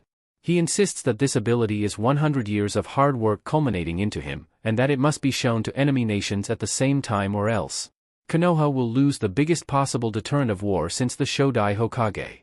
So, he thinks he has some Kekkei that is absolutely vital for Konoha's future? Hamura's tone could be considered dubious at best. Koharu clearly agrees. This is the posturing of a 12-year-old boy with an inflated sense of importance. Uzumaki Naruto may be a prodigy of even the same caliber as his father, but unless his ability is clairvoyance, then I suggest that you continue to pry information from him, and determine if he is whispering promises of being a savior for the sake of deflecting attention from an ulterior motive. What does he mean by internal factions? Tsunade latches onto the phrase with narrowed eyes. The Hyuga incident is the example he gave me. Kakashi tells a condensed version of the story he got from Naruto. I think he isn't aware that distrust toward him is high right now, because he is focused on the potential that Konoha may very well be like Kumogakure. In his mind, Konoha trusting him isn't the issue. It's Konoha that needs to earn his trust by proving that it will not manufacture circumstances that will rob him of agency within the village hierarchy. You are saying that Naruto thinks there's a chance that we will turn him into breeding chattel? Tsunade asks quite disbelievingly. Ridiculous. Koharu mutters. Regardless, that's the story he is sticking with and hasn't deviated from. Kakashi is dubious of it himself, but he doesn't know anyone who is more stubborn than Naruto. Asking too many questions of Naruto is the fastest way to get him to make fun of your weak efforts. And Naruto makes waves everywhere he goes. Tsunade sighs and rubs her forehead. Word of the incident at the start of his genin career involving several chunin has spread around the village. His graduation was also quite public and showed nearly all of the current clan heads that he's worth paying attention to. Throw in a rumor of him completing an A-rank mission, and every eye in the village is on him and most of them are friendly. If we try and get this information from him without allowing him to show it himself, it will brew discontent that a young, talented, and friendly shinobi is being picked on by higher-ups. He has weaved the circumstances leading up to these chunin exams quite well, intentionally or otherwise. Hamura also adds a more current issue. We cannot afford not to have Team 7 compete in this exam. They are by far the strongest team of genin in Konoha. If we wait any longer to show their skills, we may face scrutiny for holding back a team and waiting until they are strong enough to decimate any competition. It would be the same as letting actual chunin compete, and you know that the other nations will cry foul. This appears to be the perfect conditions for Naruto's terms of revealing his true power. Tsunagakure is sending a team composed entirely of the Kazekage's children, one of which is a Jinchuriki. Without your team causing a ruckus, the genin heirs of important clans within Konoha are at extreme risk. You know very well that the parents of those children will push for their sensei to recommend them for the exams. Sasuke is the highest profile target on the team, and with your teachings it is likely that he will ally with fellow Konoha genin and provide a deterrent towards teams in the forest that are seeking easier targets. Koharu provides a blatant opinion that the genin clan heirs are weak, and that Team May 7th be the only ones with the potential to protect them through the team survival phase. Kakashi gets the message. He was going to recommend them anyway, but Team 7 must compete. The suspicious behavior of a new hidden village and the unusual amount of teams participating made it likely that some foul play would be involved. I'll slip word to my team that they're to keep an eye on friendlies. Good. Tsunade pushes the intercom on her desk. Send in everyone who's here for Chunin exam purposes. Finally. Kakashi thought tiredly. The evening is nearly over and he could soon flee to the comforts of home. His screaming, tantrum-throwing little ray of sunshine is a preferable alternative to being stuck in a meeting. Alright Uzumaki-kun, I'll add these to your medical record for later review. Same as the others. Thank you. I can't help but be curious, however. The doctor turns his chair and looks Naruto in the eye. I hope you understand. From the tests you've asked for over the past 5 months, I can easily see from the scans that you're developing new chakra pathways in your brain and to your eyes. Your vision and reflexes seem to be, well, improving. Then there's no cause for alarm? No. He shakes his head. I know that you must be up to something, but if you found a way to do something like this, surely you must understand that whatever you're doing to yourself could help many people with impaired vision? Naruto nips that in the bud quickly. I can't tell you what I'm doing. What I can tell you, since you've been a good sport and presumably upholding my confidentiality, is to bet on me in the upcoming Chunin exams and you'll see for yourself what's happening to me. Confident, are we? He smiles indulgently, realizing that Naruto wouldn't respond if he asked any further. You have no idea how sure I am of my victory, Ayashi-san. My wife would kill me if she caught me betting on children killing each other. Ayashi comments dryly. Your loss. Naruto states but leaves it at that. He stands up and puts his forehead protector back on. The doctor gets his last word in. Please do be careful, Uzumaki-kun. I don't know what you're doing, but ninjutsu that affect the eyes and brain are no joke. Anything could go wrong if an unpracticed method of improvement is used. You don't have to worry. Naruto assures with no doubt in his voice. If all goes as planned over the Chunin exams, then you probably won't be seeing me again anyways. Ayashi raises a brow but doesn't push it. Well, I'll cheer you on for your imminent victory. He indulges the bravado of the black-haired boy. Remember what I said. Naruto slowly shuts the door behind him. Bet on me. Naruto knows for certain that he will not be defeated by anyone during these exams. He would be able to use his full power freely and without restraint. The doctor all but confirmed this over the past few months of him having awoken the Manjikyu Sharingan. At first he'd been extremely hesitant to use it at all. Naruto used it sparingly for practice purposes only and started booking in monthly tests to see if the enzymes in his brain released from using the Manjikyu were making his eyesight deteriorate. But as it turned out, nothing was causing his vision to fail. After the first 2 visits, Naruto got bolder with training the use of his newly awoken abilities. He could bring all sorts of things to set on fire with Amaterasu into his hideout where his grandfather spent most of his last days. Tsukuyomi had to wait for missions and privacy, but even then he'd managed to use it on some poor souls.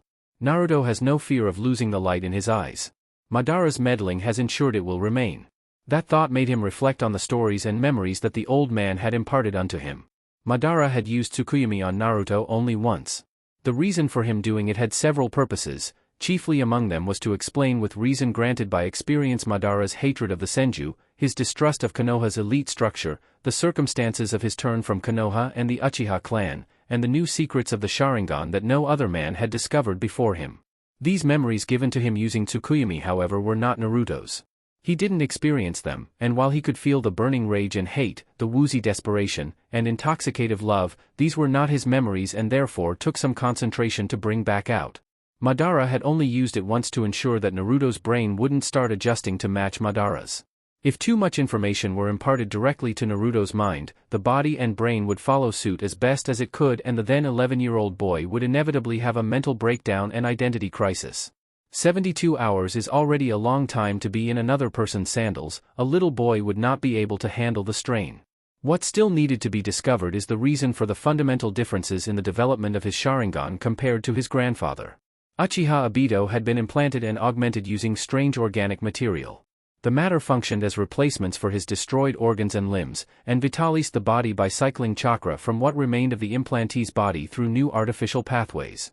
The chakra sent to the Zetsu matter would return to Obito's real flesh, and since the Zetsu matter was created through cloning Hashirama's life force, the result would have the implantee gaining the characteristics of Hashirama's chakra. Obito had gained the ability to use a rudimentary form of the Mokuton Kekkeigenkai. His wounds began to heal rapidly, his chakra strength magnified, and most importantly to the Uchiha, he didn't go blind from consistent use of the Manjikyu Sharingan. This led Naruto to believe that his immunity to blindness from using the Manjikyu is due to the powerful influence of the cells in his body that are similar to the Senju. The Uzumaki are a walking Kekkeigenkai. The primary trait of their clan is their world-renowned powerful chakra and life force. It affected them passively, it was not something that was activated, like a Jujutsu, or expressed through a unique nature transformation, or through the use of other bodily abilities such as turning into water or smoke or making bones come out of their bodies. Uzumaki chakra is raw power. Every Uzumaki was on a different level for any jutsu they use. Near-endless stamina, monstrous reserves, and an incredible lifespan and natural ability to bounce back from injury. It was no wonder why the Uzumaki were so feared that 3 entire nations had banded together in fear to destroy a clan whose size barely matched that of the Uchiha and Senju. It made him wonder if he'd learned to use the signature adamantine sealing chains that his mother possessed. And it also made him quite sad to know that he'd never get to meet his Kaa-chan. But while the immunity to blindness could be explained by the abnormal strength of his life force, the conditions in which his Manjikyu had awoken is still a mystery. Even Obito, augmented to barely be an Uchiha anymore, had awoken his unique power by experiencing a mind-shattering loss. The grief and stress matched every other known instance of it occurring in the entirety of history. Madara was the pioneer who discovered the intricacies of the Sharingan, but even his wealth of knowledge could not be drawn from because nothing similar to Naruto had ever occurred. Naruto had felt Madara's pain. He knows what it takes to awaken the Manjikyu Sharingan, and he knows that he hadn't experienced such strong negative or even positive emotion before. Sasuke's initial Sharingan had awoken from need and desire. Naruto's Sharingan awoke really just out of the blue. Just because? He doesn't want to boil it down to a simple answer. But all he can think of was that Madara's Sharingan had become whole after transplanting the Manjikyu eyes of his younger brother into himself. No longer did his vision degrade through overuse, and in fact, it seemed that his mastery had grown tenfold. There was no longer a painful burn every time that Madara used those powers. It was as if the Sharingan was always meant to be that way. At no point had any other person achieved the eternal Manjikyu Sharingan. Madara's augmenting himself using Hashirama's flesh may have made the change to his physiology permanent.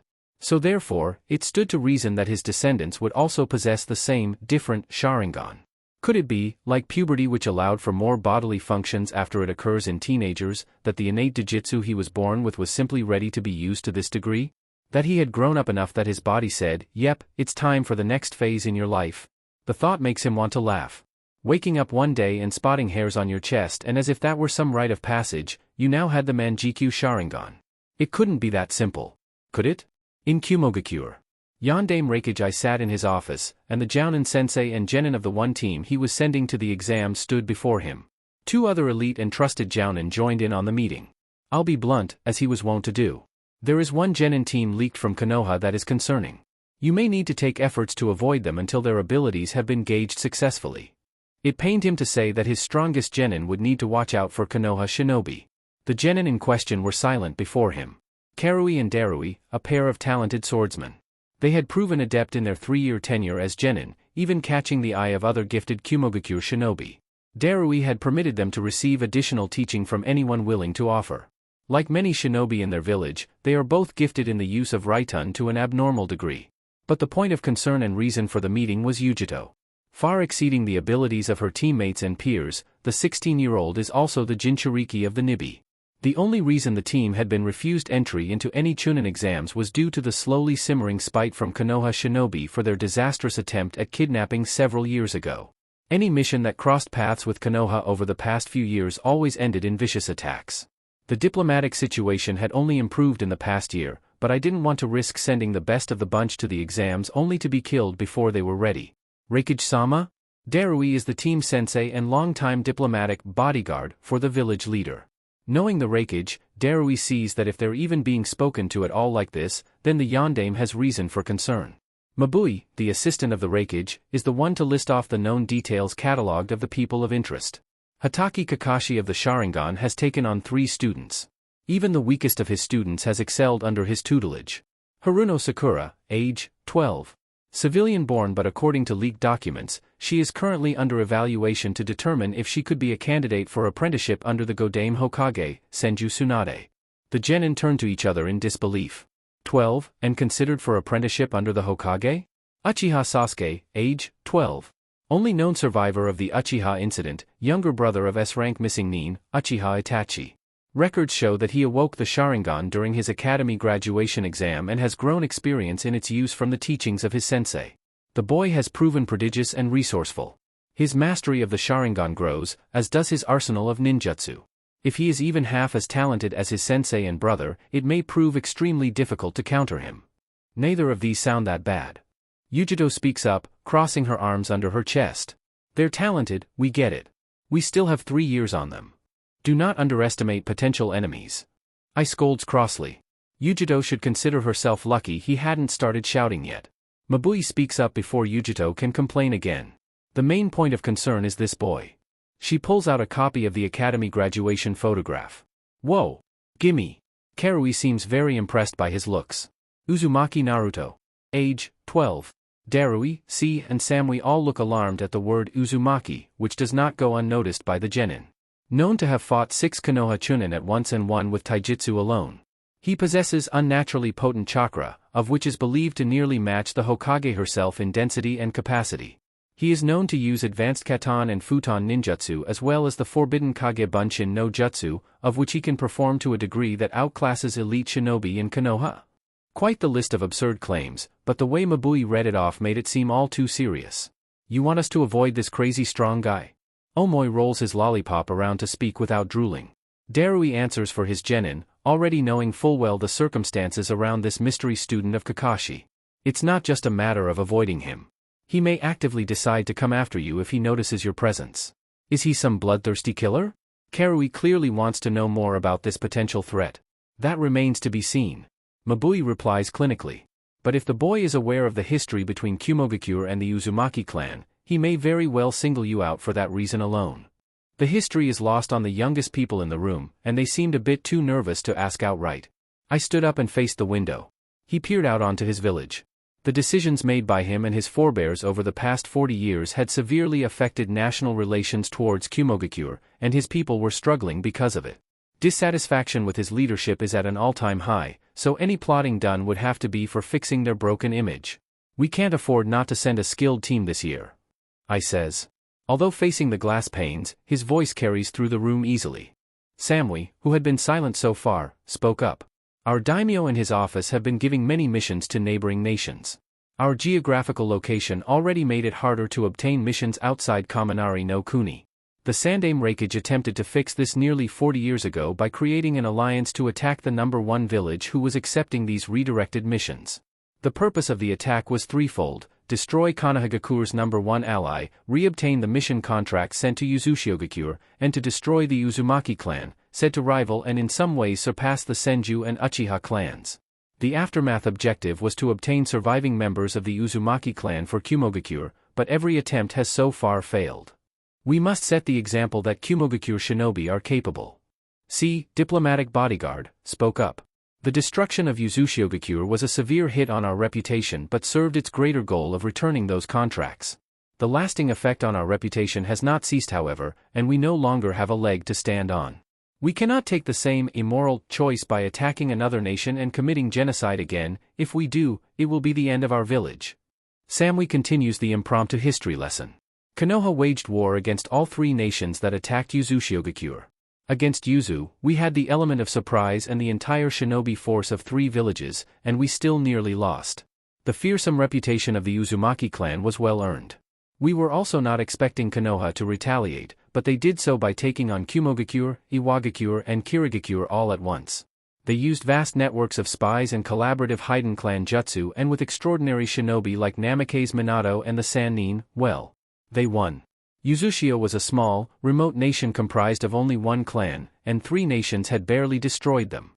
We never stood a chance against the very first hidden village, one that was founded by the likes of Senju Hashirama and Uchiha Madara. Senju Tsunade is descended from the Shodai Hokage. I recalls the legendary medic's profile. Senju Hashirama was given Uzumaki Mito's hand in marriage as goodwill for their alliance. This makes Tsunade part Uzumaki, and you are guaranteed that a woman as vicious as her has not forgotten what we have done. That much was proven after our attempted abduction of the Hyuga clan heiress. And before that, one Uzumaki Kushina was sent to Konohagakure before the destruction of her village. We attempted to abduct her as well, but she killed 19 captors single-handedly before she was officially rescued and recovered by Namikaze Minato. The remaining member of that squad was tortured by her before being released. He had to make his way back to a spy hideout with broken bones before giving his report and then killing himself from the trauma. Kushina was the only living Uzumaki in Konoha at this time, so it is likely that Uzumaki Naruto is her son. The three genin looked significantly nervous and looked ready to sweat. This is starting to sound like suicide. Yujido gives her quiet opinion. Kumo's reputation must be rebuilt from the ground up. Samui gives her calculated assessment. Ordinarily, we wouldn't divulge this kind of information openly, least of all to genin. However, we need you to have the best conceivable chance at being successful enough that you make it to a round in which your fighting prowess will be publicly visible to any fledgling lords looking to hire shinobi. You three are the strongest genin in the village and we can't risk sending any more teams when we're already struggling. If we send weaker teams, they may be hunted just for sport, and it will reflect poorly on Kumogakure that only one team out of many are capable shinobi. We only tell you this information so that you understand how in danger you are, and also how much not just you, but all of Kumogakure has to lose by not competing at all. I divulges sternly. We need at least one team to test the waters as our first reappearance into the exam since the Hyuga incident. I would have liked to keep those parts of our history buried, but we are on the cusp of dying quietly in the night. We need to have a strong public team, any later and the daimyo may just hand off the rest of our contracts. To everyone in the room, the message is clear. They don't have a choice. For the good of the village, they must compete and get as far as conceivably possible while a monster was potentially hunting them. It's a very bad situation to be in and the first of this kind of caliber for their team. Yujido feels frustration and hatred bubble up inside her. How could she be expected to serve this village when such horrible crimes had just been admitted to her? Calm down. An internal feminine and dignified voice advises. She does so, but the resolute looks on her teammates' faces disgusted her. We can speak later. This may yet provide an opportunity to you. The Nibi is wise. Maybe it would be best to cool it until Yujido could hear her out. You're dismissed. I states, sitting back down at his desk with the near-perpetual scowl he'd worn for nearly a decade now. The genin leave and the Reikage is left with his closest jounin. It is suspicious that this information has leaked from Konoha. Not only that, but rather detailed information as well. Almost as though it came directly from a personal record. Samui picks up on the unusual happening. This is a bribe, I think. Darui observes with a tired demeanor. Whoever leaked this information to our spy outpost wants us to join in on their little operation to hinder Konoha. This new village is exclusively attacking Konoha-led infrastructure and trade partners. We will act only at the last moment and no sooner. I says decisively. Only if Konoha's destruction is guaranteed. If not, we leave as though nothing is happening. This is too delicate a time to be placing all our faith in a clumsy plan such as this. Samui and Darui bow and leave. In the seal of Yujido, she and her bijou conversed. Your home is bringing about its own destruction, and you may be powerless to stop it. I don't want to care. Yujido huffs bitterly, tucking her head to rest on her knees. Matatabi acknowledges the careful, don't want to, meaning that Yujido still does for reasons she knows already from a millennia of experience. Indeed. I understand that humans desire a home. My father was unusual for a human, but even he desired the security and peace of mind that a home provides, not only for himself but for all of his children. What's that got to do with anything, Matatabi? Yujido asked impatiently. Patience, my dear. What I am going to tell you will not make you happy, because it is not an easy choice to make. You have broken the shell of indoctrination that your village impressed upon each of my previous hosts. It is only right to tell you that you do not owe this nation anything. Tabi? The human asks confusedly. The boy from that photograph?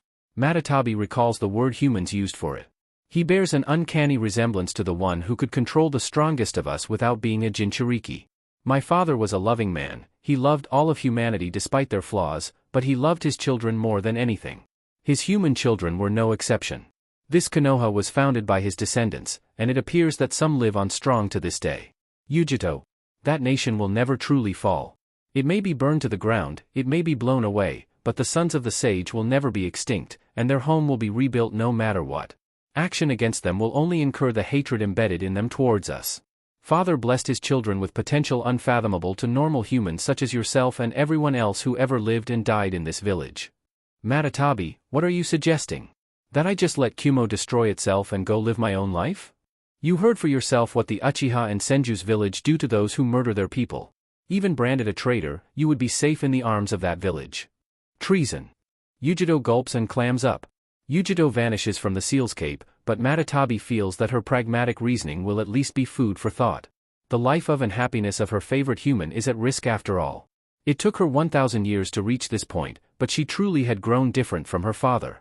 Matatabi is her own being, and makes her own decisions. Regardless of Hagoromo's philosophy. These villages would never get along. Such is the nature of man. In Kirigakure, Mei glared at the flippant Mizukage.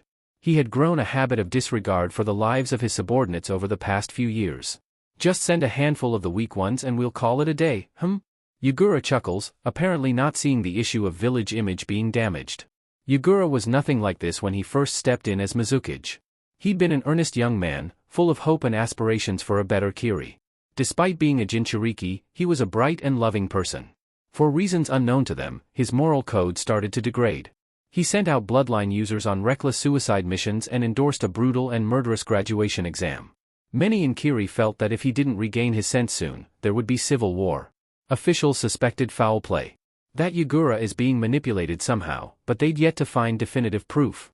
Even with the assistance of a requisition dojutsu, anything that might be affecting Yugura was doing so at a deeper level than the dojutsu could see. And if the Byakugan couldn't see deep enough into a person's chakra that they could see bija manipulation, then nothing could. Don't glare at me like that, Yugura waves an arm gaily above his head. If they are strong enough to live, then they will. Mei's stare intensified. She'd already gone through the leaked documents of this fearful genin team from Konoha, and Yugura simply held no concern in the slightest. She stormed out the room and slammed the door behind her. Yugura chuckles again, and it seemed to echo a voice that did not belong. His right eye flickers red. It really is a shame, isn't it? Kirigakure has brought this upon themselves. Perhaps they shouldn't be so quick to anger those who are stronger than them. It's retribution, really. Yugura nods to himself. His own thoughts had never failed him before, right? Iniwagakure. Just send someone, old man. Anoki resolutely refused to send any genin team after this Uzumaki boy had been revealed. He knows that this exam will be a waste of good blood. Better to focus that young vigor into missions in Tsuchi no Kuni. The boy's description matched that of an Uzumaki's abilities and traits. But he knows that the boy is not as cut and dry as only an Uzumaki. Anoki covers up the young face with another stack of papers on his desk. No means no, Kuratsuchi. Now stop your complaining, and go do something productive. Better that she stay safe in Tsuchi while monster spawn was lurking in Konoha. In Kusagakure. What is that name? Karen tries futilely to recall the name Uzumaki. The word sings to her, but it feels like there's a wall in her mind stopping her from remembering. She stops her nervous fretting when some creepy older genin she has never seen before enter the room. As agreed, you will enter the exams as our genin. Zosui, her handler, speaks to the weirdos. Much obliged. The tall female chuckles creepily, a long tongue slipping out of her mouth. Karen resists the urge to pick the scabs on her arms.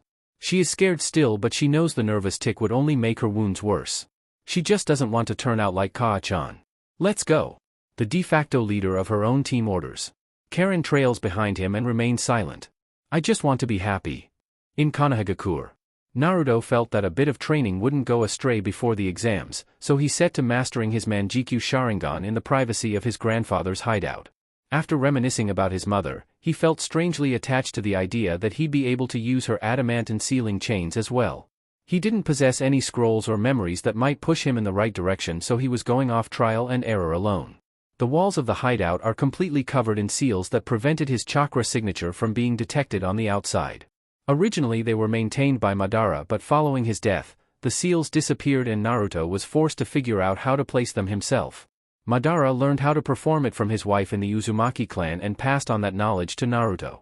He wants to train to use Susanoo and Kongo Fusa at the same time, but attempting such advanced jutsu was impossible for Kage Bunshin to manage.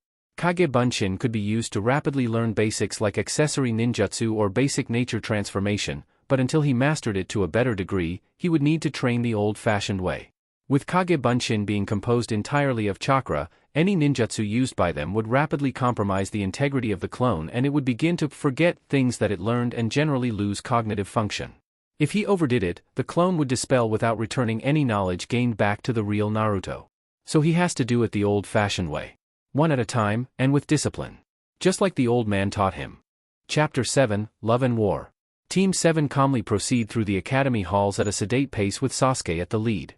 Being told by their sensei that they'd need to hold themselves back and help out the weaker genin in their age group put a bit of a dampener on their spirits. Sakura felt internally disappointed as well. Sakura had grown increasingly confident since being taken under Kakashi's wing, and she hadn't hesitated to join her teammates in participating in the exam. When Naruto had suggested that they set some new records, she was in full agreement and ready for any opportunity that might come their way. Their sensei had been sympathetic. He ultimately spent a good amount of time explaining that the majority of genin from their graduating class were clan heirs with little ambition for growing stronger at present, but are still important to the village as a whole due to their significant potential in clan-related Hiden Jutsu. The more people performing Hiden Jutsu, the more effective their teams would be in the grand scheme of the village. Weak they may be, but still stronger than the average genin team, and that made all the difference. Sasuke had rightly been of the mind that the Chunin exams are a competition. A crucible to determine who is fit to become a Chunin, and that the other teams should damn well earn their right to compete instead of expecting assistance from those who put the hard work in to succeed. Naruto is a bit more in tune with the big picture, and cools Sasuke off with an acknowledgement that Team 7 are freaks of nature and clearly more powerful than anyone else Konoha has to offer in the way of genin. He follows it up with an agreement that the clan heirs should not be competing if they require help, but doesn't reiterate Kakashi's point of them having strong potential. He instead insists that maybe they didn't have all the information, and perhaps their parents were pushing for them to compete in order to wise them up to the brutal reality of shinobi that they hadn't seen in an entire 6 months of being genin. The pink-haired girl had been thoughtful at that. Maybe it isn't the fault of the clans or even the genin, but of their teachers instead. Sakura didn't know where they would be without Kakashi-sensei, but maybe she would see if they met their fellow graduates. Who else could claim having the legendary Kopinin as their teacher, after all? You there. Please wait. A boyish voice speaks to Sasuke as they pass more and more loitering genin. Sakura snaps out of her thoughts and sees another Konoha team. One of the boys wore a green jumpsuit and had the thickest eyebrows she'd ever seen. The boy next to him looked comparatively less eccentric but held the characteristic pale eyes of the Hyuga clan. An exasperated-looking girl stood behind them. She nearly grins when Sasuke starts to walk slightly faster. He is clearly trying to ignore the weird green guy and is seemingly giving the impression that the stranger must be talking to someone else. After 6 months, she has developed an understanding that there are very few people that Sasuke is willing to stop for in the street, and it's obvious that he's tired of sycophants talking him up and bullies attempting to establish a misplaced and unearned sense of superiority. Bowl-cut frowns and steps in front of Sasuke. Sasuke-san. The boy is cut off when Naruto steps up and lightly pushes him out of the way. Uchiha-sama will not be taking questions at this time. You may direct inquiries to his agent, Hatake Kakashi. Move along, young man. Sakura can't help the snicker that escapes her. Just leave them alone, Lee. The girl with her hair done in buns says with a sigh. Don't bait, Naruto. Let's just get on with it. Sasuke is in no mood to play around with strangers. The Hyuga boy steps in this time. He seems to be more mild-mannered than Lee.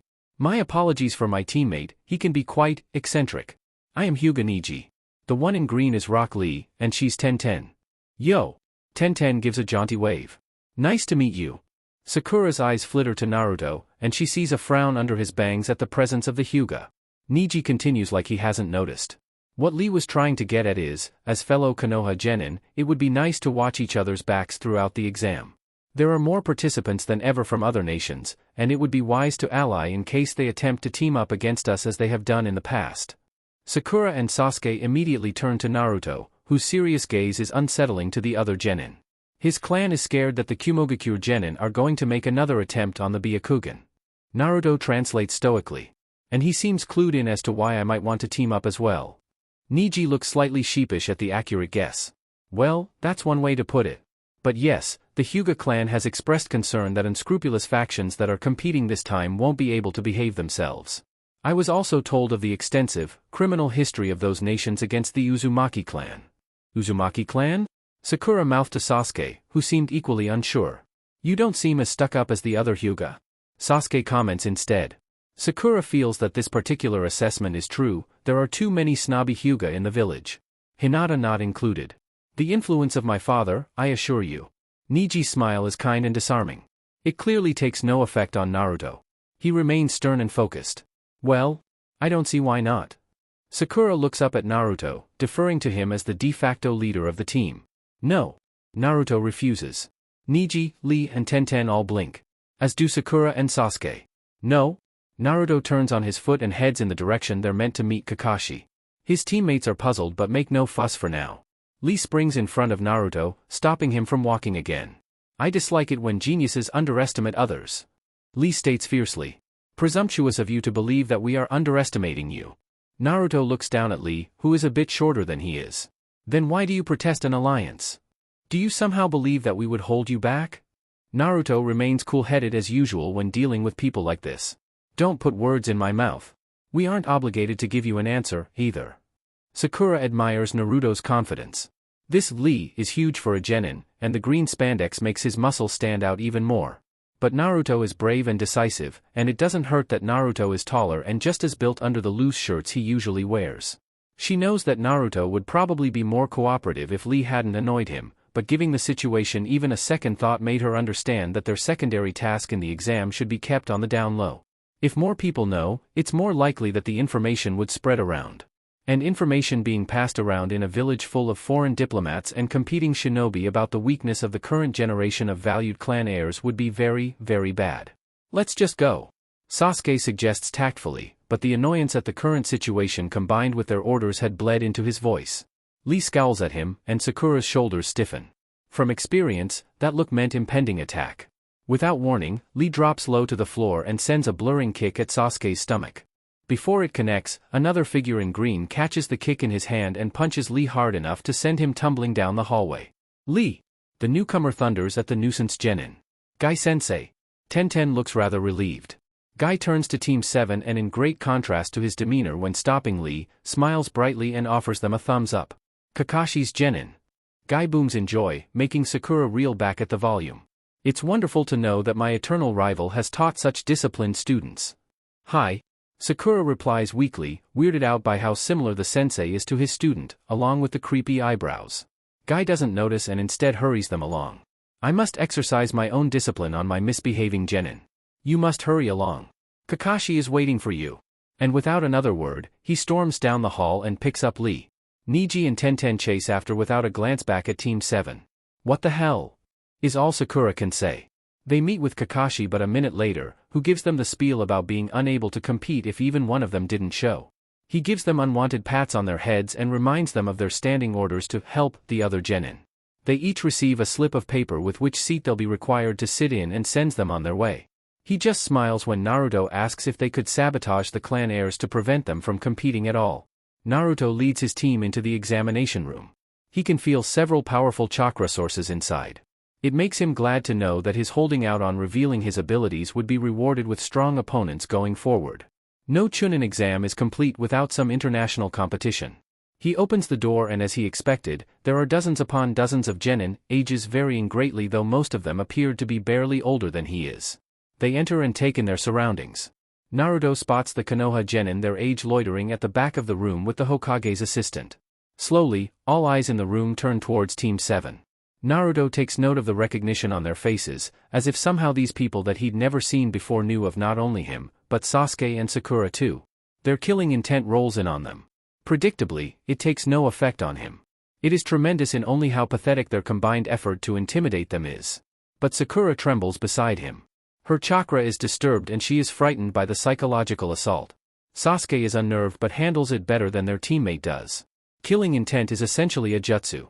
It affects humans on the base level of fear. It is an animalistic technique to weaken the prey of its user. By expressing their chakra into the environment or directly at a person instead of using it to take control and place them in genjutsu, it affects its victim by overloading their senses. Just as one might see a dangerous beast or hear its roar, killing intent abuses its victim's desire for survival. If they cannot conquer their fear, they will remain rooted and vulnerable. If they overcome their fear, they live on stronger than ever. But being the victim of the combined killing intent of many more experienced genin is not fair play, and it makes Naruto angry that Sakura is the undeserving victim of an attack like this. She hasn't done anything that might warrant a cowardly assault. One or two teams she could probably handle. Being around a walking pool of unnaturally strong chakra like him would probably desensitize her to it over time, but this many is clearly too much for her. Kakashi, genius that he is, can do the opposite of killing intent and inspire the people around him with bravery or other positive emotions. He sees their gleeful faces. He feels rage at the joy they have at making his team suffer. Naruto doesn't know how to do what Kakashi can do but he doesn't need to. These children have clearly never met an animal with teeth sharper than all of theirs united. Yujito sees the pink-haired girl crack first and joins in the group project with a bit of her own killing intent. This is not a good idea. Do not provoke that boy. Chunin exams are team missions. If one of them leaves, then we won't have to deal with the other two. Yujito tries to reason with her Bijou. It scares her that this Uzumaki Naruto is completely unaffected by all of it. But if they can make the girl back out. Naruto narrows his eyes at all of them. Yujito sees the floorboards beneath his feet crack first. A near-invisible explosion of chakra blasts out of him and washes over the entirety of the room. She swallows thickly when she realizes that the floor broke from just releasing his chakra and that the retaliation hasn't actually hit her senses yet. Then, she feels fear. She feels her eyes strain and blur. She feels raw hatred rake across her skin. She feels her lungs seize and fail to take in air.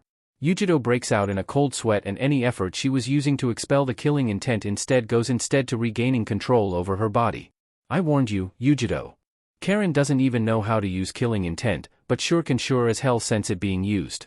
She doesn't even attempt to resonate her chakra with the vile attempt at getting this team to quit. The monster genin gives back far more than everyone else gives him. She feels the chakra wash over her, but it is careful around her.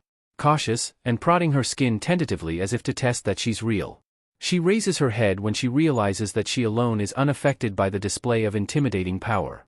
Looking around, she sees that every other person in the room save for the creep imposter from Oto and the gourd guy from Suna are being affected intensely. The Oto hag pokes her tongue out and gives a shiver-inducing flick, and gourd guy looks about ready to froth at the mouth. Figures that two unstable freaks wouldn't sense imminent danger.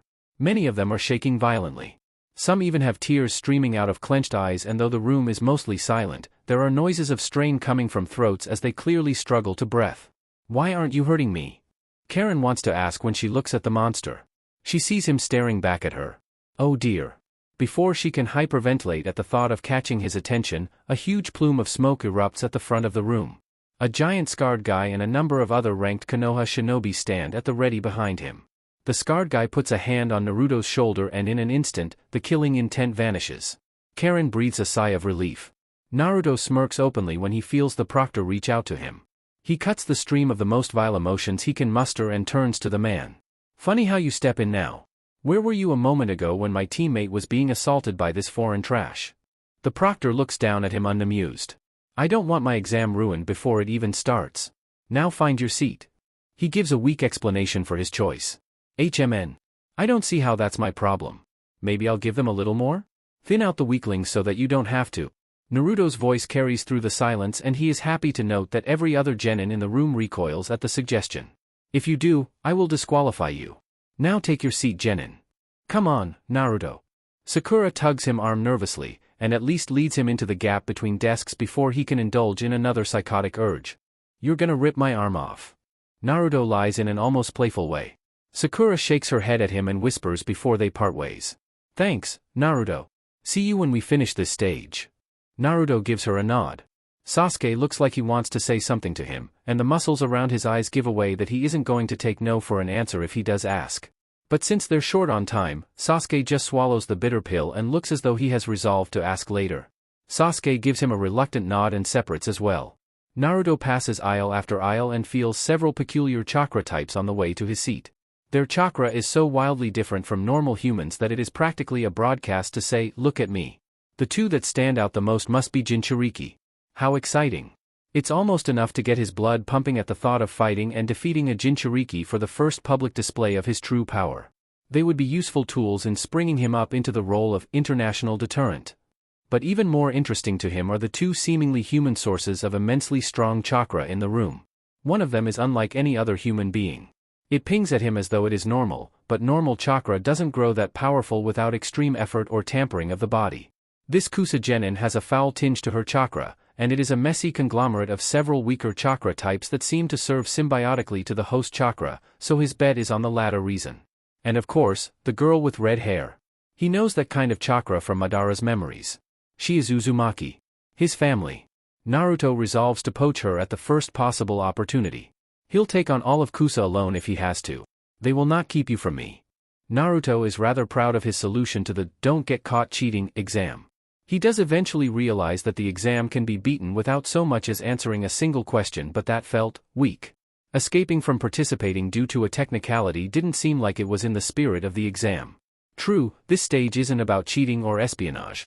It is about nerve and how well the genin could perform under pressure. The fact of the matter is, Team 7 would not break from an exam like this, and it wouldn't be rewarding to him if he just sat still for an hour waiting to win. But Naruto didn't have access to the tool that he would normally use, the Sharingan. He fully acknowledges that he isn't a reconnaissance-type shinobi. What would happen the day that he does need to pull some sly trick that the Sharingan couldn't do? Unlikely, but Naruto feels that the challenge of cheating without getting caught might give him a moment of inspiration that could help him in the future. He invents a ninjutsu on the spot. He fails several times trying to get it to work, but he isn't caught doing it once. Sogo Kawarimi no Jutsu, mutual substitution technique. The act of replacing an object with another in an altered form of the academy-taught Kawarimi no Jutsu. Instead of using himself as the replacer, he would use two separate objects. After training in the use of his Kongo Fusa, he has gained better chakra control.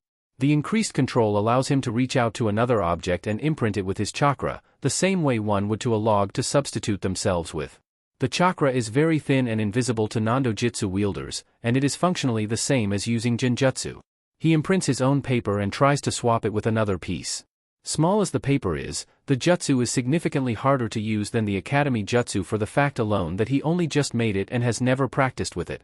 Naruto does get it down eventually and swaps his paper with an indignant Rock Lee, who is seated several rows in front of him. The look on the annoying genin's face when he sees the blank paper with only a poorly drawn rendition of Naruto's face on it, truly made his day. An explosive introduction from the next proctor sends all of the remaining genin to the next stage of the exam. And so Team 7 finds itself waiting at the sign-in area for access to the 44th training ground, the Forest of Death. It's truly a sight to see. The entire forest is dark, blanketed with the foliage of massive trees. Wild birds sat on the surrounding chain-link fence, and the distinct noise of predatory animals from within could occasionally be heard. Pathetic. Naruto states openly but simply when all of the other genin give his team a wide berth. Naruto, Sasuke starts, and Naruto tries not to sigh at an impending interrogation. He instead goes for his immediate tactic when Sasuke is being annoying by being equally annoying. Wondering how I beat that test? Naruto's lips curl into a mocking rendition of smugness, as though he is some manga villain ready to spill the beans on his master plan. No. Sasuke shuts it down and looks too focused to jest with him. Rather boring to Naruto, who wants to maintain the good mood he's in for finally getting closer to a stage where he'd be able to use his Kekkeigenkai. Plus the happy feeling he had at inventing and using his own ninjutsu to beat the written test. Naruto just raises his brow and waves his hand in a get-on-with-it gesture. I want to know about the Uzumaki clan. Damn it. Naruto curses that idiot Hyuga for giving everyone a clue to chase about him. Sakura is clearly interested too after being reminded of it.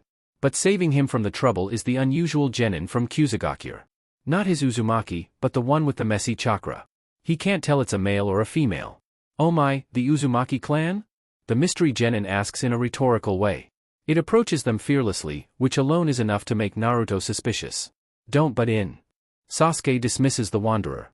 Kukuku, so cold Konohakuin. Kusanine chuckles sickly. I am something of a historian, I cannot help but feel attracted to discussing a clan as legendary as the Uzumaki. It's rude to intrude, especially when you haven't introduced yourself. Maybe this Kusanine would be useful in distracting Sasuke long enough until the exam started.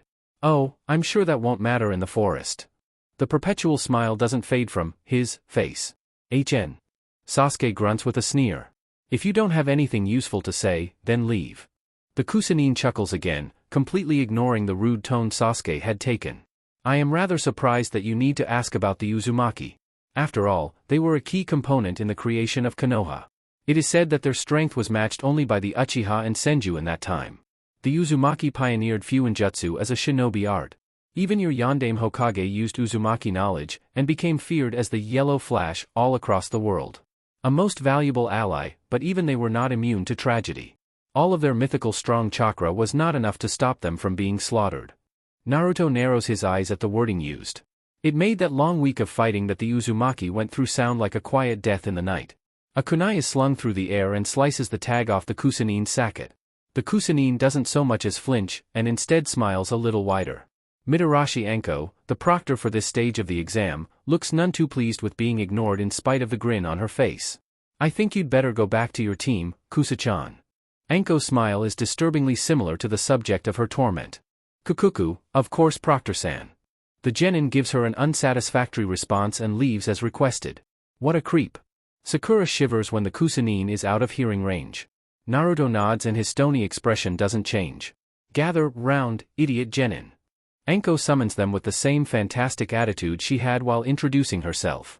Team 7 does so while huddling closely, giving the illusion that they're the kind of team that keeps things to themselves.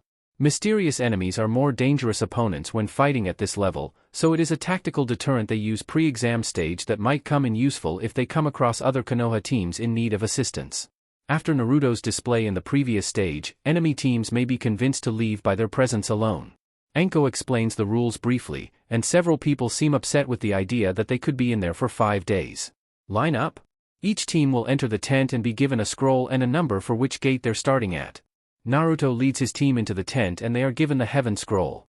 You're making us run a marathon to get to our gate? Naruto's lip twitches irritably. Punishment for nearly spoiling my senpai's test 2 hours ago. Anko doesn't even hide her glee at genin suffrage. Anything else, stupid genin? Does your mother let you go out dressed like that? Not that I'm complaining. Team 7 is forced to flee from a hailstorm of kunai and sprint to their gate. The opening of the gates is synchronized via stopwatch. As soon as the padlock dropped, they dashed into the darkness of the forest. 1 day passes and Team 7 is taking a leisurely approach to this stage. They encounter some of the weaker teams, but they make no effort to kill them. Naruto demands only their scrolls in exchange for their lives. So they had obtained 3 Heaven Scrolls. The one they started with and the 2 they'd collected within the first day. We're developing quite the collection. Sasuke wears a sardonic smile. I sure hope we only get more Heaven Scrolls. Don't jinx us. Knowing our luck, that might just be what we get. Sakura doesn't like the idea of an impending procrastination to obtain their required scroll. But if we did get all of the Heaven Scrolls. A mite of mischief in Naruto's voice told Sakura that in any other occasion, he'd be glad to completely ruin the exam. Then no one would pass. Anyway, listen. Naruto's voice changes to something more serious, and it gains the interest of his teammates. There's this girl, a redhead who's wearing glasses. She's part of the other Kusagakure team.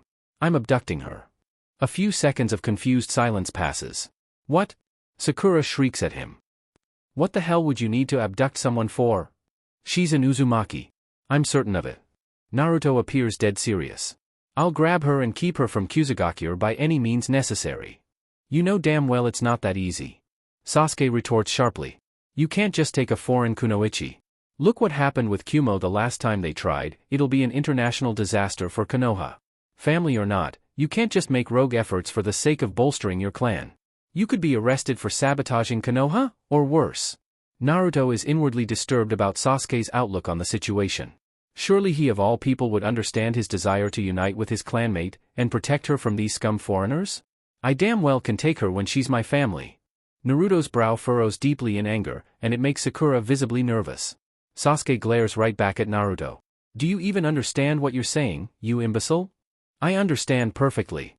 Konoha has a duty and obligation to save Uzumaki refugees, and I am going to make sure that agreement and alliance is still being honored. We could go to war with Kusagakure. Innocent Konoha shinobi could die at the hands of Kusa for just one girl. Naruto's chakra explodes out of him and cracks the branch they're standing on, making Sakura reel back in fright at his anger. Then I will slaughter those pigs myself. I'll kill anyone who dares to defy me. Sasuke grabs Naruto's shirt aggressively and looks him in the eyes. My brother murdered my clan to get what he wanted. An action like this will put innocent people on the line. Are you willing to have that on your conscience, Urk? Sasuke is cut off by Naruto picking him up by his neck in one hand, strangling Sasuke. Do not compare me to a traitor that murdered his family and betrayed his village. Naruto snarls viciously. My decision to save that girl does not just satisfy my desire to protect her, but it fulfills the agreement between the Uzumaki clan and Konoha, and strengthens Konoha by increasing the population of its premier clans and bloodlines. Her home is with her family, not in an enemy nation where she will be only of use in aiding the destruction of Konoha shinobi. Naruto throws Sasuke backhandedly into the trunk of the giant tree, right next to Sakura. Konoha has an obligation. What makes you think Sasuke coughs weakly. That she even wants to be saved? What makes you think Konoha won't just cut you loose? You might be strong, Naruto, but you overestimate your value to this village. If the higher-ups think you're not worth the trouble, then you'll be all alone against the whole village. Sometimes people don't know what's best for them, and as the strongest it is my right to decide it. I am selfish enough to pursue my desires, and I will take on the whole world if I have to in order to get what I want. You're mad. Sasuke says in utter disbelief, while Sakura tends to him at his side. They're both wide-eyed at the sheer selfishness and arrogance Naruto is displaying. Only from the perspective of a weakling. Naruto spat out. You disappoint me. You of all people should understand me right now. Sasuke's Sharingan whirls and his face shows hatred at Naruto. Naruto takes a few deep breaths while Sasuke isn't speaking and tries to calm down. Then, he senses a huge influx of futon chakra.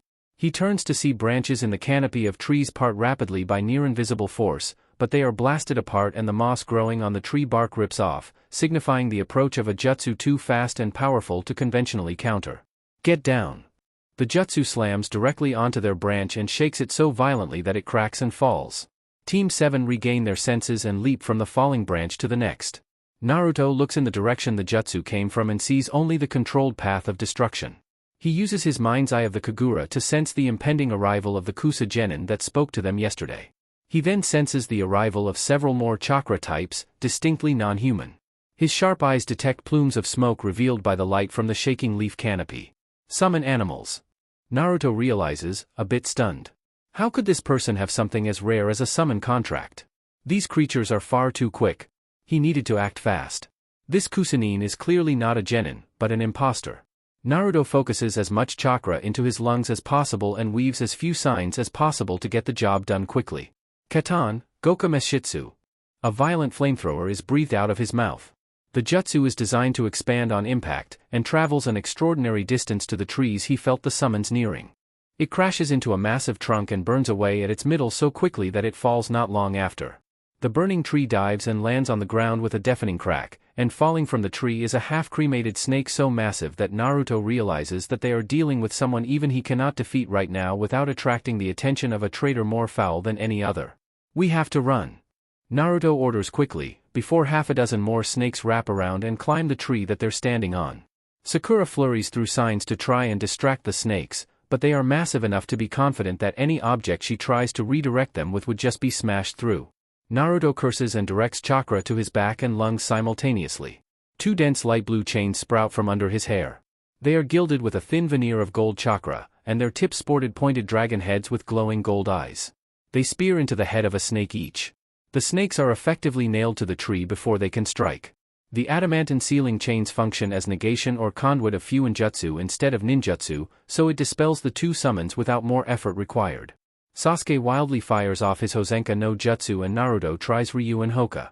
The cunning snakes learn from the failure of the previous two and travel on the underside of the branch using chakra, not unlike the tree-walking exercise.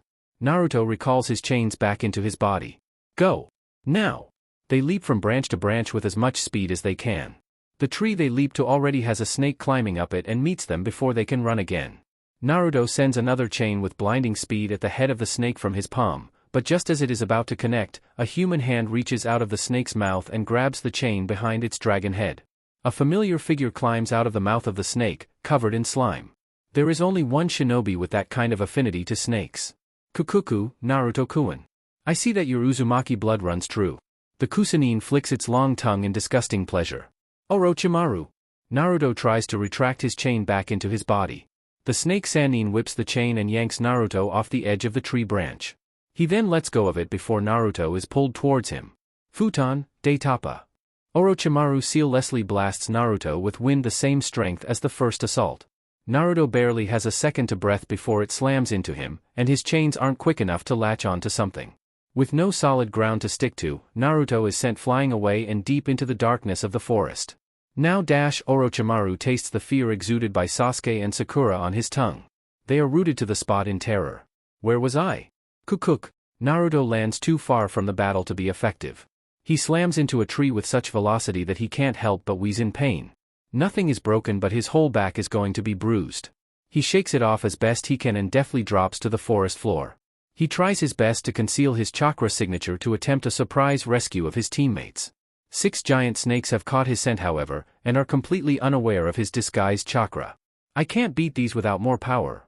Naruto feels disgusted in himself for his inability to combat these summons. He has no choice. He can't save Sasuke and Sakura in an acceptable timeframe if he doesn't use his full power. Any delay will jeopardize their lives. Naruto activates his Sharingan and activates a jutsu with his left eye. Amaterasu. He lets the black flames disintegrate their target, and controls another snake to eat the other. Naruto frees his chakra from the stranglehold he has kept on it and unleashes it in full force. Orochimaru retracts his fangs from the screaming Uchiha. A parting gift. He smiles evilly at the quivering pink-haired girl. Sasuke grips his neck helplessly and cries out in agony. Sakura sobs and throws anything sharp in her pouch. Leave us alone. Of course, my dear. Orochimaru soothes. He will seek me out of his own accord. Now, I really must be going. Do take care of Sasuke-kun for me, won't you? If you don't, well, things may end badly for you. As he gave his message, a hideous snake that exceeded the size of all the others before it appeared around the tree. It has zipped up with terrifying speed and left Sakura believing her end is imminent. The monstrous snake opened its maw, and it looked to Sakura that it is about to strike. But there is no snapping motion to end her life. Inside the mouth of the summon, is Naruto. What? Orochimaru is uncharacteristically stunned. Naruto is on a tiger sign when he is revealed. Katan, Goryuka no Jutsu. A massive dragon head erupts from Naruto's mouth. It rapidly expands and hits the branch Orochimaru is on with such concussive, burning force that it virtually disintegrates. Orochimaru is quick enough to leap away with unnatural agility, but the surprise attack has forced him to abandon his taunting. The remains of the branch fall far to the forest floor and landed with a deafening thump. A child using another jutsu like that? Orochimaru narrows his eyes. That jutsu was near the size of the head of that snake by the time it hit its mark. And he could sense a genjutsu on the snake, keeping it in line. The boy's eyes were shut, possible from the strain of controlling such a creature. Naruto's chakra is already set, it needs no further seals to send another jutsu. Goryuka no Jutsu. Again? Orochimaru was intrigued. Placing a summon animal under genjutsu and then firing another B-rank jutsu was far too unusual for a young boy. Perhaps this boy's strength would be enough to make Sasuke crave more power. Perhaps his manipulation needed less effort than he thought. Orochimaru leaps to a higher branch before the Katan can turn him into ashes. Most impressive, Naruto-kun. Orochimaru hissed, mouth forming a sick smile around his long tongue. I see that Sasuke-kun has much to live up to if he wants to use you as his stepping stone. Perhaps I'll test you a little more, I am always in need of strong disciples. Die, filth. A light blue ribcage manifests around Naruto and he leaps out of the snake's mouth. He sends the snake to devour Orochimaru while large skeletal hands pick up Sasuke and Sakura in each. Naruto leaps away and focuses his real hands into a ram sign. An intriguing jutsu. Orochimaru is forced to tend to his wayward summon and defeats it with an adjustable-length sword from his mouth. He chases Naruto and swings his elongated blade at the skeletal construct. Sogo Kawarimi no Jutsu. Team 7 vanishes, and is replaced by a single Kage Bunshin of Naruto. The sword of Kusanagi bisects the clone and it dispels instantly. Orochimaru smiles. A most interesting child you are, Naruto-kun. Naruto cuts all flow to the Sharingan and his Susanoo fades away. He instead throws up a sphere of chains around the team. A thin translucent barrier forms between them. The chains and barrier take on the flow of what chakra is he currently emitting, and so the sphere hides their chakra signatures from enemy teams and more importantly, Orochimaru. The Sannin is out of sensory range, meaning that they're safe for now. But the noise coming from Sasuke escapes his rudimentary barrier. He wraps a kunai hilt with the sleeve of his shirt and puts it into Sasuke's mouth to try and muffle the noise. Sasuke bites down on it and after a few minutes, passes out. Sakura is barely lucid and sobbing loudly. Sakura, listen to me. Naruto puts his hands on the sides of her face and makes her look at him through her hyperventilating. She can't even respond verbally but her weak and shaky nod gives Naruto hope that he'll be able to get her to focus. I need you to diagnose Sasuke with medical ninjutsu. Figure out why he's hurt. Focus on him. With a weak nod, she shakily weaves slow signs and sprouts misty green chakra in her palms. He hands roll over Sasuke's head, bite wound and some kind of Juinjutsu on his shoulder. I don't know. She is breathing heavily and starting to panic. I don't know what's wrong with him. Naruto tries to calm her down, but she drops her head into the crook of his shoulder and cries silently into it. That's a start at least. Naruto maintains the barrier for a full day. But even his monstrous reserves began to wane. Damn it. Naruto curses as the barrier begins to fizzle. He retracts the chains to conserve what remains of his chakra. The mutual substitution he'd performed with his clone had chewed up a massive amount of his stamina and chakra. The range at which he'd done it did not make it easier. The Manjikyu Sharingan had strained him more, and the adamantine sealing chains are not some passive pretty light show either. Every link is a jutsu that consumes chakra to maintain. The gel food rations he'd been eating weren't enough to help him regain chakra at the same rate he was using it. At least Sasuke, in his unconscious state, is still instinctively able to swallow them when placed in his mouth. Naruto hoped the gel mixture would help to hydrate Sasuke, but he knew they'd need to find water soon. The fever he is developing can only be staved off briefly by Sakura, and she doesn't have anywhere near the amount of chakra needed to prevent Sasuke from falling ill. He hadn't slept since the attack. But Sakura has recovered mentally and offers to keep watch. "Sleep, Naruto?" Sakura asks of him. Naruto gazes into her green eyes with his own grayish ones. He's liking the idea of sleep more than ever. "Wake me when you need me." Naruto's head drops into her lap. Sakura brushes his bangs out of his face and places him down gently with a fond promise on her lips. "I will." Naruto wakes to the sound of pain screaming. He jolts up and sees Sasuke pulling on the arms of an Oto Genin. Sakura is trying to convince him to calm down. No wonder she hadn't tried to wake him up. She's asking about what the hell these guys have to do with Orochimaru. A connection? Sasuke is clearly delirious. There is a black flame pattern on Sasuke's body. And his chakra is far stronger than before. Did that Juin increase his strength? Sasuke pulls the Oto Genin's arms out of their shoulder sockets, leading to more helpless screaming. "We give up." The other male Genin on their team surrenders. "Please, take our scroll and we'll leave in peace." It's an earth scroll, which is nice. Sasuke only lost one of their heaven scrolls trying to get Orochimaru off their back. Naruto kept the other two in his pouch, so they have at least one complete set. The Oto Genin all flee and Naruto swipes the scroll up off the dirt. "Guess we can count ourselves lucky with this one." Naruto says mostly to himself, appreciating the karma at being put against someone like Orochimaru and being rewarded with what they needed to advance. "Sakura, are you alright?" Naruto looks at the disturbed and tired girl. He can sense some vulture genin around them, although they appear to be refraining from interacting with them. Before Sakura can answer him, Sasuke glares him down with his Sharingan. The black pattern on his skin whirls and covers more of his body. And then Sasuke attacks him. Naruto is forced to cartwheel backwards to avoid a furious flurry of kicks and punches at a speed that Sasuke had never been capable of previously. He is surprised, but his Uzumaki blood has helped him recover enough to avoid even these enhanced strikes. "What the hell is wrong with you?" Naruto begins to meet each rough blow. "You are what's wrong with me." Sasuke's bitterness is evident in his violent effort to beat him. "You hide your strength from us, your teammates, and then you admit that you're willing to destroy innocent lives just to get what you want. Your entire existence is a lie, just like my fucking brother." It takes some more agile dodging to get Sasuke at a distance that he might be able to reason with him. Now is not the time for an argument like this. Look what just happened with Orochimaru. We are surrounded by enemies in this forest. If you have something to say, then save it for later when we're safe. Sasuke-kun, please listen to him. Sakura pleads fearfully. But Sasuke doesn't listen and continues his assault. That mark, it's not just increasing his power. It must be affecting his mind. Naruto assesses Sasuke's behavior. The other boy is usually just willing to let it go, but that buried frustration is bubbling out with this dark chakra. Naruto uses all of his speed to vanish from Sasuke's Sharingan-enhanced vision and appear behind him. He creates a chain, and its head opens up and grabs Sasuke's shoulder from behind. The curse pattern visibly falters when the chain comes into contact with his skin. One clearly isn't enough, but now that he knows the chain works on the Juinjutsu, he sends more spiked chains that wrap around Sasuke from head to toe. Sasuke struggles, but his Sharingan fades into the normal coal black of his eyes and the curse mark recedes entirely back into the source point. He passes out, and Naruto keeps the first chain locked onto the curse mark just in case while he returns the remainder back into his body. What a mess. Naruto put Sasuke down under the branch they'd hidden in.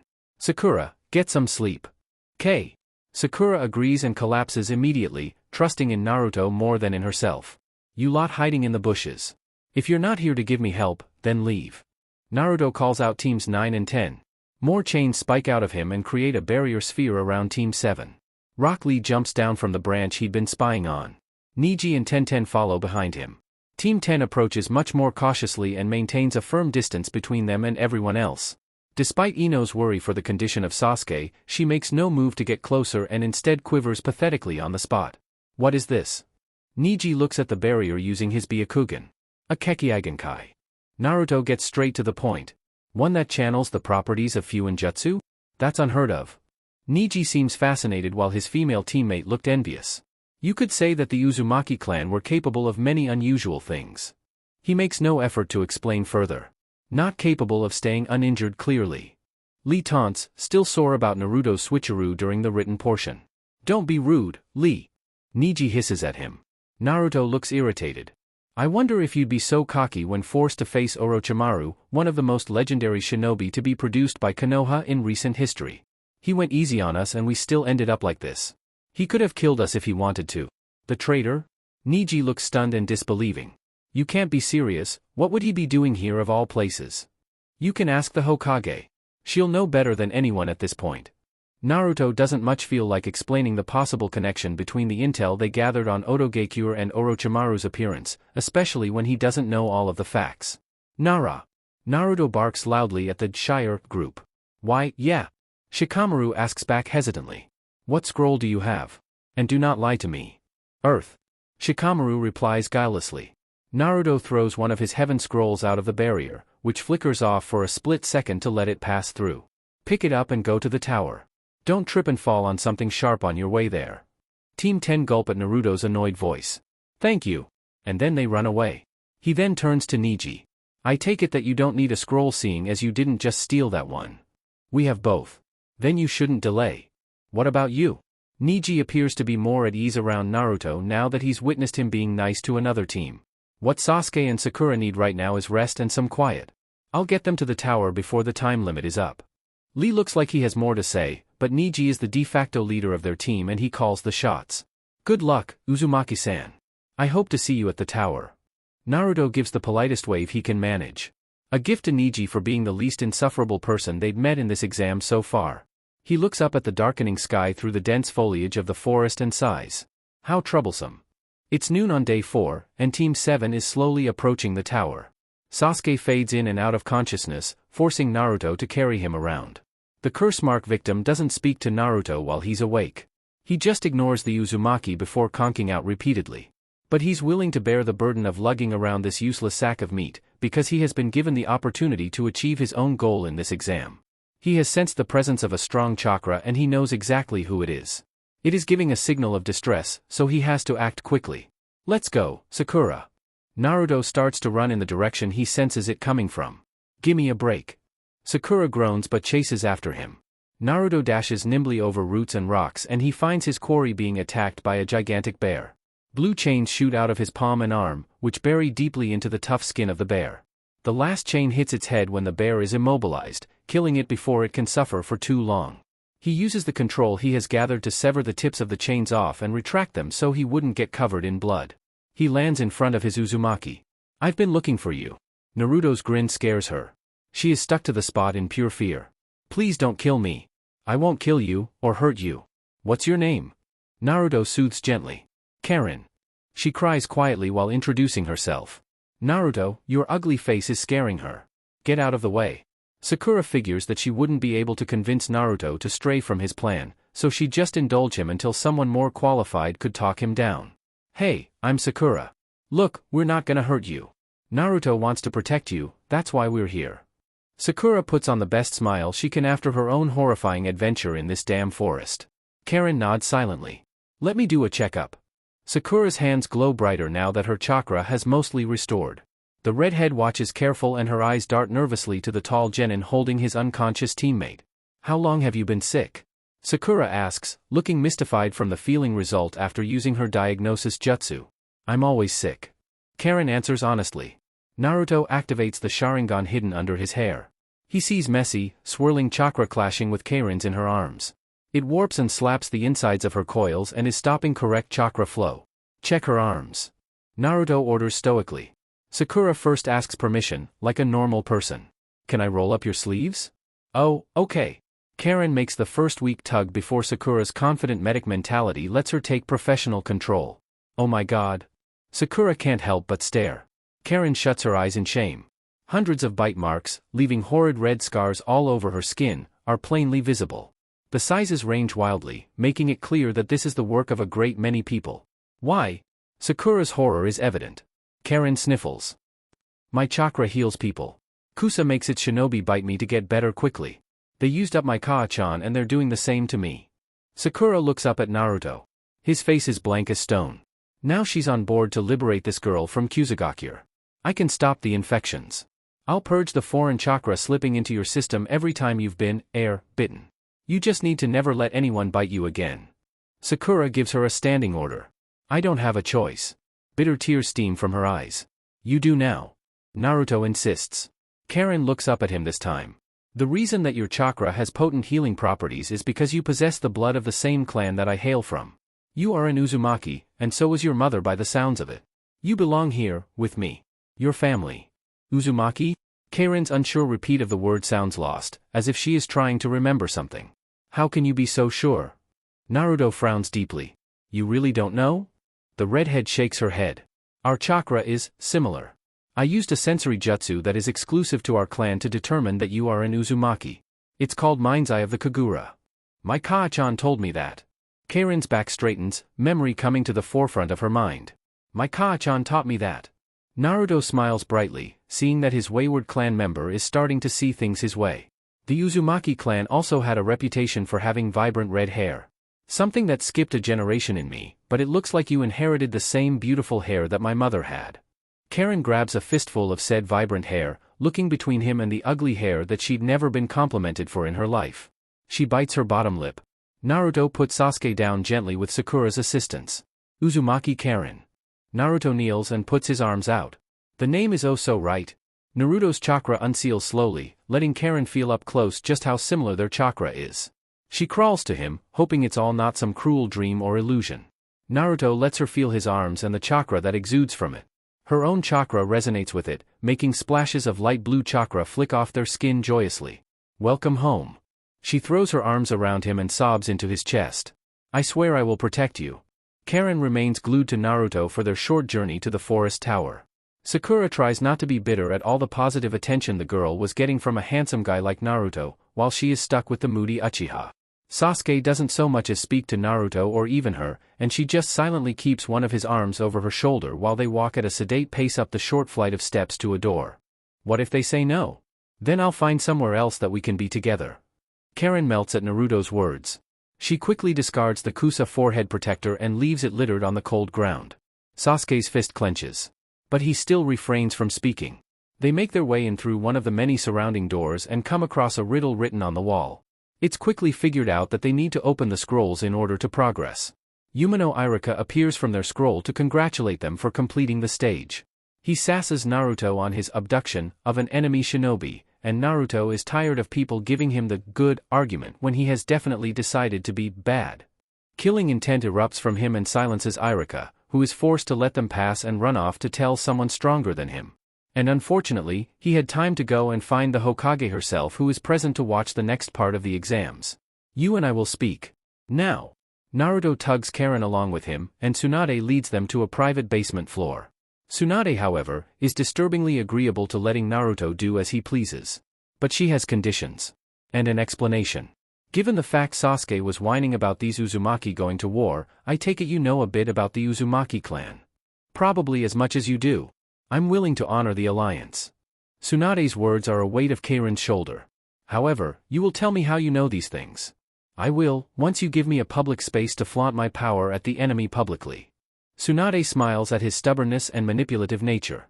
It reminds her of herself, actually. A little conflict will do this village some good. Especially the younger ones. Naruto looks confused. But you're the one who ordered us to help the weaklings?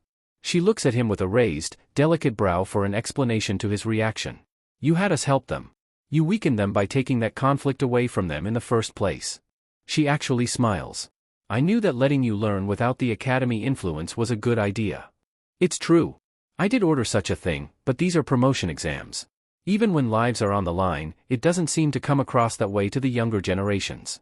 Real war is a better wake-up call than nearly dying in the Chunin exams. Better that they learn the real lesson sooner, and let Konoha remain on its pedestal of high morality by honoring a long-standing tradition with the Uzumaki clan. Naruto carefully takes in her words. You are already expecting war with someone. Even without my decision to take Karen. Karen looks completely lost. She doesn't appear to be capable of understanding the nature of growth in conflict like Naruto and Tsunade. The Hokage looks at him with an almost affectionate gaze. Yes. A good friend of mine has discovered that there is an organization currently scouting for Bijou and Jinchuriki. Kumogakure is extremely weak right now, so it would be essentially effortless for a number of S-rank criminals to take their Bijou away from them. The more they collect, the easier it becomes to get more, and the less of a chance we have at survival. Naruto sees the hidden message. He looks unsurely between Tsunade and Karen. I'll need a month. He decides. A month for what? Karen tugs on his remaining sleeve nervously. To prove that the Uzumaki clan is worth war with another nation. I'll leave you two alone. You're going to be expected in the upper-level exam room shortly, however. She pets the top of Naruto's head. I'll make sure you have your month. She leaves them alone, and Naruto is left to explain what needs to happen from this point on. You know that you're safe now, right? Regardless if I fail, you'll still be welcome in Konoha. Naruto looks unsure of how to proceed. What does she mean by all that? She means that Kumogakure has sent a Jinchuriki into these exams, and that she wants me to obtain its Bijou. By sealing it into you. Me?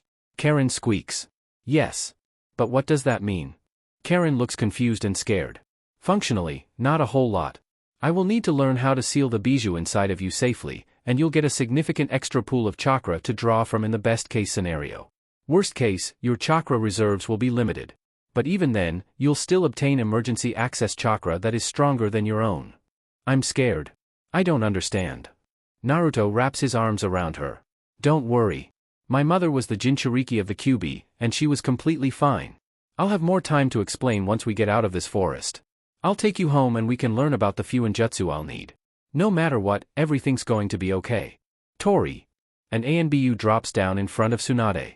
Gather your squad and head to Kusagakure. Recover everything related to this Karen girl. Medical records, personal belongings, family members' corpses. Everything, and bring them back to Konoha? Understood. Tori nods and vanishes. Every successful team is gathered before the Hokage and Jounin Sensei in rows. Naruto's team, plus another 4 teams from Konoha, are in attendance. Kumo, Oto and Suna have 1 team each, and Karen waits on one of the balconies already. Her former Jounin Sensei is nowhere to be found, so Naruto figures that Tsunade must have already acted on his behalf before he could cause more trouble than strictly necessary. Thankfully, Naruto gets to watch Sakura completely destroy Yamanaka Ino before his match starts. He isn't planning on spending a single second longer here than he needs to when he has study and practice he needs to urgently get to. He is the second match, and he suspects that Tsunade may have had some hand in getting him out early. Uzumaki, Naruto and Rock Lee, please step into the arena. The proctor summons them, coughing a bit as he finishes. But with clear intent on revenge for making her expend more effort. Senju bitch. So he meanders his way down the stairs and stands in opposition to a genin that clearly has something against him. It is time to show you what hard work can do in the face of genius talent. Lee looks all too pumped. Do you think you have a monopoly on hard work? Give me a break. Naruto rolls his eyes at the pre-match trash talk. Lee narrows his eyes. I am tired of prodigies disrespecting the efforts of those born without talent. I don't care. Naruto interrupts with a voice that matches his words. Your juvenile outlook proves that even you don't value the hard work that those prodigies put in to achieve their goals. I don't care about what makes you think you're better. I don't care about your history that has made you this way. You clearly exist in your own, tiny bubble that is free from understanding that every single living soul in this world has their own struggles. Even talented geniuses suffer from loss and have to learn painful lessons to become stronger. So shut your trap, and hope that you're a better fighter than you are a speaker or a thinker. The proctor doesn't need to say start. Lee has already launched into a taijutsu flurry that Naruto matches with some effort. He's as fast as Naruto. Sakura looks amazed. She'd never seen anyone besides Kakashi match Naruto in taijutsu. Kick his ass. Karen cheers for her clanmate. His youthful vigor will allow him to win. Even against your student, Kakashi. Guy's proud face sports a glorious grin. There is a moment of silence. Did you say something? Guy's grin turns upside down and he grabs his head dramatically. Damn you, Kakashi. Naruto skids back. Not bad, but at this rate I'm going to outlast you. Naruto knows that his stamina and healing rate will settle a stalemate. Then I'll have to up the ante. Lee leaps deftly onto the statue at the forefront of the room. Do it, Lee. Show everyone what you can do. Protect your beliefs and your pride. Leg weights? That's it? Sure, Naruto is having trouble with Lee's taijutsu prowess, but a bit of weight wouldn't make much difference. The weights hit the floor with an explosion of dust, and Naruto quickly realizes how wrong he is. Lee vanishes from the statue and reappears behind Naruto. He kicks Naruto in the side, which sends him flying. Naruto lets out a pain noise and rights himself in the air. Before his feet hit the ground, he immediately needs to block a punch to his side. His sensory capability allows him to tell which direction he's going to be attacked from, but he's unable to make definitive damage while Lee is moving this quickly. He has to rely on defense. He's a glass cannon. He's going to tire. I just need to survive until he does so I can end it. Naruto focuses his senses and takes calming breath. He puts his hands in a tiger sign. No, you don't. Lee shouts and unleashes a Durious barrage. But Naruto manages to avoid each. He makes blurring flips and weaves through the relentless assault at his highest speed and leaves the spectators amazed. Katan, Heijingekure no Jutsu. His mouth bursts out an enormous cloud of black smog, completely blanketing the arena. Only Hinata and Niji are able to see through it, but it is not a jutsu designed to last. It's a quick escape, and only Karen can sense why Naruto did it instead of something more damaging. She's not spilling the beans on the trick, however. While hidden in the smoke, Naruto weaves several more hand signs into a variant of one of his own unique jutsu. Futon, Shinku Tobikomu, Wind Release, Vacuum Dive. The same jutsu he'd used in Nami to save Sasuke, only this time it's a sustained version.